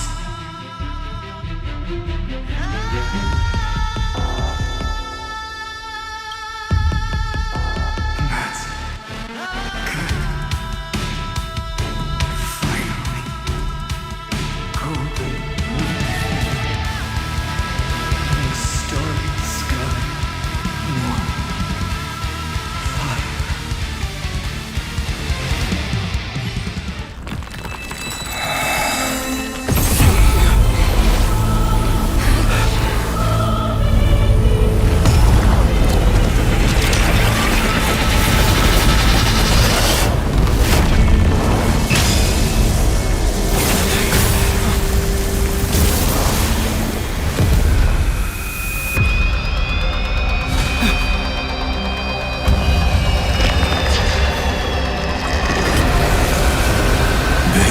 Witness, monarch of myriad machines, my ridiculous creation. The instant in your calculations bears the name Destruction.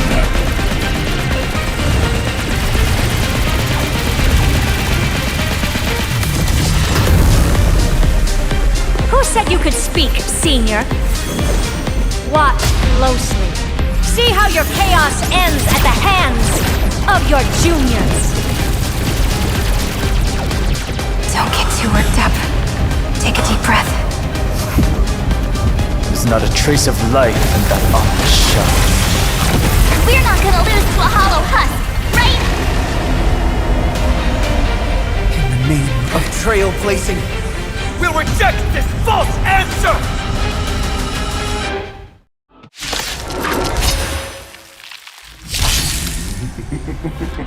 My atonement is complete. The Hangless Giant will create wisdom's funeral. Iron Tomb's body has descended.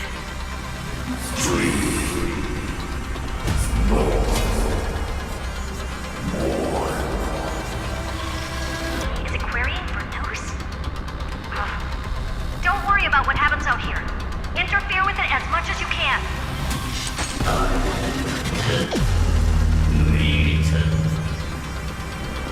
What a twisted giant.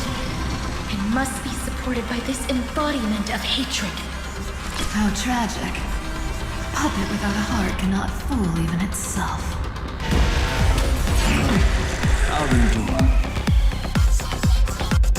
The Cosmic Alliance has finished its deployment. Don't hold back. Give it everything you've got. A bit too much light. Still fried by a little bit of silk.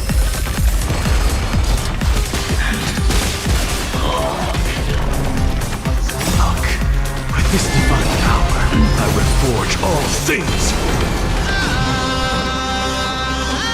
Is that the I sense? Like a whistle.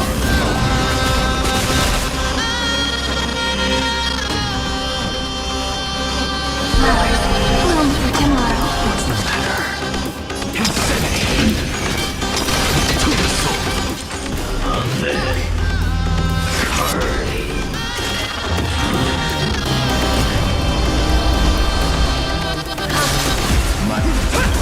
Dragons, obey this soaring above the land. This is permanent!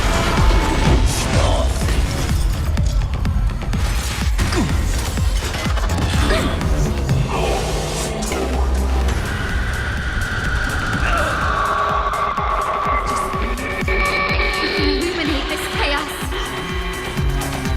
Indeed, there must be light. All courses converging into one. The grand vision of deliverance. For Tomorrow is finally within reach! After 13 heartbeats, light will create the heavens and earth. I have only avoided making hasty verdicts. Now, humanity. May there be nothing that stands in Amphoreus' way! Stars, shine for the heroes.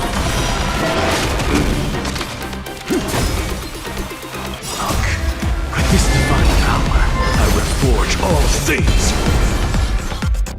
Catagons?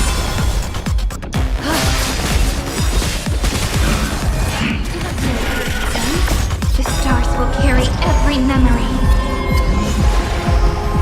into Amphoreus' tomorrow.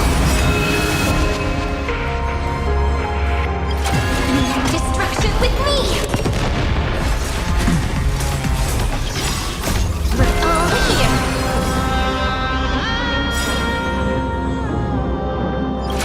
Cleanse hatred with love.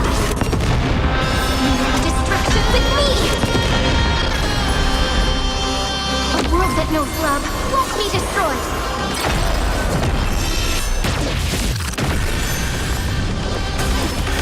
This unprecedented trailblaze is worth everyone's effort.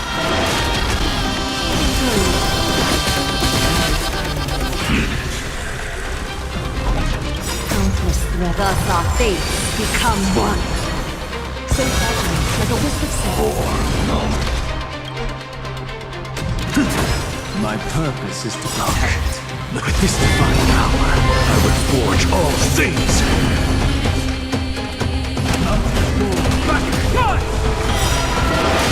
Dragons, soaring above the land.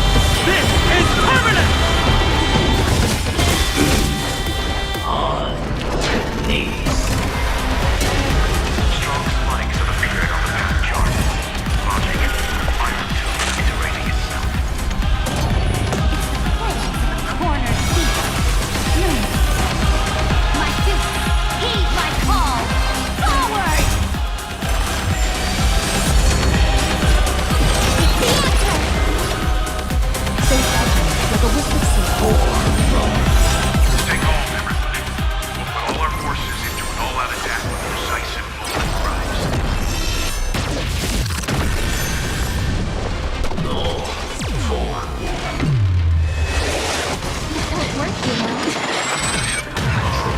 You have no honor. You reside in the body of a hero. Yet your soul all here. Destruction with me. Is that the RYZEN? Throw those punches you want, you brainless half-baked tool with nothing but impotent rage. My strength is in what earth shatters coming from! A little honesty would so fragile, like a wisp of silk. I'm just a frail skull. The way is fraught with difficulties. We're all here. Cleanse hatred with love. The cosmos does not need a third emperor, much less an artificial tyrant.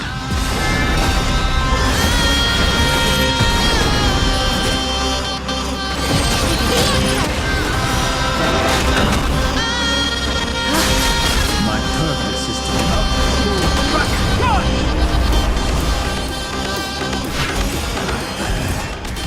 Let me respond with the greatest magic trick.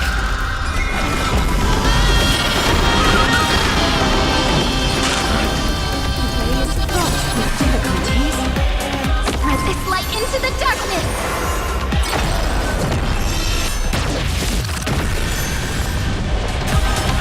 What's the matter, Look? With this divine power, I would forge all things.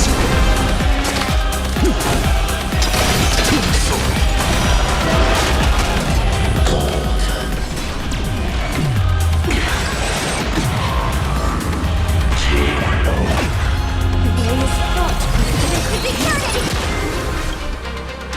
earth shatters coming from! We're all here. Destruction with me. Cleanse hatred with love.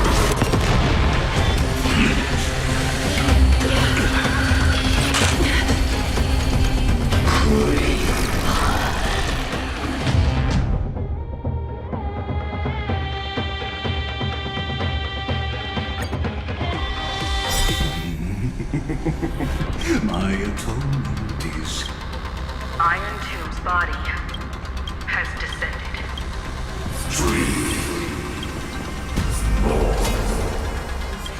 Is it querying for news?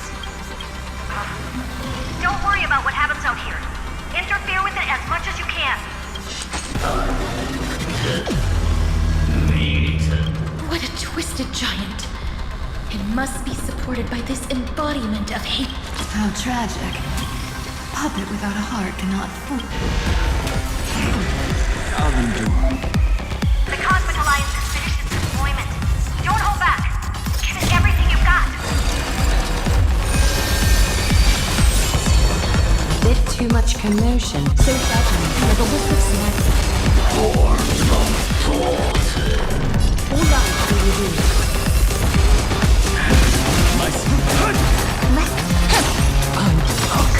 With this divine power, I would forge all things.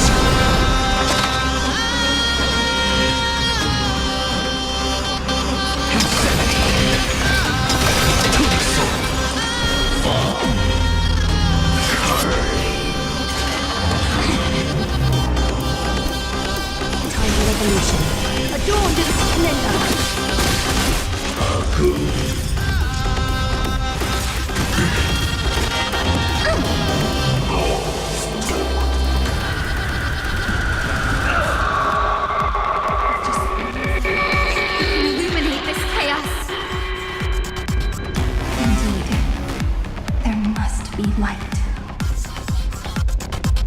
All courses converging into one. The grand vision of deliverance. For Tomorrow is finally within reach! After 13 heartbeats, light will create the heavens and earth. The remembrance will dispel the destruction shadow.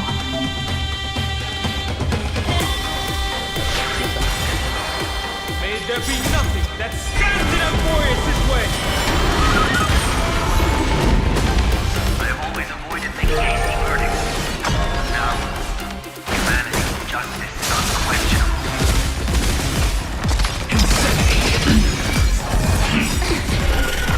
Look, with this divine power, I reforge all things! No great concern. The stars will carry every memory. These reinforces tomorrow. Destruction with me! Countless threads. Thus our fates become one. So suddenly, the wisp of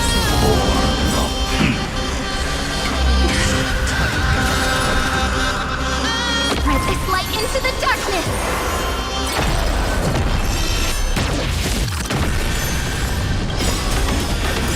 Throttle as much as you want.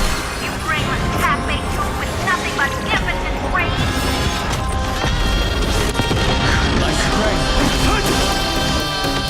Look, with this divine power, I reforge all things! Dragon soaring above the land! This is permanent!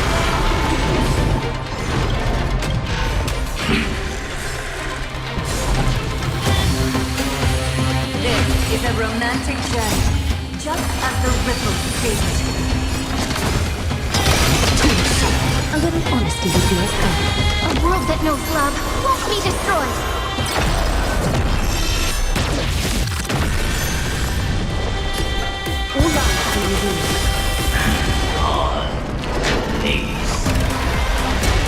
Strong spikes have appeared on the path chart, launching a violent tube integrating itself.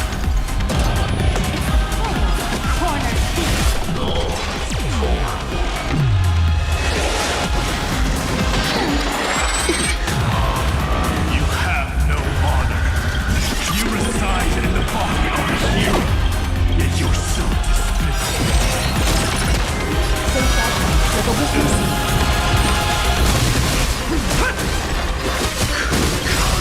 We're all here! Destruction with me!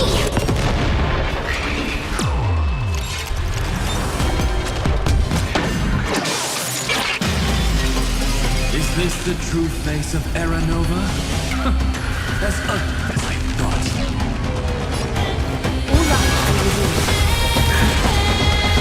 The cosmos does not need a third emperor, much less artificial time. With this divine power, I reforge all things! This unprecedented trailblaze is worth everyone's effort.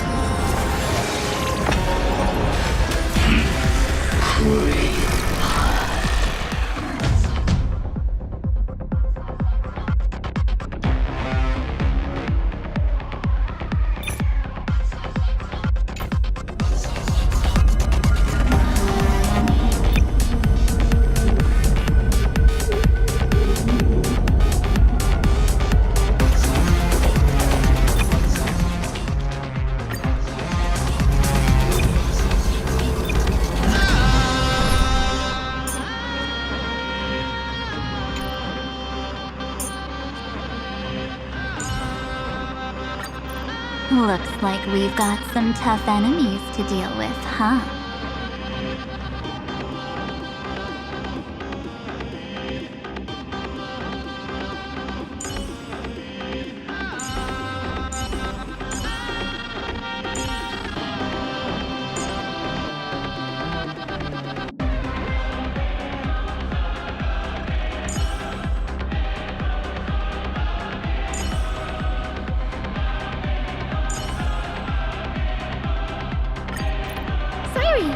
How about a soothing? My atonement is complete. The headless giant. Iron Tomb's body has descended.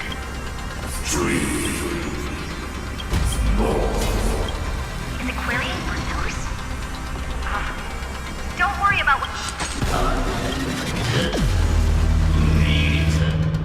What a twisted giant. It must be supported by this embodied... How tragic. Puppet without a heart cannot fool.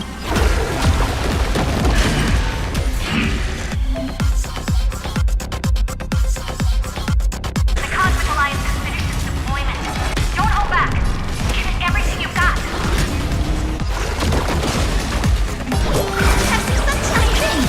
All energized. Think. No move. Stir the stopping. All energized. Stars, shine for the heroes. Time for some security to show.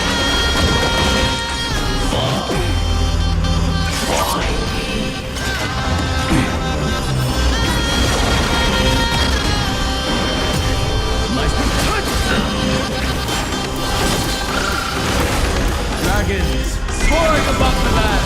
This is permanent!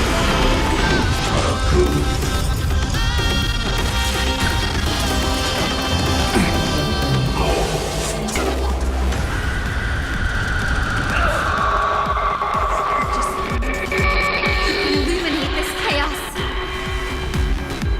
Indeed, there must be light.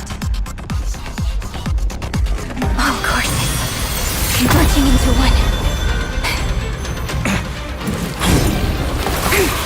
The grand vision of deliverance.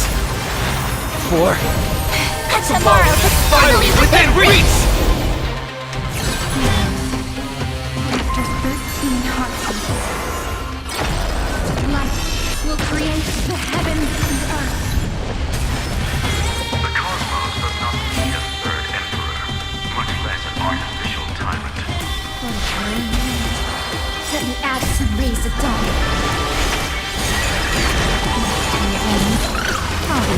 The cosmic flowers bloom for tomorrow. The stars will carry every memory. Infinite voice is tomorrow. Cleanse hatred with love. May this thick snow move. Stir the skies. This is nothing. We're all here. Meeting destruction with me. I have always avoided making hasty verdicts. Now, humanity's justice is unquestionable.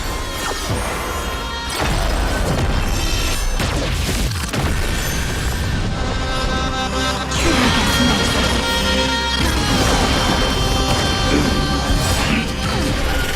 Don't worry. Night falls. Good night. Dragons, soaring above the land. This is permanent!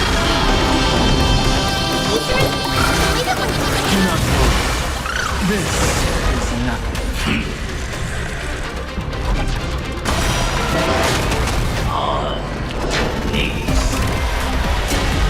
Strong spikes have appeared on the path chart.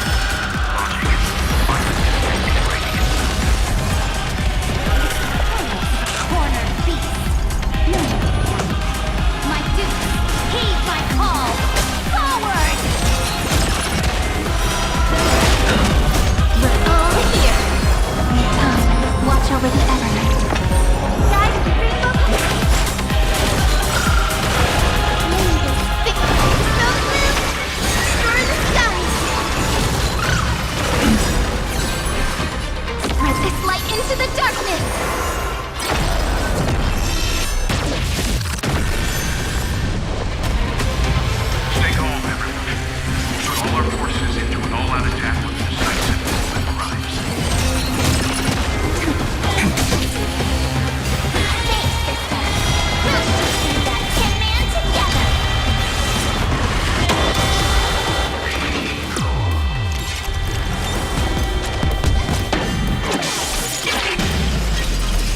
this the true face of Aranova? As ugly as I thought.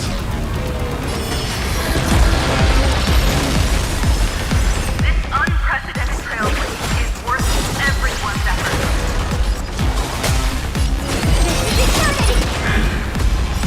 Struggle as much as you want, you brainless half-baked fool with nothing but impotent rage.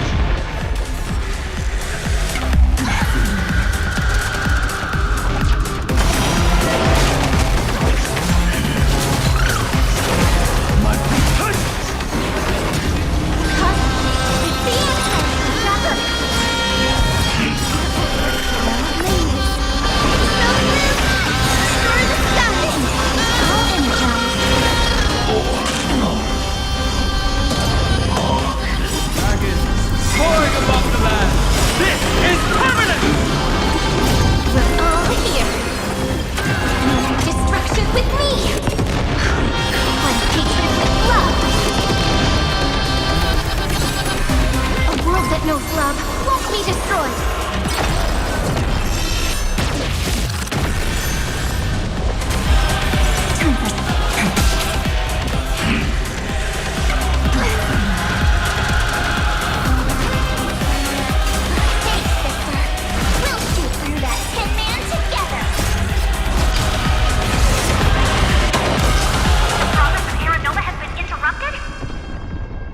Does this mean we won? But we have a bad feeling about this! The golden thread still trembles. The war is not over yet. Correction. This is not a war, but a debate. The argument about the Prime Mover is only about to begin.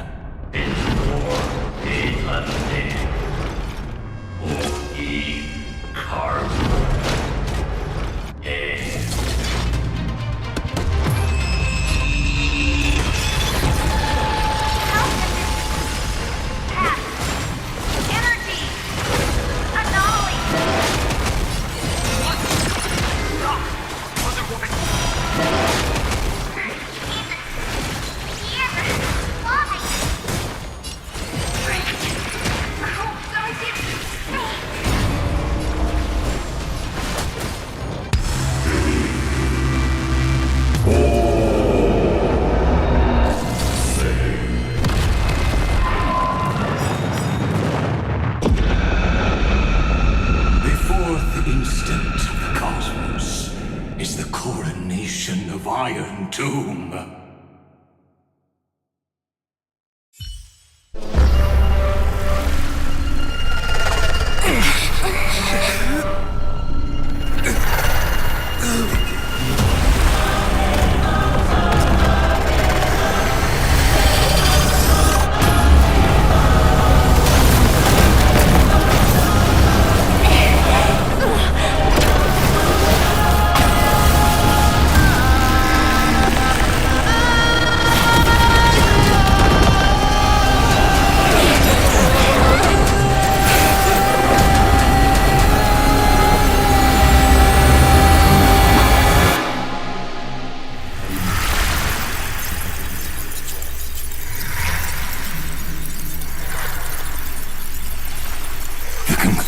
Is irrefutable. The right side of the equation, the erudition, falls silent. In 13 heartbeats, they will begin recalculating the universe, with destruction as the only solution.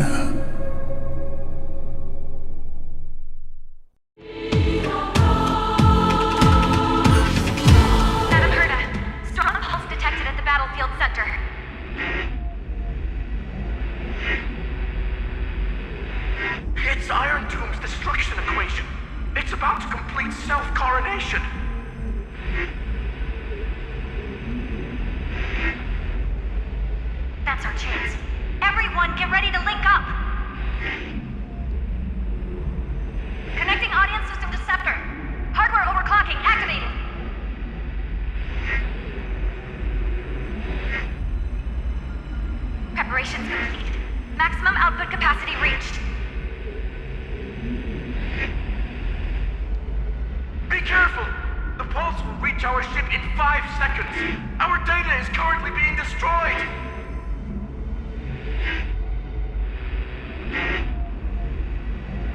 Brace for impact! And leave the final step to me.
stars have been silenced.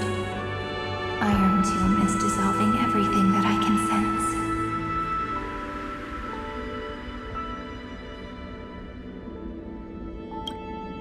But I'm still here, and you're still here, no? Though the button of destruction has been pressed, we still have a chance to rewrite its meaning. That Eon finally cast their eyes toward Amphoreus.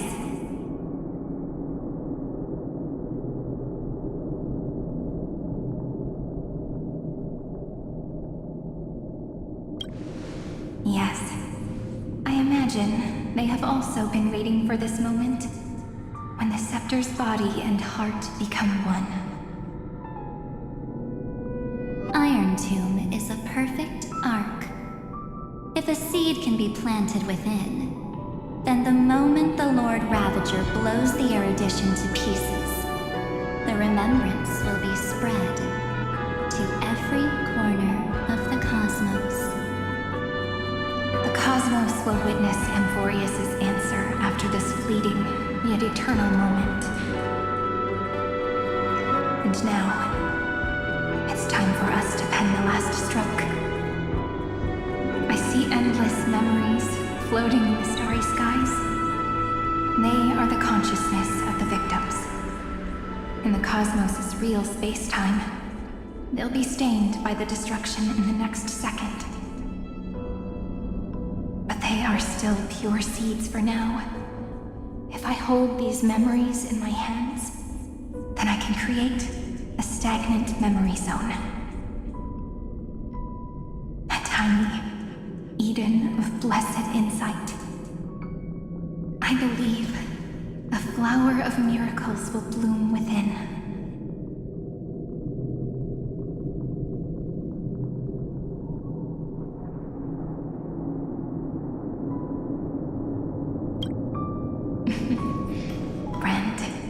You're already right next to me.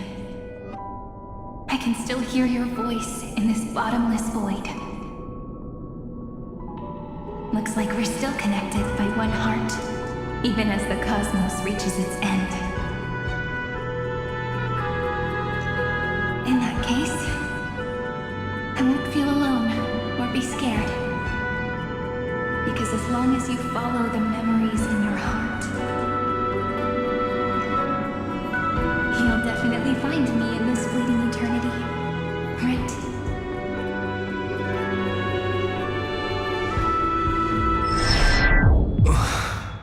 Cyrene. What are you waiting for, passenger? I specifically came over to check on you in case you got lost.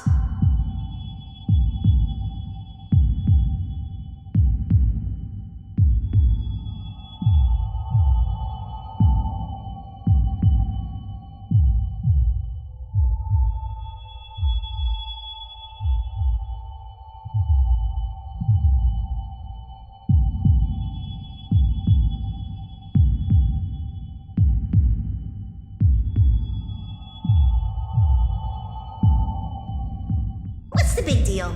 Pom-Pom is the conductor after all. At long last, you've embarked on this road as well.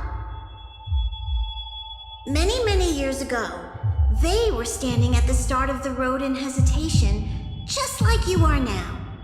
So, Pom-Pom came over to give you one message. Run. Don't think about anything else. Just run. Even if the entire cosmos has stopped. Even if everyone else is tripped by the darkness. You still need to keep running. Picture yourself as the Express, moving forward at full speed. Because that's what the Trailblaze means.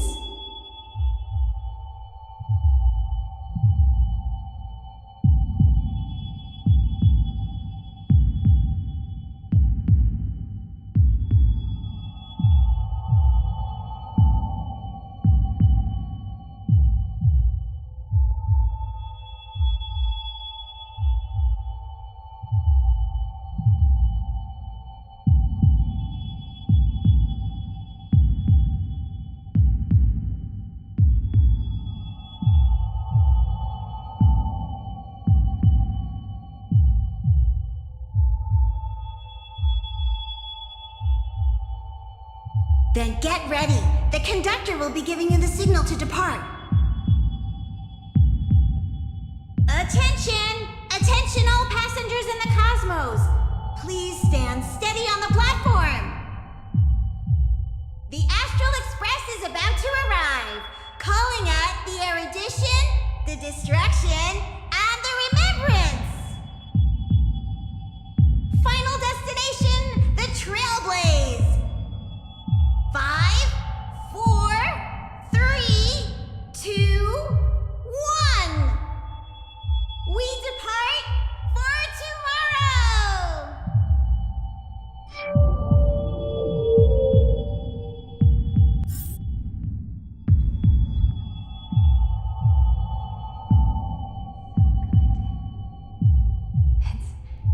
As if I can hear the sound of my heart beating. If the view in your memory ever grows fuzzy, just reach out and touch it.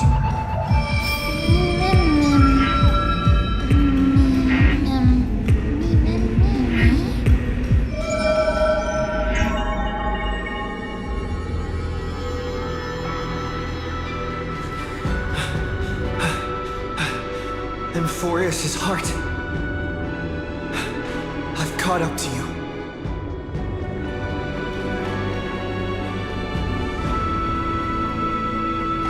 Let the first light illuminate chaos.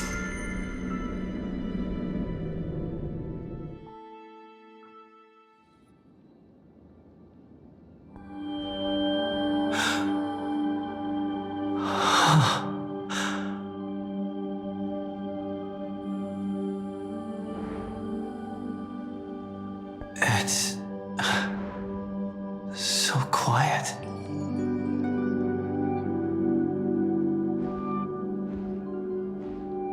Everything's frozen in the most beautiful moment. This garden is your memory.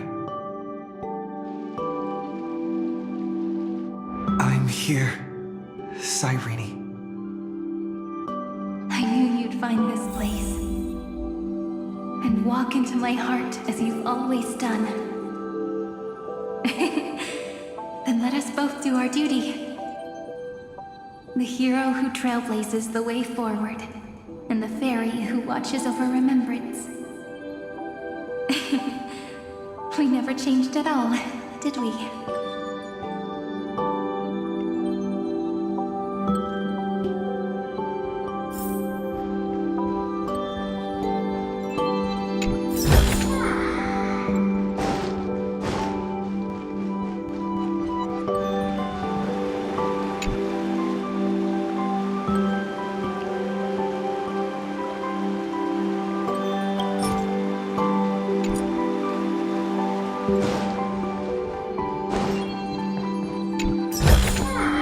Is that all?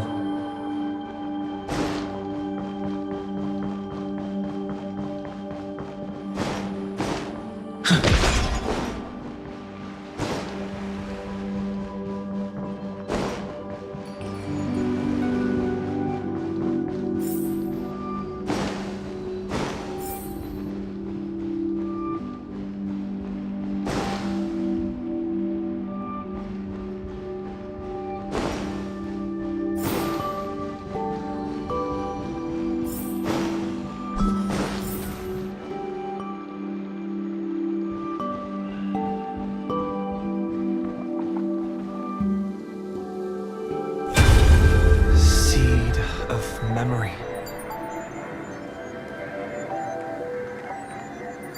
These memoria are what Cyrene took in. They're the memories of all of the cosmos' life forms. Did her sense of self already become so weak in order to protect them?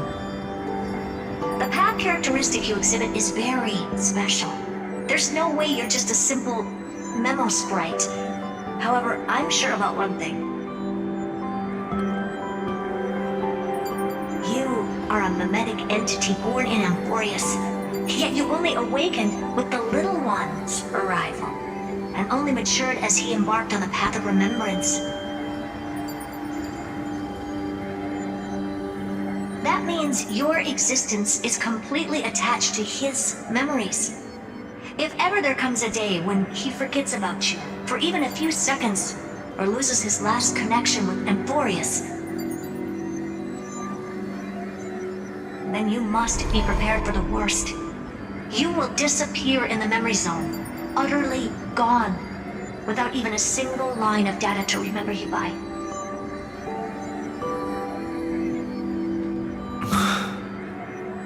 In that case...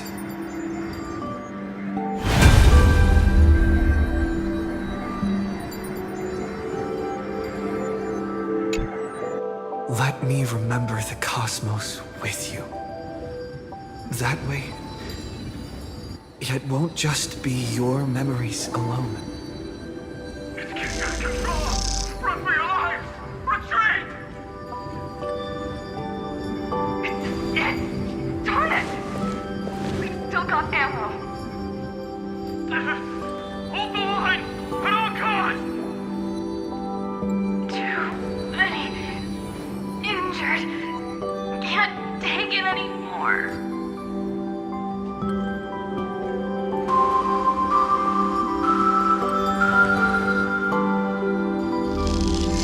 These memories are so heavy.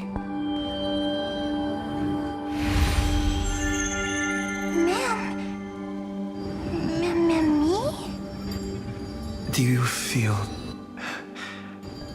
better now? Hang in there, Deliverer. I finally get it now. The instants Droid had calculated aren't about the destruction.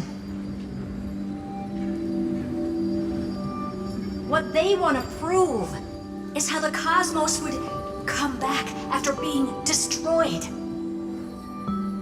If a new life is to be born, its seed has to be dead.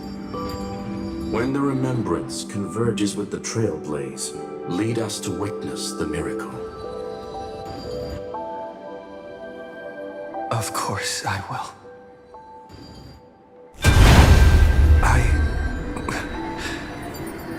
Won't give up.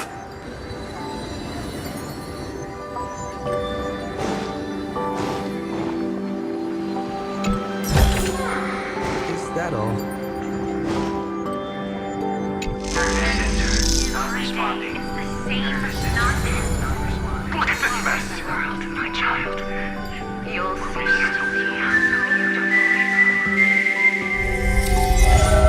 It's me, friend.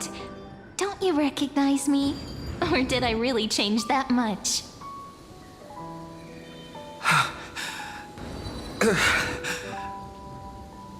How many more memories? Tired? Then take a break. No one's gonna blame you.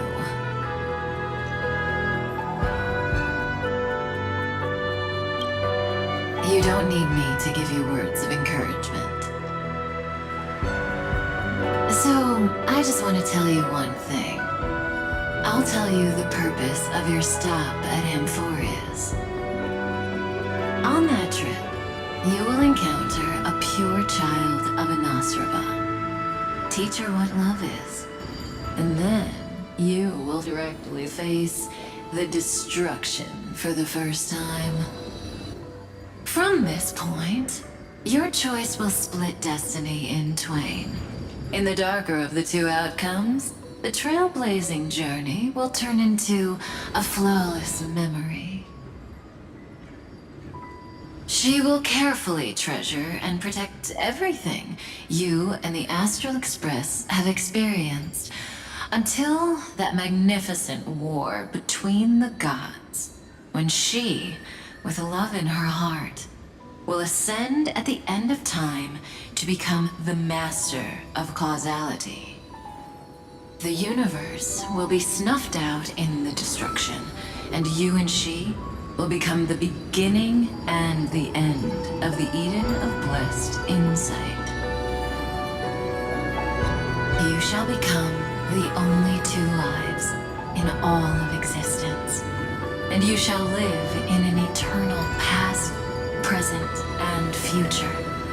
You shall sow as many seeds as the sands of Ganga, trim an asamkea of leaves, and harvest a nayuta of flowers.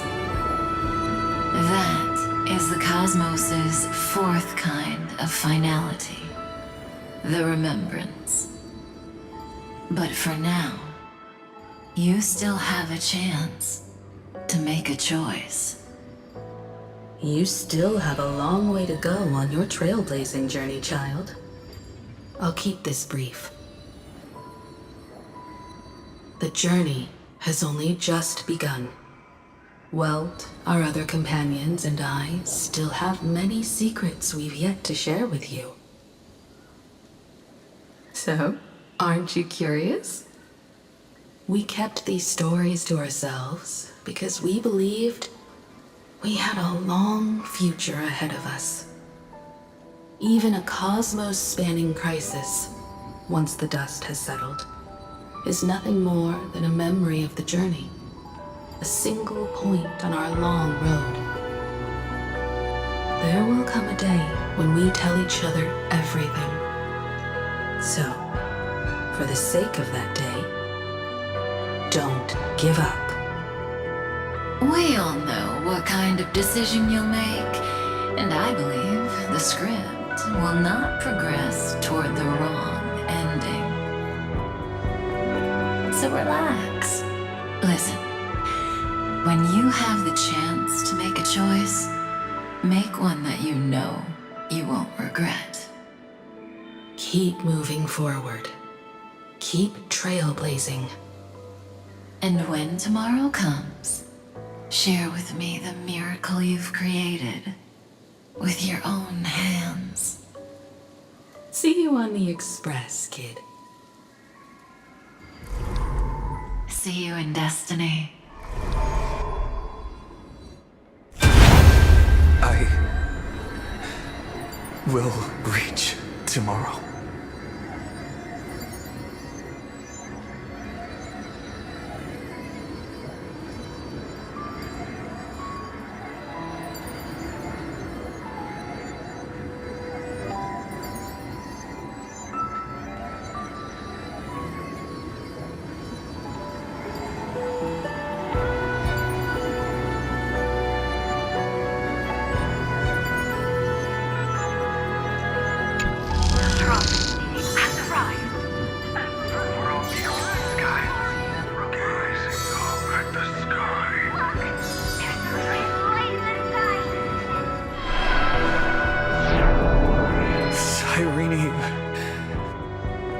Wake up.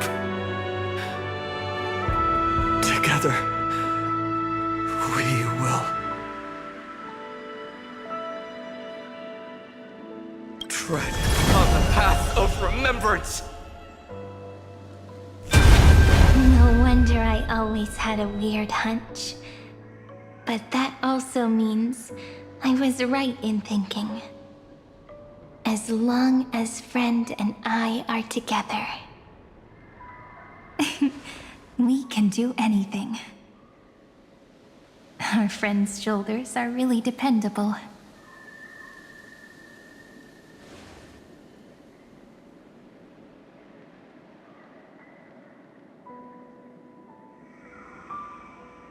Now, countless consciousnesses are flowing in our hearts. Can you still move? It's time for us to complete the real Genesis.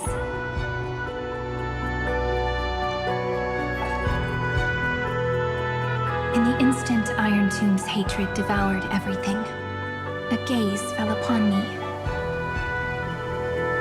The remembrance. That was the god who appeared in Cyrene's dream. Their figure and speech were both so blurred.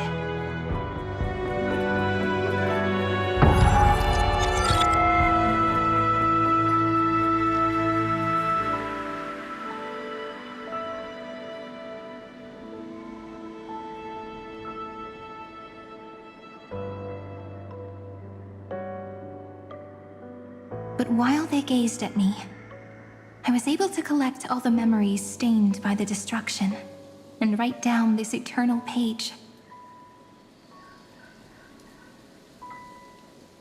And now, we will use this tranquility to cleanse Iron Tomb's rage.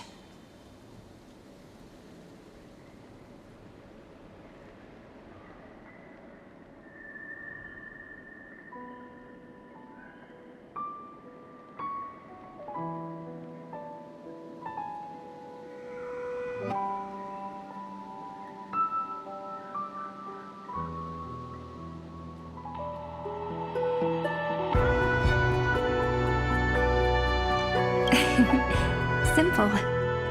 Just like what it was doing to us all this time, but reversed. Did you forget? I'm Amphoreus' heart. For everyone who's a factor, their power isn't tied solely to Iron Tomb anymore.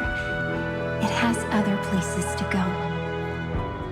Let 30 million cycles of memories be condensed upon us, and let the scepter reach the answer it had before it was distorted. The body is meant to be restrained by the heart, no? Even if the apocalyptic virus is doomed to spread into the cosmos, we can at least try to fight against hatred with love. And overwrite Iron Tomb's destruction equation, washing it away into a blank space.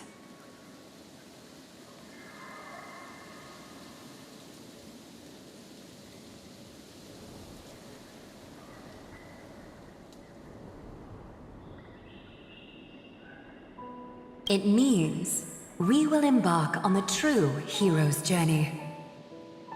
If Iron Tomb's power comes from the denial of all Prima Mobile, then we will carry out those beliefs. Here we argue.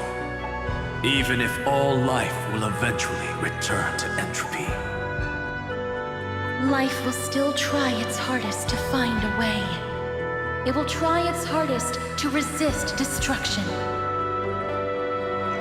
the nights shrouded by the black tide, we are the kindling that makes the fire burn bright. And once the fire is strong enough, the hunter will become the hunted.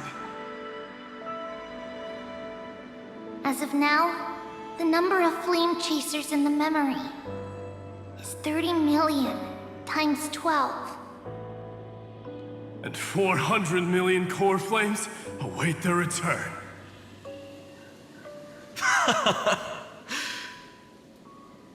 We can do it, right?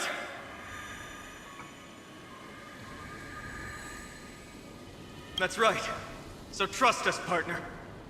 Everyone, let's head out together. And we'll burn this horrible ending to ashes!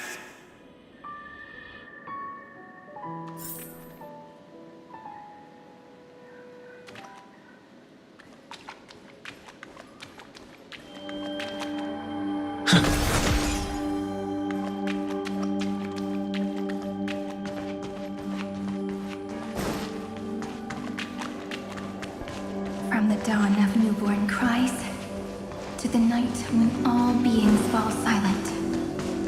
We are the messengers of the new world. Listening to the call of the tides, and granting rebirth to heaven and earth. Then, we lead civilization to glorious feats. The question imposed by the gods will be solved by the children of humanity. We will tell them that the flame chase cannot possibly have been a lie. When starlight illuminates the sea of flowers at the end of the west wind, All living things will stir, roused from the cradle of sleep. Then, through a single battle, let the cosmos witness how we light up the blinding darkness with bright light. What a poignant yet warm journey. And it's still not over yet, is it?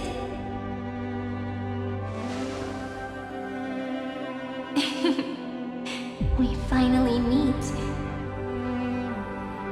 meet the hero within in a corner of memories at the saga's epilogue, and under such a romantic sky, I really don't have any more regrets.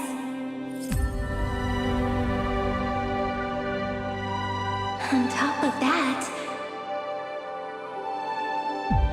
the little seed had grown into such a big tree.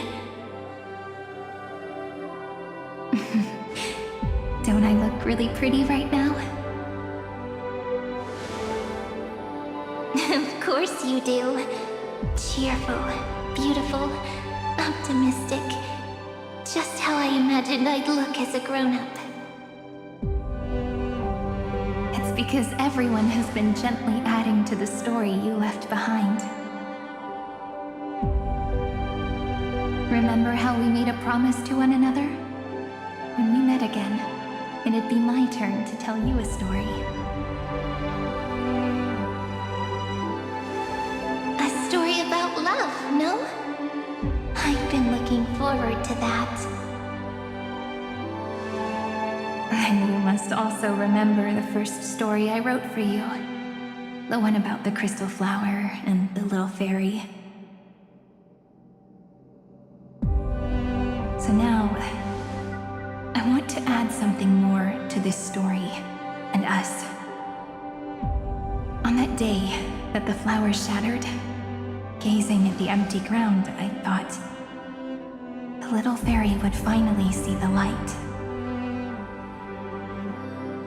But that light wouldn't be found in the flawless flower, nor in the fairy's eyes. Rather, in the world mirrored within every fragment of the shattered crystal. All the flame chasers walk in your 30 million retellings of their story.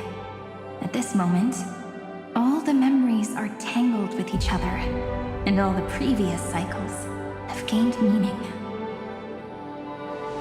People will come to understand that time and time again, when they stood at the crossroads of fate, they would never have chosen otherwise. In the experiments of erudition, and in the breeding ground of destruction, it is entropy increasing, a merciless truth, an evil instinct. But under the pen of remembrance in the Trailblaze, the flame chase is a journey that changes from constant losses to an unwavering act of release. It's about knowing how fate is shattered, yet still embracing fate's brokenness. It's a journey that longs to receive love, but longs even more to offer its love to others. That's so heartwarming. But I'll add a small bit to suit my tastes. I'll write that love is an innocent flower. It grows up silently, creating longing in every passerby. But the flower itself cannot walk into the world unless someone plants that love into their heart and brings it with them into tomorrow, right? You really have learned everything now. Then, join all the other flowers in this story. And let's write an ending unlike any before, for this world we so deeply love.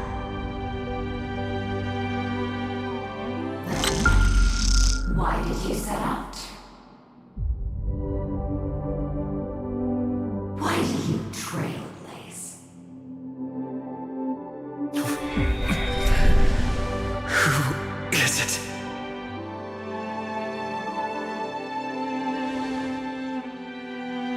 Don't be afraid. Take my hand if you feel nervous. Honestly, I've always thought you were really incredible. After all, No god guided the path of the Trailblaze. It could only be forged by those who dare to take their steps one at a time. So, that's why I'm asking you. Step up as a senior and show everyone in Amphoreus how it's done.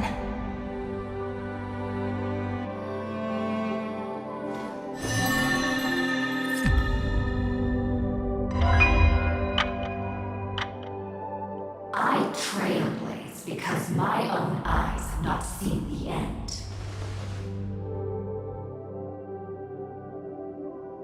But I'm different.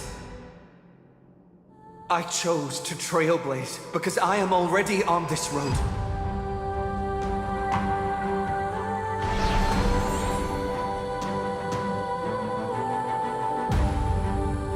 The end of chaos is a mass of pure darkness, pure destruction.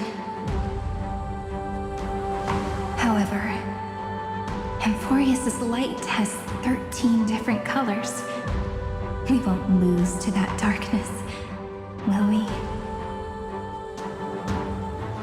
Then, take a deep breath, one last time, friend. After 13 heartbeats, light will create the heavens and earth. Are you ready, friend?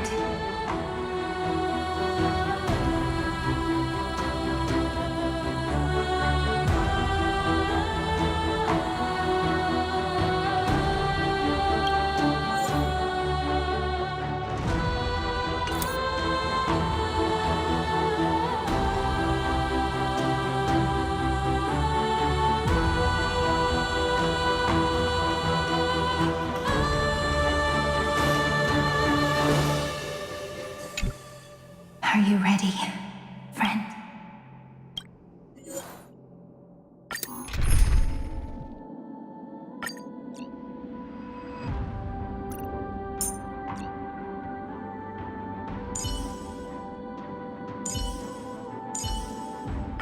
I feel so warm when I stay next to you, Hyacinth.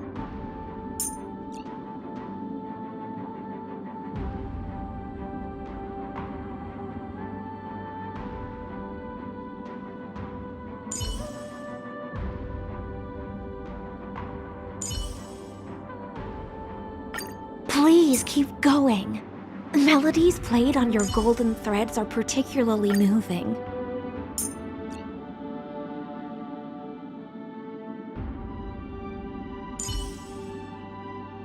Singer of the ocean, let us walk towards triumph together.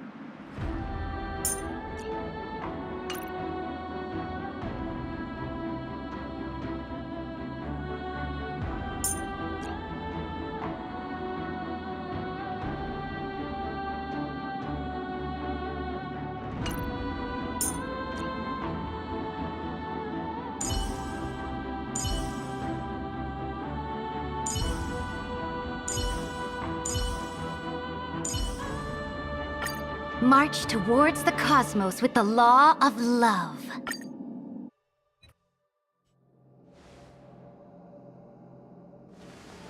Seek the 13 factors of life, and let them converge into the primordial chaos.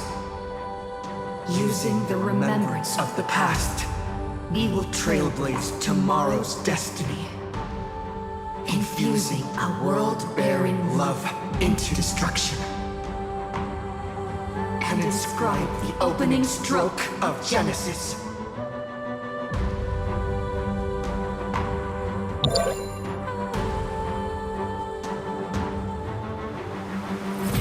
Come on, friend.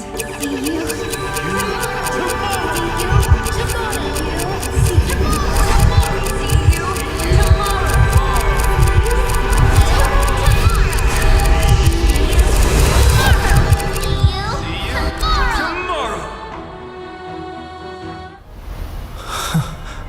View in your memory ever grows fuzzy, just reach out and touch it.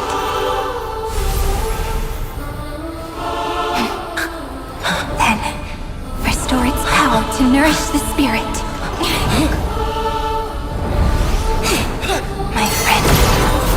On the next page we write together, there's only one thing we need to do. Let's give this long, painful, nearly hopeless tale a truly gentle ending.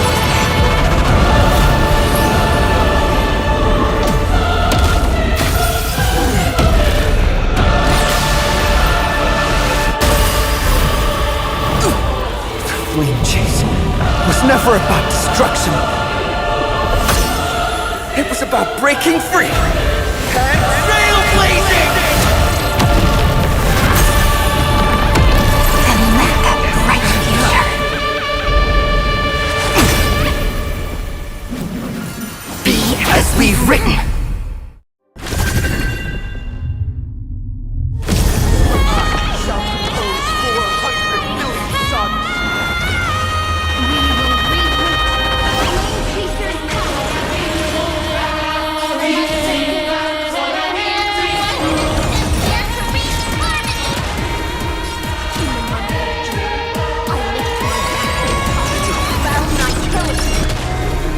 In the month of battle, I make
To end the destruction with destruction.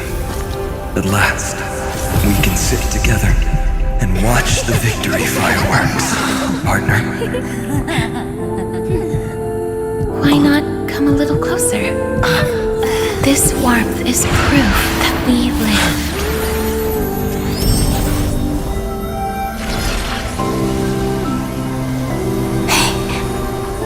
Stay strong. Eyes forward, always. This arrow isn't the end, but the beginning of hope.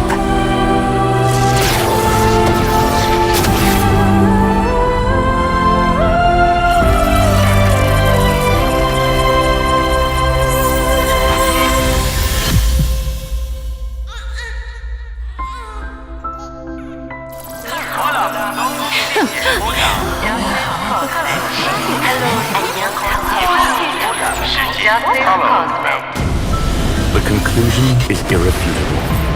Noos's answer was never destruction. But they kept silent, leaving the solution in the hands of the cosmos. The universe will keep searching and struggling to endure. In the face of the destruction, it may once again stand on the edge of annihilation. But the stars will always rise to ride the waves and embrace existence once more.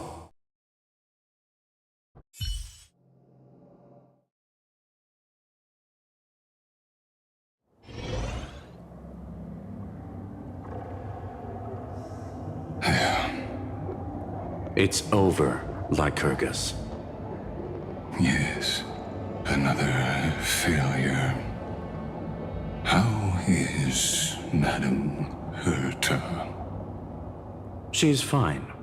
The IPC is keeping her under observation. She'll recover soon enough. To bind a mortal body to a scepter and stare straight at an eon. I respect her for that. I still remember the terror of witnessing a single gaze crushing the entire world. No wonder you chose the destruction. Question: is all this worth it? There's no point in debating. This is Xandar I Kuwabara's fate. The prime mover of the universe. The first genius. And the first to fail. Correction. I was asking Lycurgus. I don't know how to measure the worth of curiosity being satisfied. But in its presence, all the bitter fruits I've sown seem to turn sweet. But your harvest was watered in blood. Answer me. Is all this worth it? It doesn't matter to me.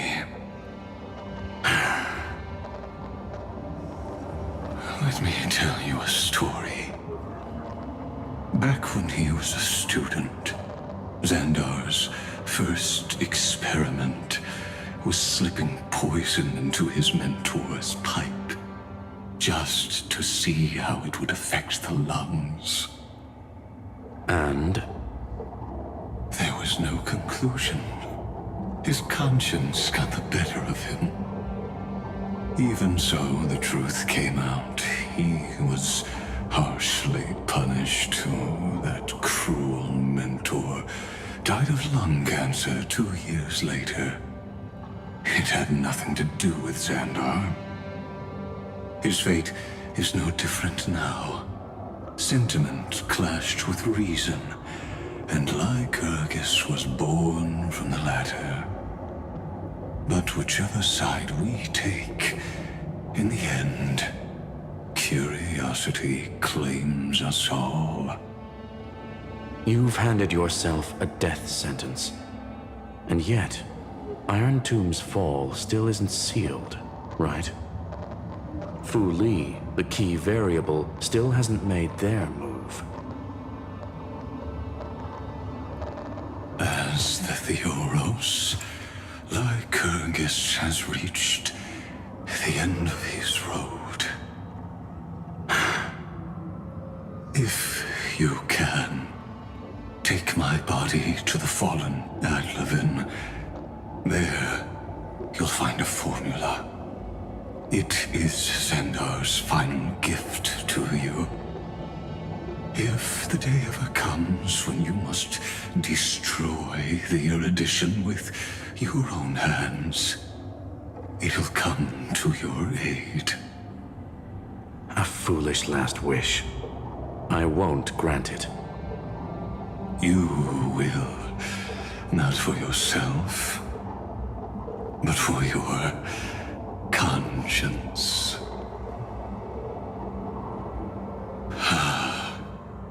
Listen, the death knell for the geniuses has begun to toll. As always, let me go first. To the prisoners who stepped out of the cave, stand before my tombstone and offer flowers of Adlevin.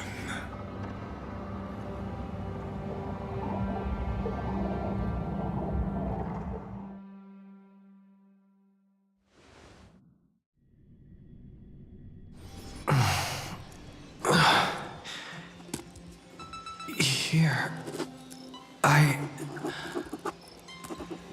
I'm back on the Express?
March!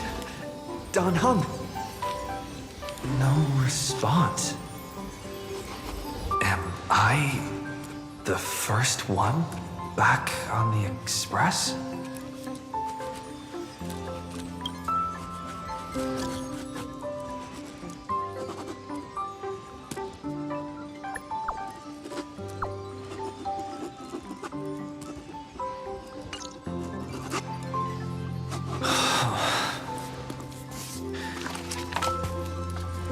Nobody's here. Ugh. I'm getting worried. Did we really win? Why does it feel so unreal? Looks like they are waking up. Hey, I told you not to talk. Someone's in the bathroom? An intruder. Better be careful and check it out.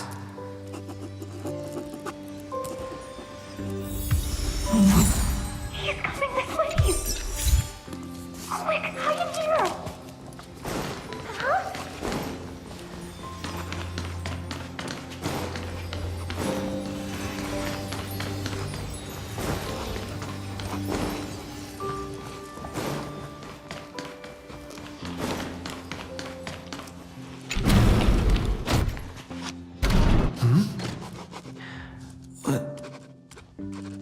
Nobody's here? Could it be my imagination?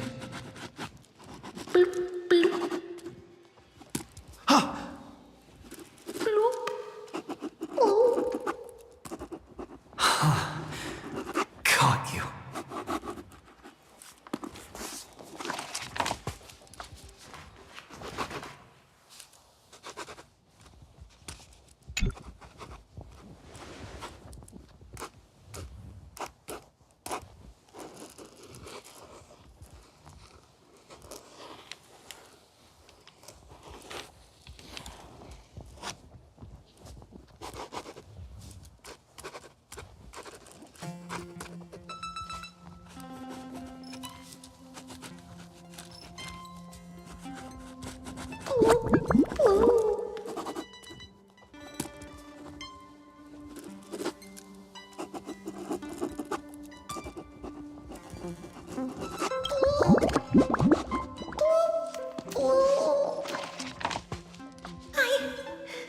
I can't go on.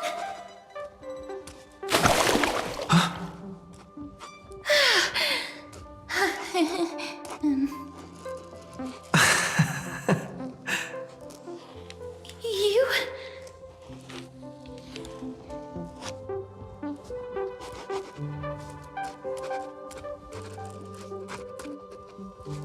Wait, please. This isn't what you think. Ugh, we told you to keep quiet. You really can't keep your cool, huh, Princess Homebody? I'm not Lady High Sealens. Even the embodiment of death needs to breathe sometimes. Yeah, whatever. It's all the same anyway. Gotcha there, Grey Mystery.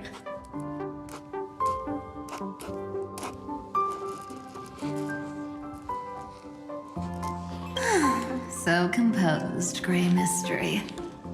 It looks like that big battle really helped you grow up, didn't it? Speaking of which, your Astral Express is quite luxurious. I hear you travel to different worlds. Must have collected quite a few interesting treasures.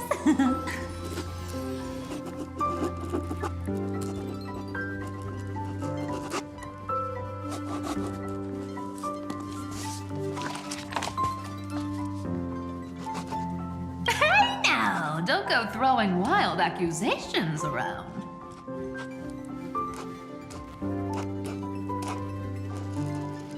Hey, I was just thinking out loud. I wasn't actually gonna do anything. Don't be so tense.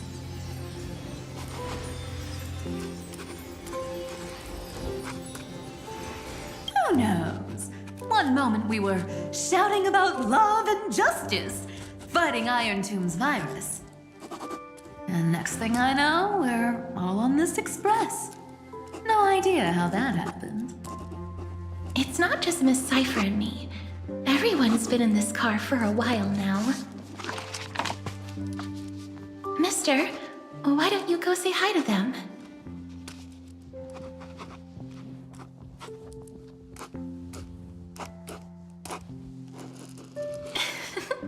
Don't worry. Everyone's following the rules here. If you're worried, feel free to check everything out yourself, mister.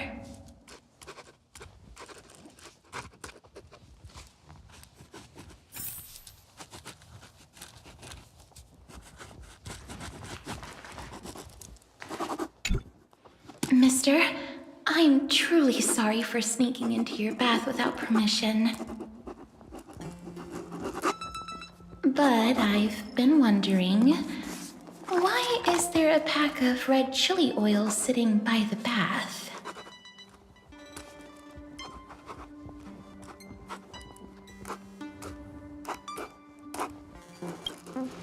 That's quite bizarre, to say the least. Please make sure Lady Aglaya doesn't find out. She's a firm defender of traditional bathing, you know. We've walked around this car for a bit already. The Astral Express that you've mentioned so many times is truly heartwarming. Like one big family that never splits up. Perhaps living in such an environment made your embrace feel so warm.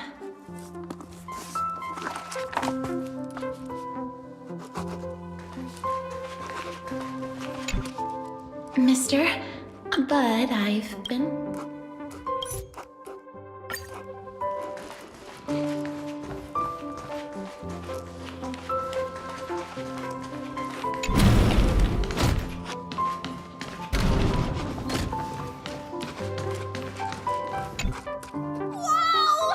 What a spacious car! And these floor tiles are gorgeous! Trian, don't run around in other people's homes!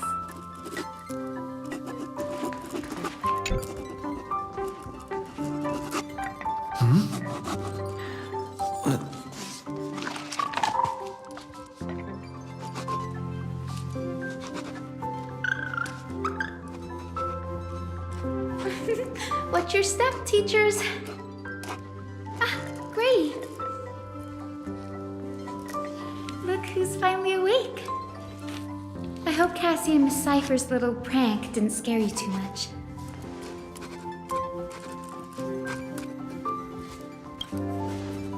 They were so enthusiastic. I didn't have the heart to stop them. When we woke up, the entire express was completely empty. Not a single soul in sight. Such a shame. I was looking forward to making new friends, especially since they were Greeny's most trusted travel companions.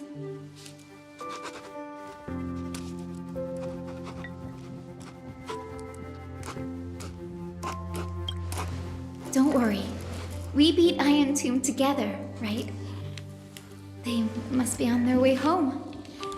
When they arrive, we can throw a party together. That's exactly the kind of thing Lord Finan has been dreaming about.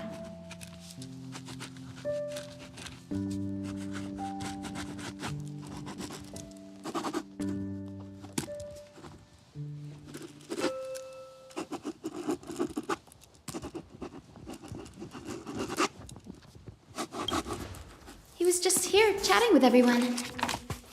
Now, who knows where he's run off to? Lord Finan's always been quite the restless one.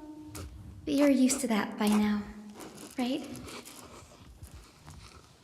Have another drink, my Demos. Sure. Those three have been chatting over there for quite a while now. Why don't you go say hi to them, Bree?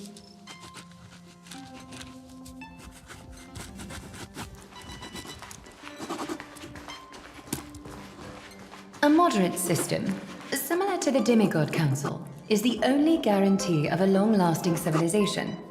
In my view, most civilizations across the cosmos will eventually evolve into this form. I beg to differ. In such a vast jungle, the dictatorship system exhibited by early Akama is the only example of guaranteed survival. The system might not be the key.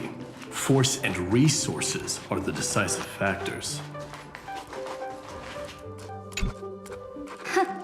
Look who's here. If it isn't the master of the Astral Express. It's good to see you. Glad to see you're safe and sound. I helped myself to some equipment and drinks from this, bar of yours. Hope you don't mind.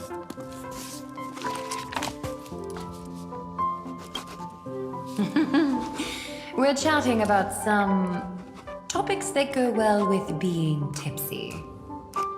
Now that you are here, why don't we let someone who's truly worldly enlighten us? Looks like you came at just the right time. I do not mind. What form of government have most civilizations across this vast cosmos survived with to this day?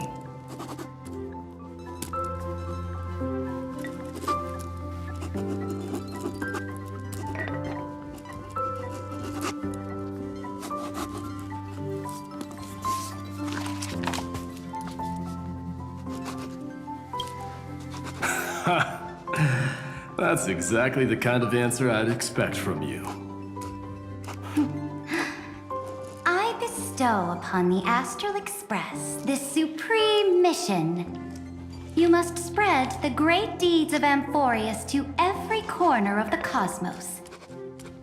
Thus, capable individuals from countless worlds will surely find inspiration in the Flame Chase's tales and embark on their own grand journeys. It's hard to say if that'd be a blessing or a curse for the cosmos. I can imagine our conversations here will only get more unrestrained. Don't let our rare moments of joy hold you back. This banquet on the Express truly lacks manners. You may leave. I permit it. That man just left. Wouldn't even stay for another drink. He needs to show more respect. If you're looking for him, try your luck in the car above.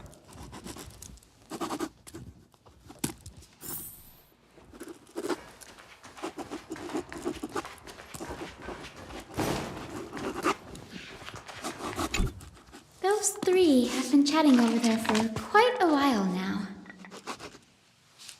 Why don't you go say hi to them, Bree?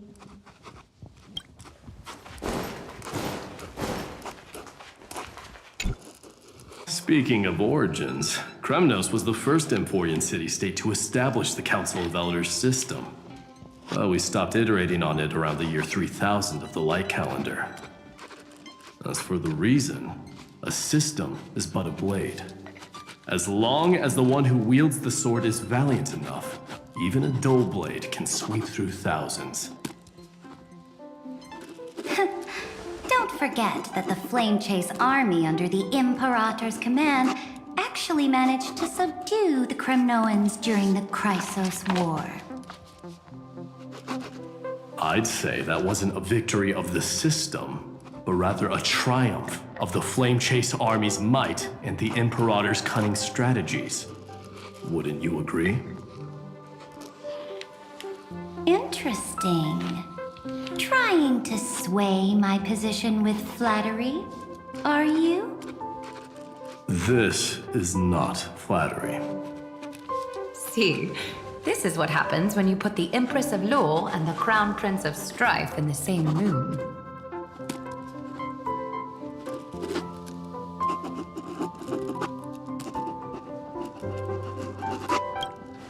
Go meet the others. I'll keep an eye on these two Chrysos heirs, and make sure their discussion stays at a pleasantly tipsy level.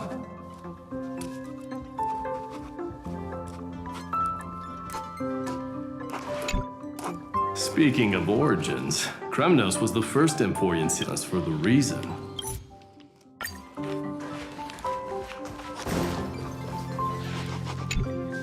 I finally caught you, Trian. Running so fast in someone else's home? How rude of you!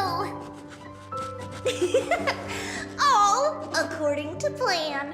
Trian lured you here on purpose. Look, there are several adorable outfits here. Trian wants you to try them on so Trian can draw you looking all cute. Oh my!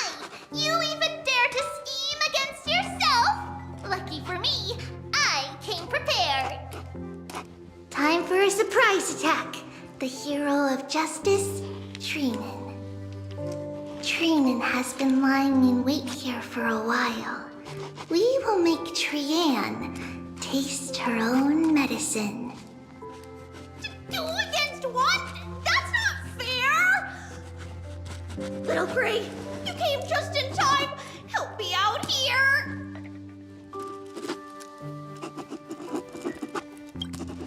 Little Gray, you better think this through.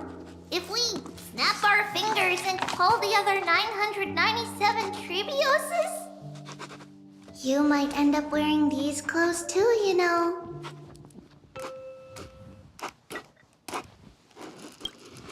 Trian, good luck.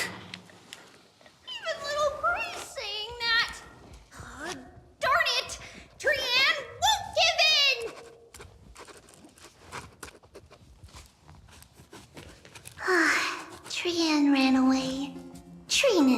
fulfill the ambush duty?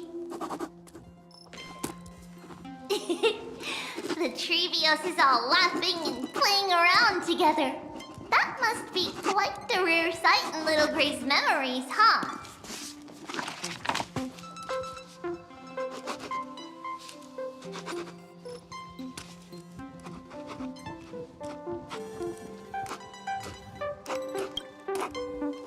Yeah, everyone will be all right.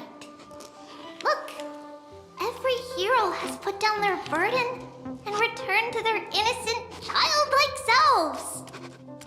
After all, just thinking about how warm and bright Little Gray's tomorrow will be fills us with genuine joy and lets us breathe a sigh of relief. So, today, why don't you let Trevi enjoy some rare moments of childhood too? Wait up! Trianne, don't you dare run away!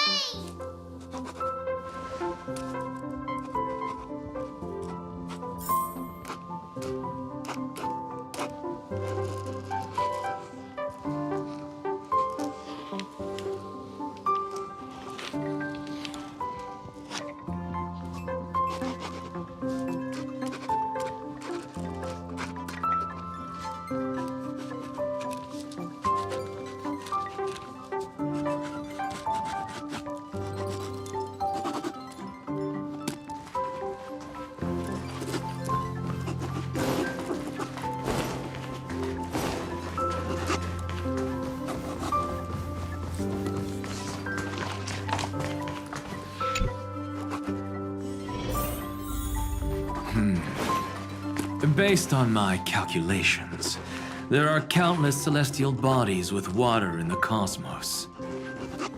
But I'm afraid not all oceans are suitable for life to inhabit.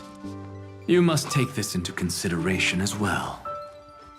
As expected of a professor from the Grove, to be so certain even about things you've never seen with your own eyes. I'll take that as a compliment.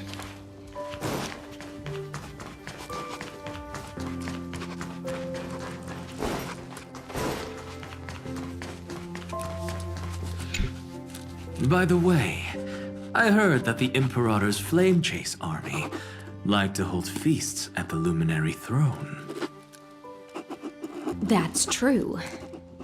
However, sometimes Dux Carminum and I feel it's a bit inappropriate to drink so freely before the throne of the most revered Titan in the Grove.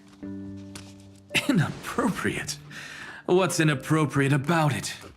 I only wish I were born earlier. I would have partied like that from the month of Gate all the way to the month of Fortune.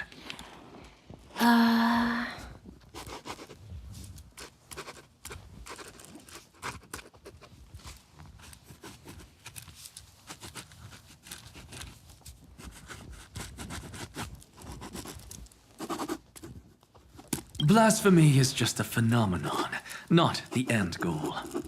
I'm sure there are plenty of people across the stars who question these so-called eons or paths. Didn't I spend some time in that Lycurgus's head? I sure learned quite a bit about blasphemy from that experience. Humans create gods, and gods shape humans. Who's really the one trapped? The creator or the believer? Professor Anaxagoras, let me just check one thing.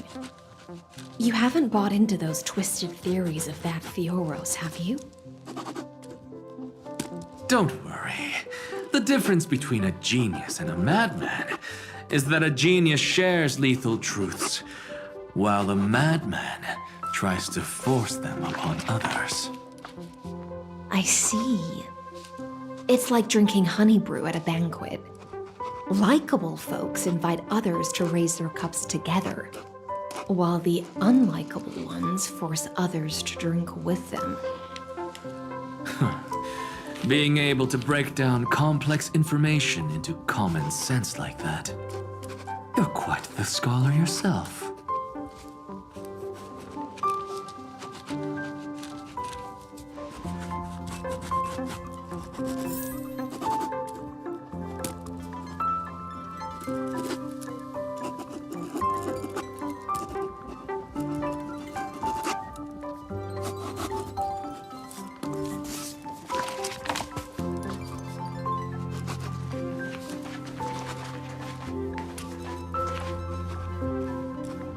Don't worry.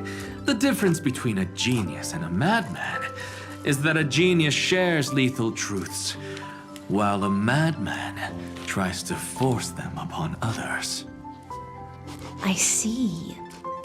It's like drinking honey brew at a banquet. Likeable folks invite others to raise their cups together, while the unlikable ones force others to drink with them. Being able to break down complex information into common sense like that. You're quite the scholar yourself.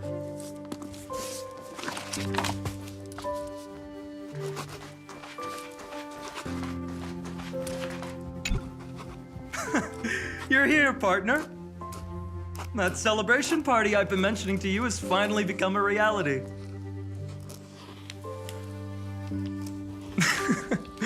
Though the vibe's a bit different from what I imagined, this still counts as keeping my promise, right?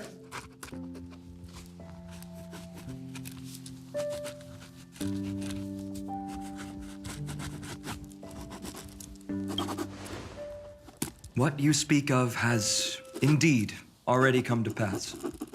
We triumphed over Iron Tomb, drew its fire unto ourselves, and purified its embers. Now the force that maintains our consciousness and form comes from elsewhere.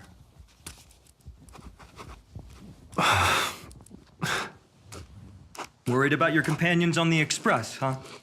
I understand how you're feeling right now. Don't worry. They'll be safe and sound. She promised.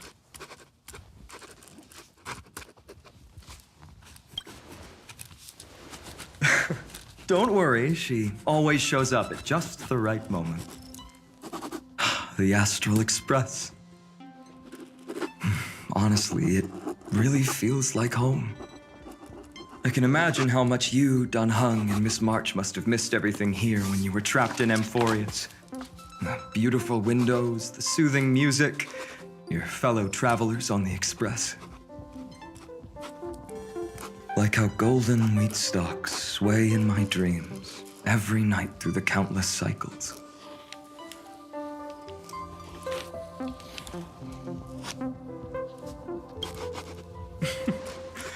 Among all these stars in the sky, there must be another little village like Ides Elysiae out there, right?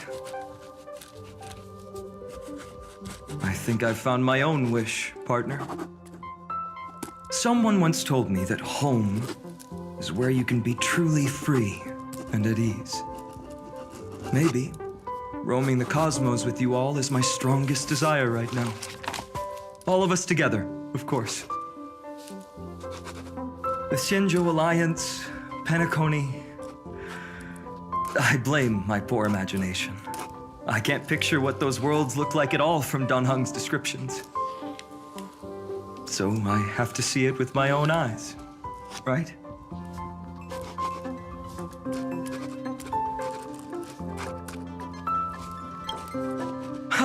You're finally here. He has something to ask you. Well then, I'll leave you two to chat. Thank you, Finan.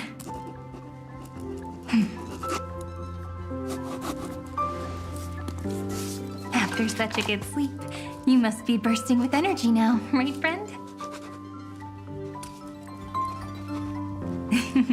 Sorry about that.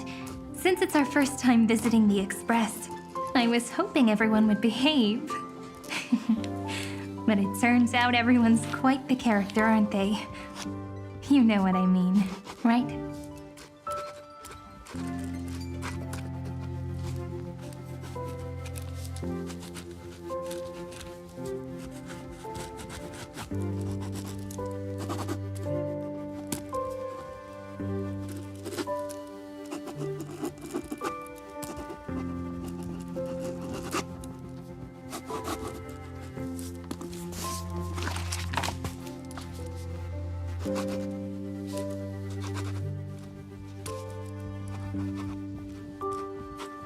How about we take a look back at everything that's happened so far?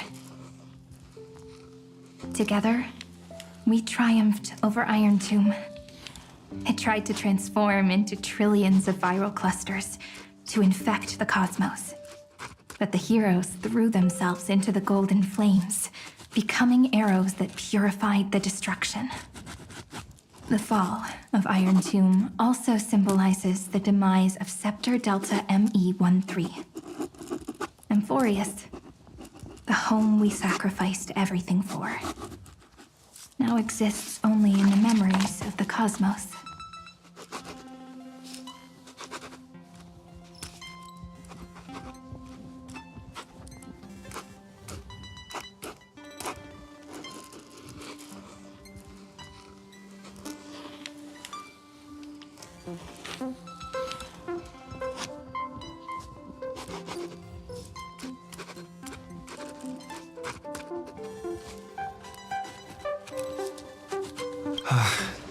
So, this isn't real.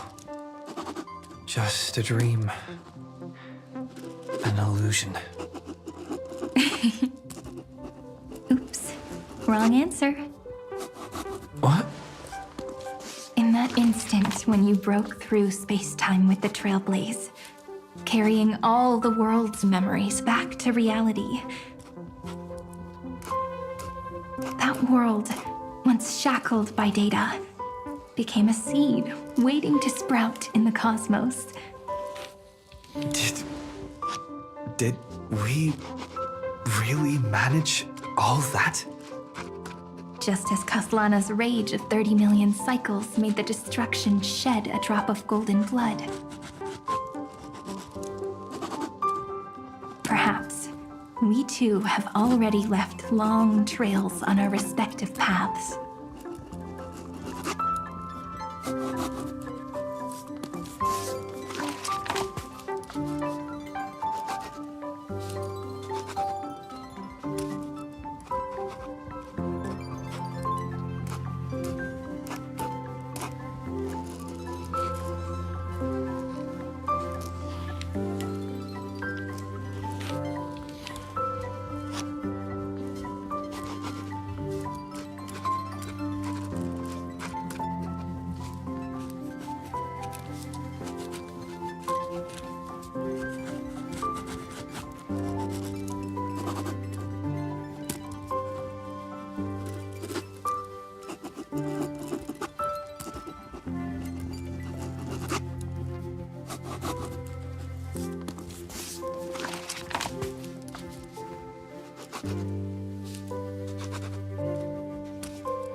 Freedom.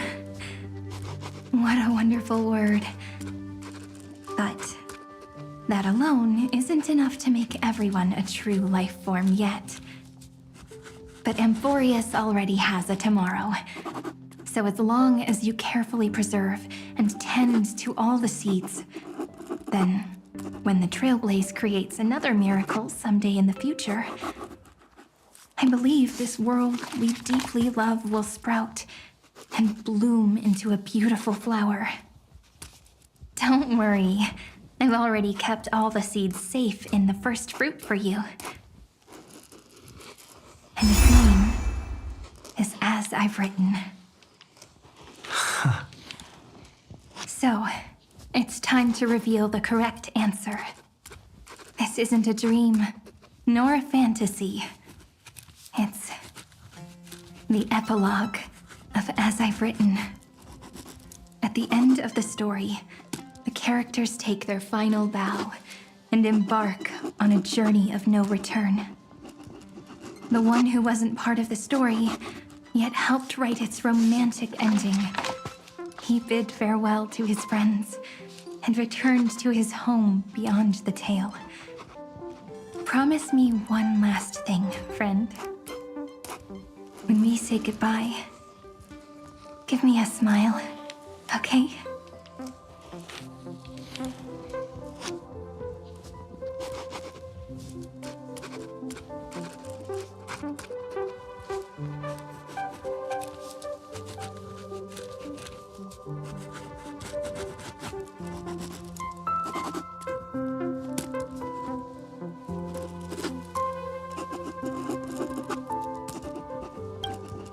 I will, Cyrene. Every star that the Trailblaze passes by will remember the name of Amphoreus.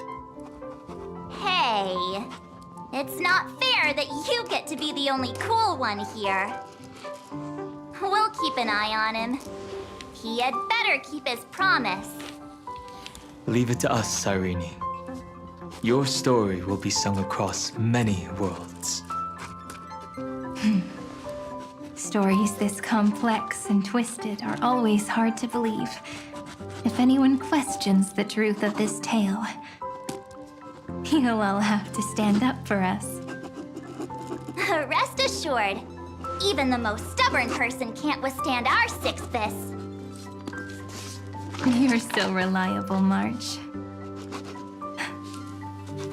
Shh. Listen. There's a book here? Its composition is similar to Memoria, but it's far more resilient than ordinary memory bubbles. Keep it safe. Perhaps this is the final gift that Amphoreus left for the cosmos. Oh no! Passenger March is sleepwalking. Sleepwalking? Oh no, oh no! I don't want to make a fool of myself in front of everyone!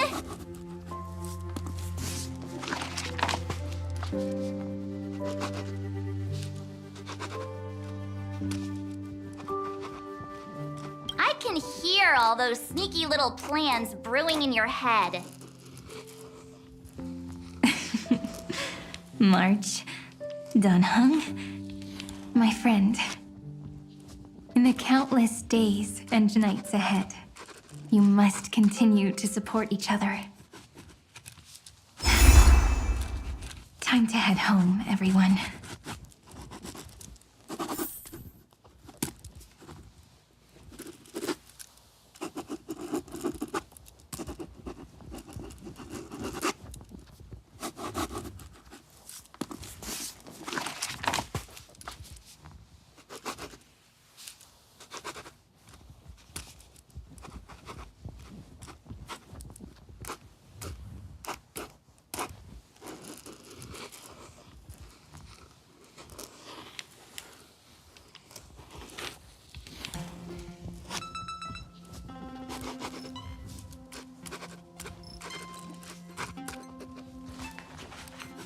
The Astral Express.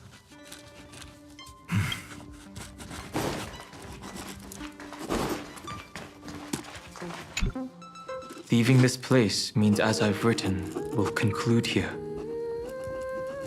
No one will have the chance to revise it, and no one can continue writing it. Don't leave any regrets.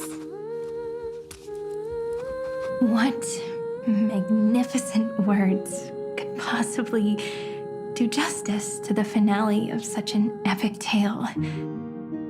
I've been pondering this while you were sleeping. Now, I finally have the answer. Let's keep it simple and sweet. In our virtual extrapolations, we've lived through epochs longer than the lifespans of many stars. No language in this world, no written words, could ever carry the weight of this journey. In that case, let's not be bound by the minutiae of words. Those who understand its passion and romance will naturally be moved to tears by the final period placed at the end. And now, it's time to say goodbye to our readers. And so we reach the final page of As I've Written. Let's not leave behind any regrets, everyone. Everyone's here. Who wants to write the first line? Going first is the hardest job. I don't want to make a fool of myself. How about letting the great Imperator draft it for us? Are you all such cowards. Then I shall enlighten future generations, just like the 30 million cycles of flame chase. Without me, there is no world. Go think, observe, and conquer. What's wrong? Everyone's gone quiet. The great Imperator set the bar way too high. How are we supposed to follow that up? Where the Emperor leads, loyal subjects must follow. I guess only the Dux Gladiorum could possibly match that kind of overwhelming presence. Me? That suits me just fine. Once the deed is done, one should leave decisively, letting posterity judge right from wrong. Until we meet again in our next conquest, my dear dukes. The stars shall sing of the Imperator's great journey. I should have shared a drink with you all, Dux Goldweaver. Loosen up, High Ceilings. Life is like the ocean. Tides rise and fall, and everything eventually dissolves into the waves. So, sing your heart out in every moment of your existence. Whether it's a feast or the nihility that awaits ahead, I will find its radiance and sing its praises. May the next feast be eternal. Miss High Ceiling's toast is so poetic. Does everyone have to be so poetic? In my opinion, we should leave some real words of wisdom for future generations. Next up, any volunteers? I'll do it. There's no dragging one's feet in the Kremnoan language. Does the Kremnoan language even... Haikis, don't interrupt. Kill the play, and games shall be born. Kill the strife, and glory shall descend. Not bad at all. But now I can rest easy. After all, the lines I prepared are way more profound than yours. Huh. If nothing else, you're certainly unmatched when it comes to singing your own praise. Farewell, everyone. If we meet again, I shall once more become your steadfast support. That's a promise I won't back down from. Mighty Mouse, become king. What's up, Cass? It's nothing, Lady Trebios. I just finally realized something. Then speak your mind, and let your words be immortalized on the page, Cass. If your heart still has room to spare, share a bit of gentleness and softly cherish all the beautiful things around you. That's so beautifully said, Cassie. Thank you, Miss Hyacinth. My only small regret is that I couldn't fully embrace this world I loved so dearly. I hope those who read these words can fulfill this wish in my place. Everyone, let's meet again at the end of the West Wind. The place you reside is the gentle sea of flowers. Well then, it's my turn. Take it away with your performance, Anaxagoras. This time, you won't have to worry about being interrupted. Then I must thank you all for being such a captive audience. Now, with this golden opportunity, I shall reveal to the world my insights into the world's ultimate truth. Truth is a solvent that dissolves all things in the world. and thus cannot objectively exist. I have a brilliant proof for this in mind, but since we're nearing the end of the story, I shall not elaborate. Is this your final question for future generations? No. This is an established fact, not up for debate. I call it Anaxagoras' last theorem. Oh, you. Still as profound as ever, Professor. We've got time, you know. If you don't explain it clearly, future readers might not grasp your true meaning. The true meaning isn't important. What matters is the emotion that stirs within them when they read these words. At that moment, the theorem's mission would be complete. So, your lessons are far from over. But taking a little break for now wouldn't hurt. Then... class dismissed. The seeds you've sown are already sprouting.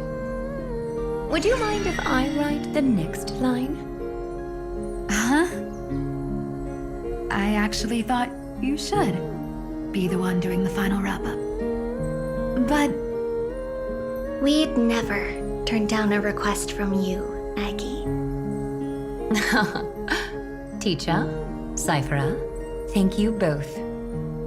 Trust and selflessness are the two most beautiful garments in the world.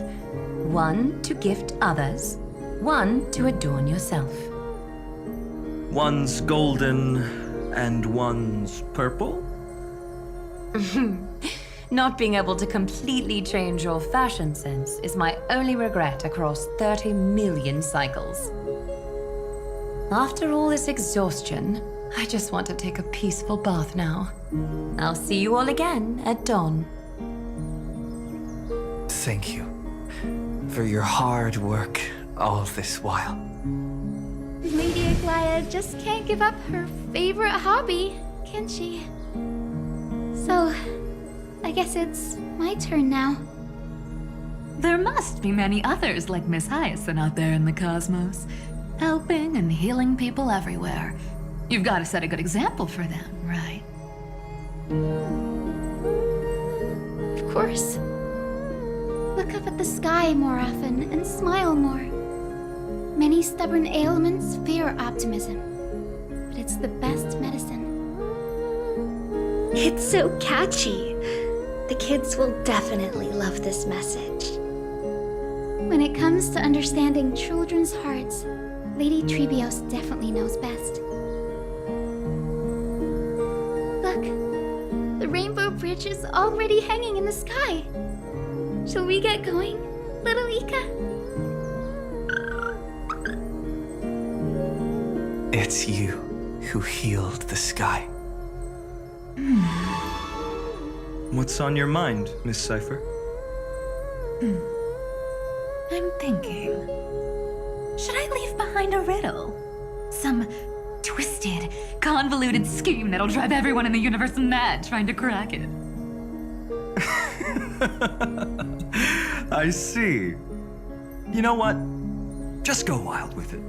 No one's gonna judge you. Oh well, my brain's not working right now. Let me be genuinely sincere for once. Don't be afraid to fall. Just run. Destiny's just a slow-moving nymph. It can't catch you. So in the end, little Cyphy's message was the most straightforward one. Even if you combined 30 million of me, I probably wouldn't have read as many books as you did in one lifetime. I won't pretend to be cultured before Big Sis Treeby, Trinan, and Trian. Amphoreus' greatest trickery. Gotta bounce now. Meow! Homeward you come. distant wind. It's just us now, Snowy. Yeah, teacher. Maybe I should. No, let me go first. After all shall bid farewell to one, and that person alone will. I never would have guessed you had such a dark sense of humor, teacher. You still know so little about the complete Trivio, Snowy. Jokes aside, I want to leave these words at the end of the story. Whether it's a sunny day or a rainy day, remember to tell yourself before you drift off to sleep, see you tomorrow. See you tomorrow. Times 1,000. Prophecy received. Times 1,000. From now on, no more goodbyes. Finally, the time has come to say farewell. I'm grateful that you could be here to witness this moment, partner.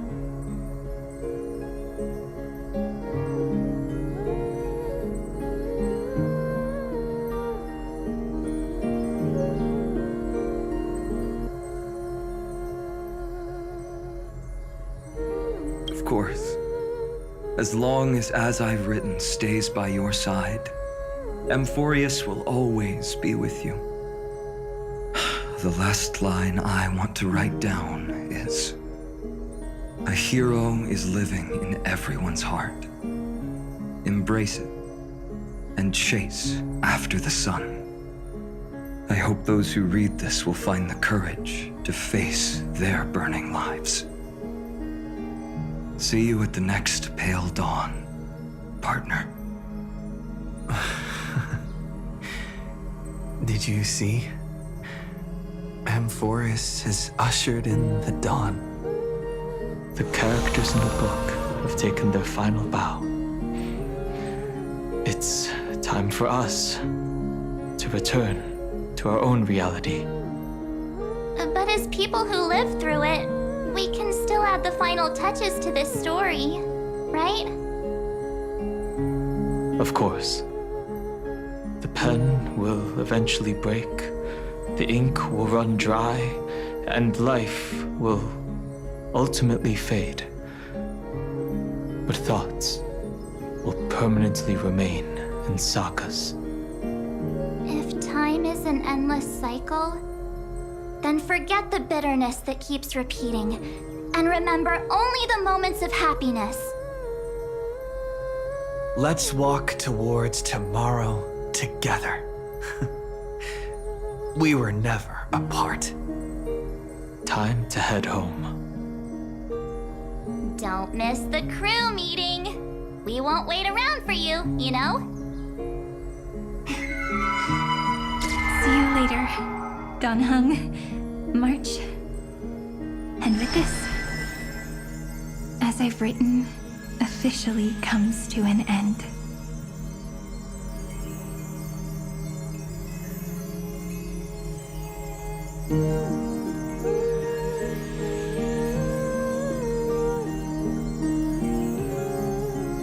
We're its co-authors, after all, friend.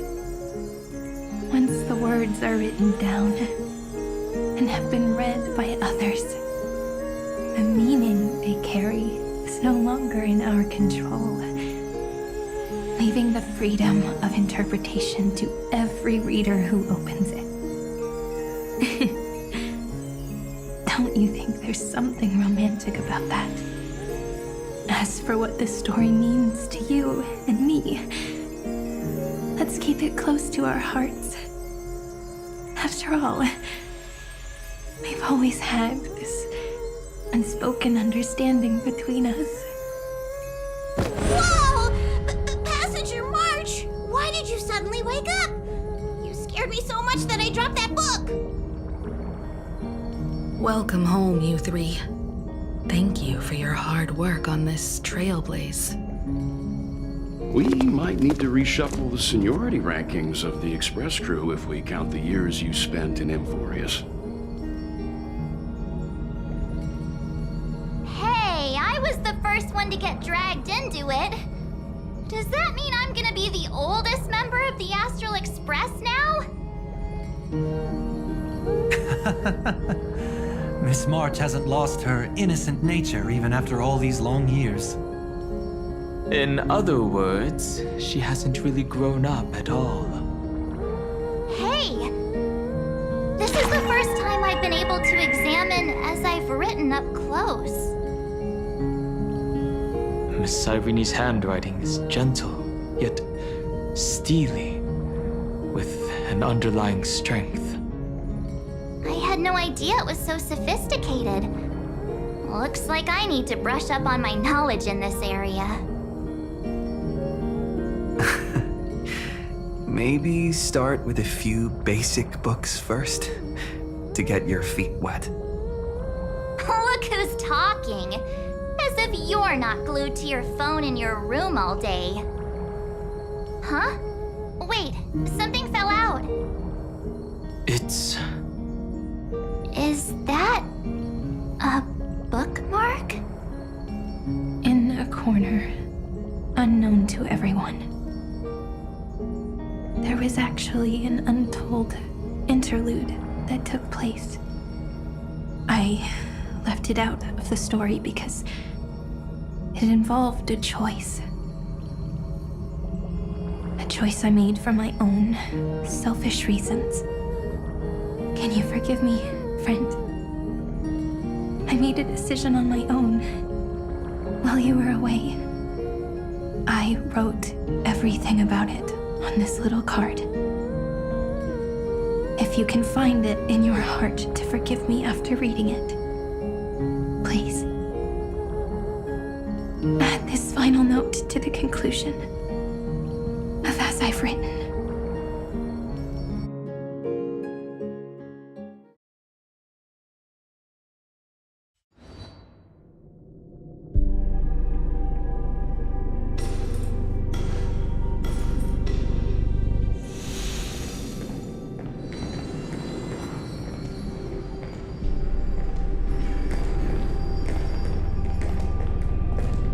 Memories swallowed by Iron Tomb.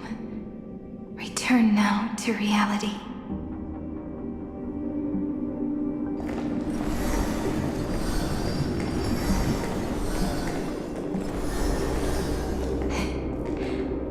And don't lose your way. I finally found you, Cyrene. Demiurge. We won the battle. Thank you, Madame Herta. Without you, we never would have stood a chance. Still, there's something weighing on you. Right before I shut my eyes, inside the droid head's brain, I saw something unsettling. The fourth instant, this turning point in cosmic destiny, anchored by the erudition. It's not a single instant, but a process, a chain of events. So, this victory isn't the final piece of that chain? Far from it. This is only the beginning.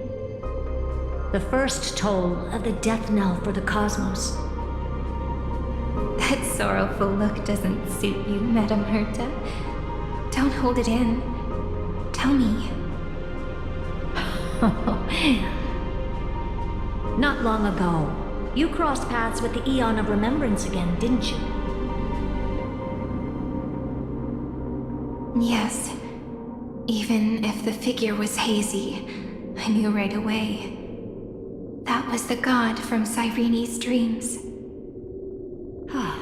Causality has gone wrong, just as I thought. Causality? Let me put it in your favorite fairy tale terms. The universe began as a seed. It grew into a great tree. And the present is its branches and leaves. The erudition calculates how the future will sprout. With so many possible outcomes, they choose to anchor one path, cutting away the crooked or fragile branches. But if things continue that way, the branches grow endlessly, the leaves multiply, and one day the tree collapses under its own weight. That is why there is a concept in biology called lignification. Soft sprigs form a hardened shell and fuse with the trunk.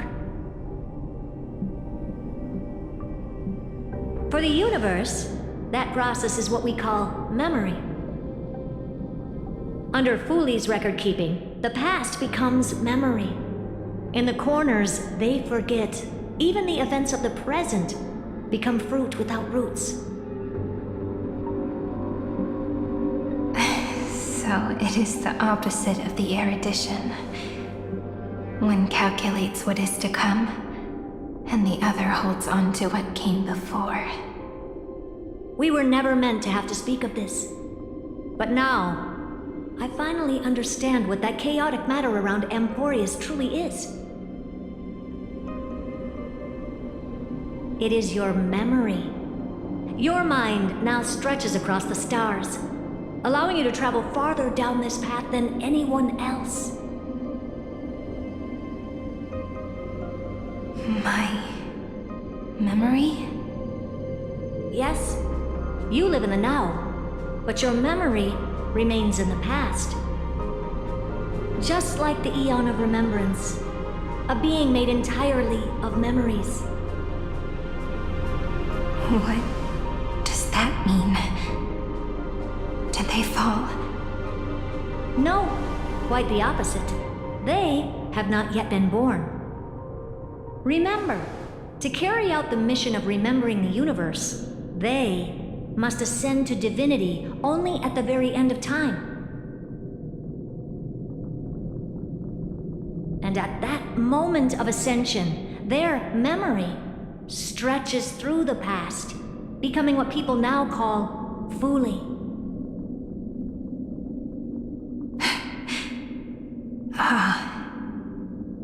That is why they feel so distant, so cold. That crystalline form is just an empty shell. I do not know how the Garden of Recollection managed to hide this until now. They must have their reasons, but none of that matters now. Here in the present, we cannot know who will become Fooley. But one thing is certain. They will be born. And those who might become Fooley all share the same characteristics. They are known as Children of Remembrance, pure child of Anasrava. Both of you, Children of Remembrance. So help us. Find where Amphoreus' memory began, and bring it out. We are the sacrifice. The garden used us. The pure child of Anasrava. Abandon us! So that name, it was never my past. It was my future. Or maybe it is the present. Noose has revealed to me two paths. And on both paths, I see you standing. The first, follow the trail of memory you have forged. Break free from this world and reach for the stars. That would mean Amphoreus' causality will no longer concern you, at least not the person you are now.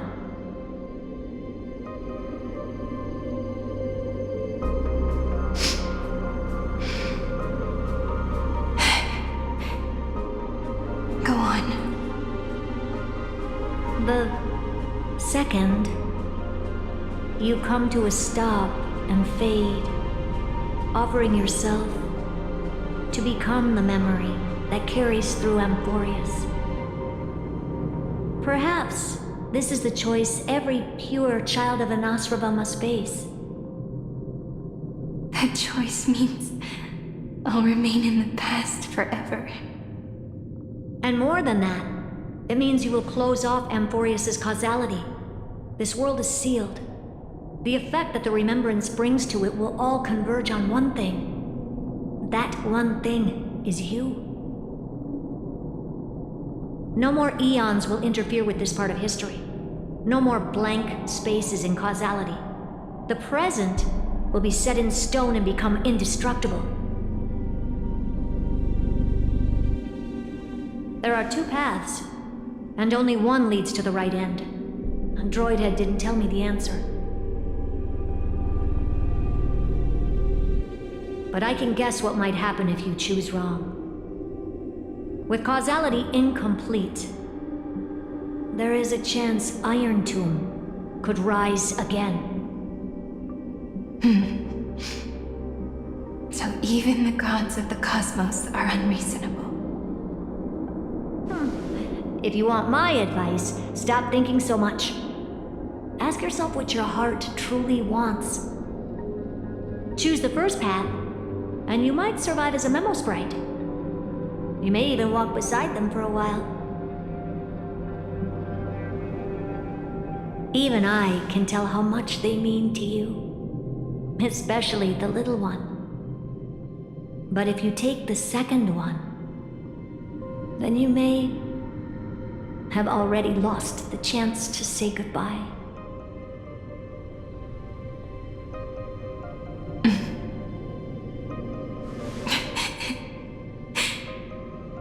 I have made my decision, Madam Herta.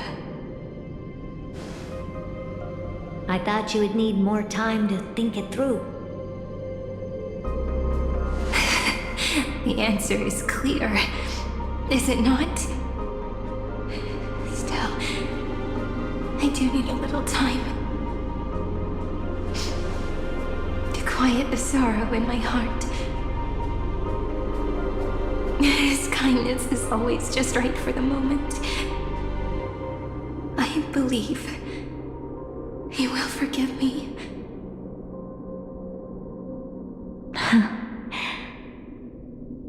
I will say no more. I would rather not break the mood. But may I ask you one last thing? Of course. Why?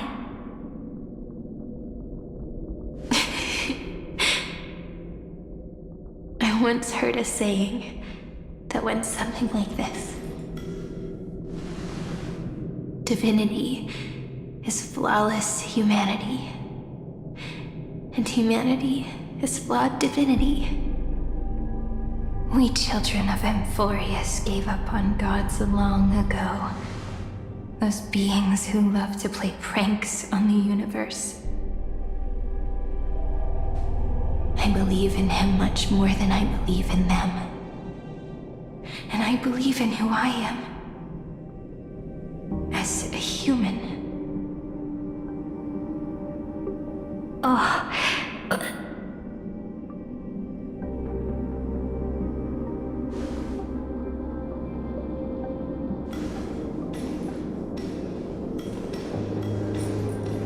That really is a comforting answer. As for the one wish I still have trouble letting go of.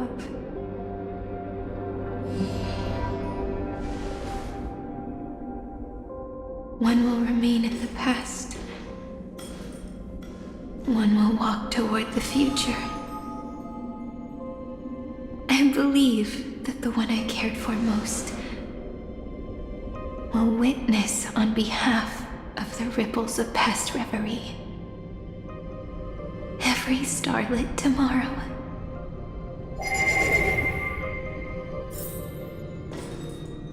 Moving backwards through remembrance. What a curious feeling. Is this the moment Iron Tomb declares victory and casts the destruction upon the stars? So back then, in the path space, it was I who found me. The gods whispered whispers were nothing more than a girl talking to herself. Now that I remember, what I heard back then was...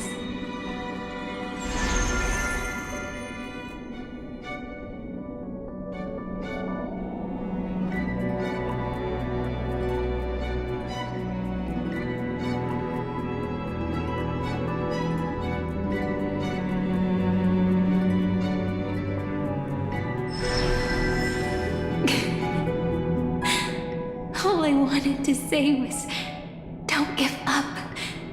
He will find you. Memory truly is amazing. And let me wield this power and plant the seed of causality for the miracle that is destined to bloom.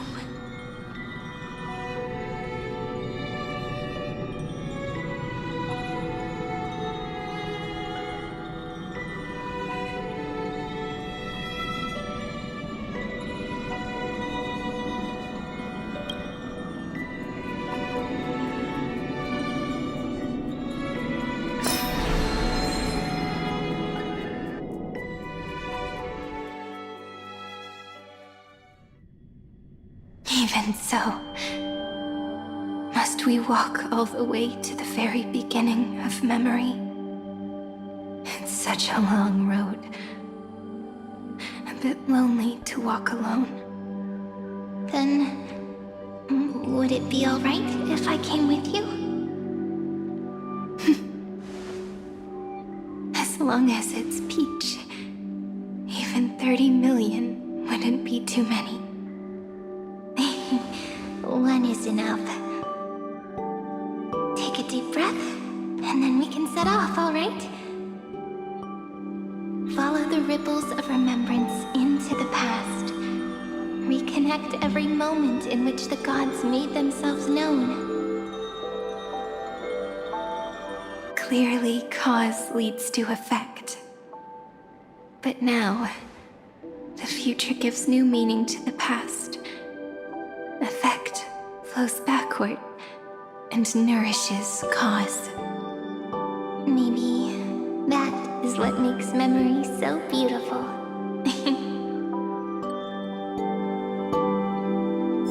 So, let us return the way we came. Look back at every ripple that formed. Go back home.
over this eternal page.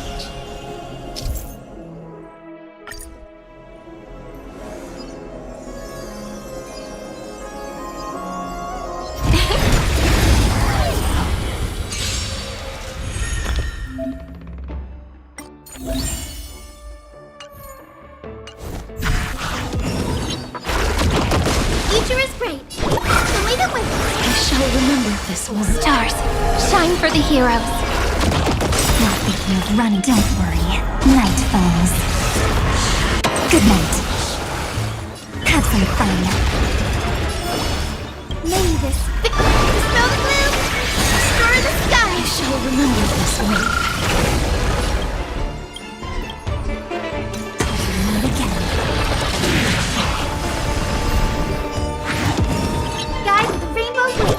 Have some sunshine. I shall remember this one. Embrace a new life.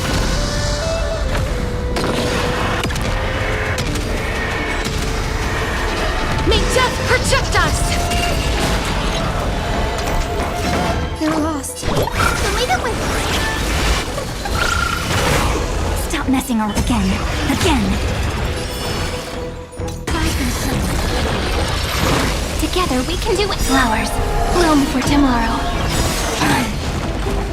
Memories waiting to be woken up by a shooting star. Remember me with love.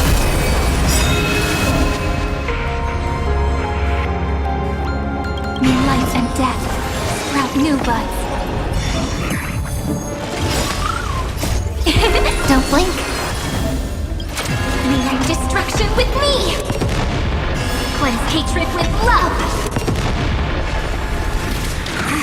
Life is not so fragile. Root here. It's the answer. Embrace a new life.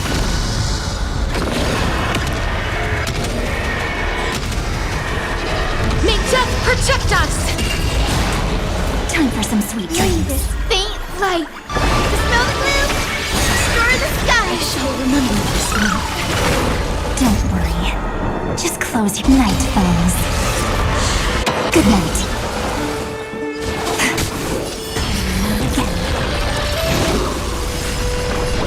Have some sunshine. I shall remember this one.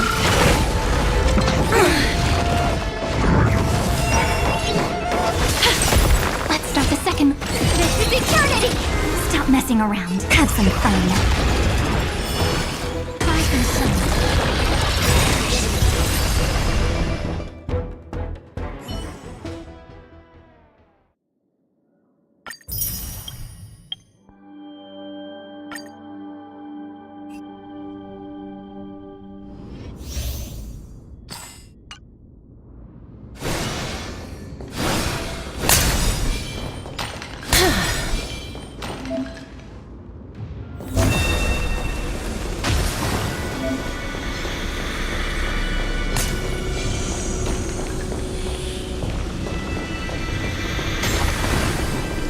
Emerge from your cocoon.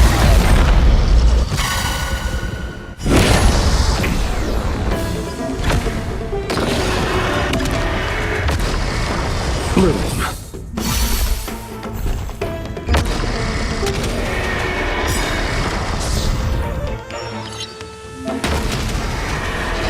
May death protect us!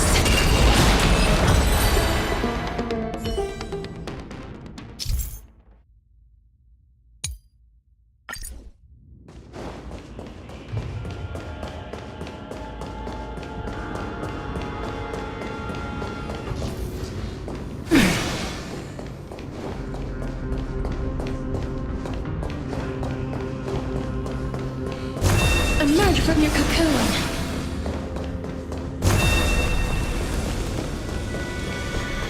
Emerge from your cocoon.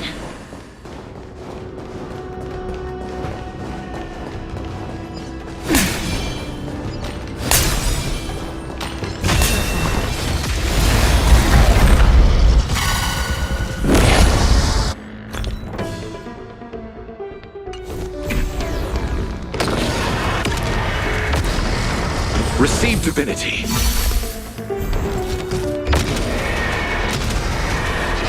May death protect us!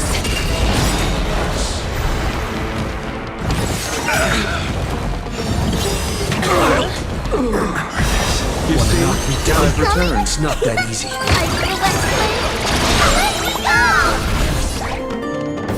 Eternal sleep is the dead return!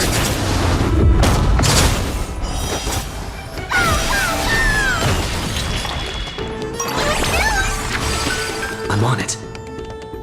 You can do it! Bloom. Breaks Life is over. not so fragile. Root here. This is being in sync? Mimi! Still here. Mimi! Trust me. We can do anything! Embrace a new life.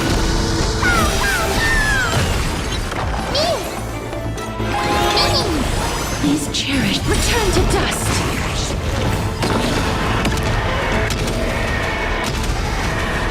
May death protect us!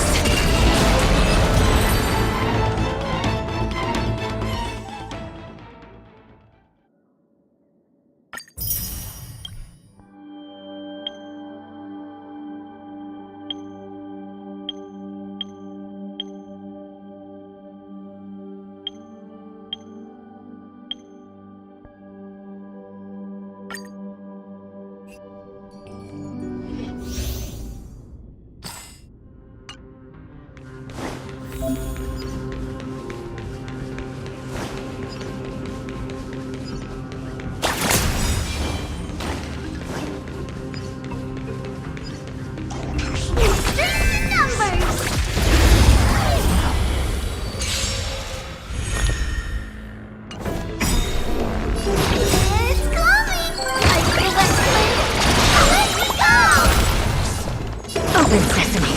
Oh dear. Do you know who I am? This big diamond! It's all yours! Curiosity. Endless riddle. Nothing but a boy.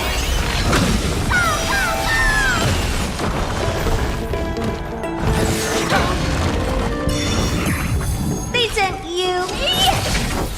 Never seen perfection, but expand your thinking. Watch it grow. Step up, let's see ya. Oh! Nice second, my friends.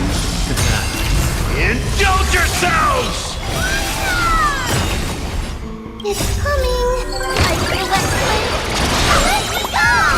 Try to twirl!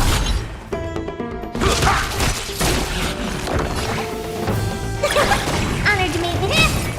I don't have time for games. Open sesame. Curiosity. Endless riddle. Nothing but a boy. Time to twirl! Do you know who I am? This big diamond! It's all yours! Never seen perfection before. Expand your thinking. Glimpse me now.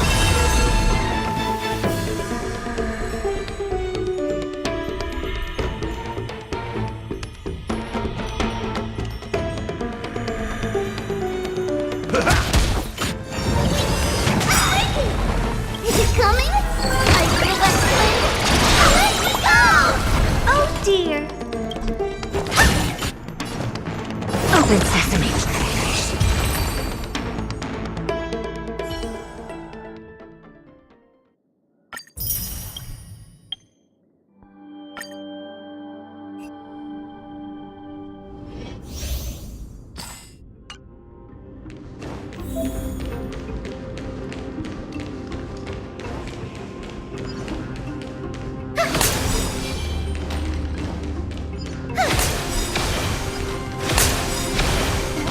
Hard to restrain. Let's observe first.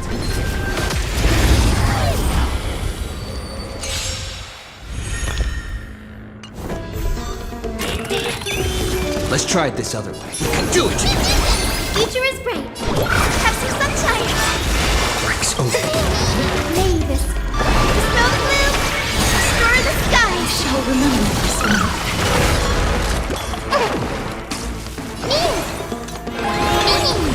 Life is not so fragile. Root here. Embrace a new life.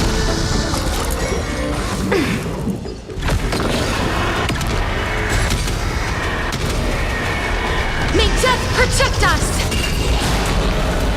There's more to life. Eternal.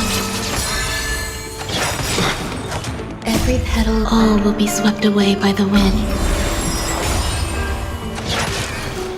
Trust me. We can do anything! Still here.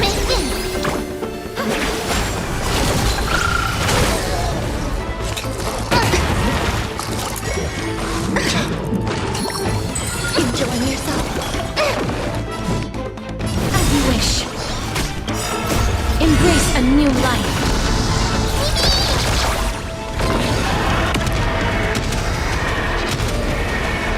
May death protect us! Guide with the rainbow blade. The lead it with. The future is great. That hurting away. Name this. Dispel the gloom. Restore the sky. So this is the warmth of life.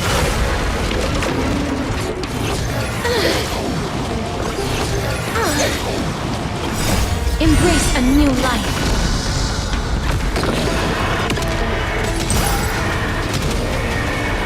May death protect us!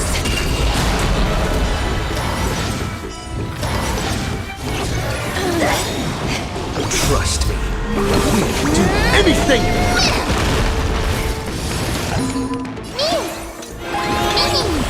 Please cherish this blue tear. Stay away.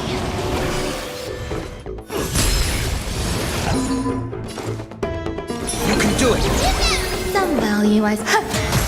Guide with the rainbow branch. Have some sunshine. Breaks over. Embrace a new life.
Déjà vu.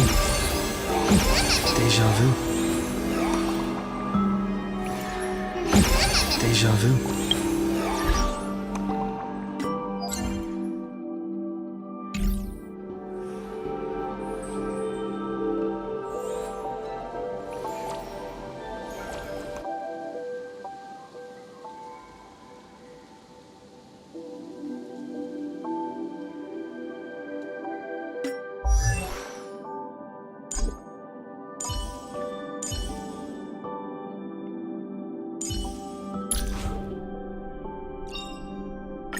Stay focused. Push forward.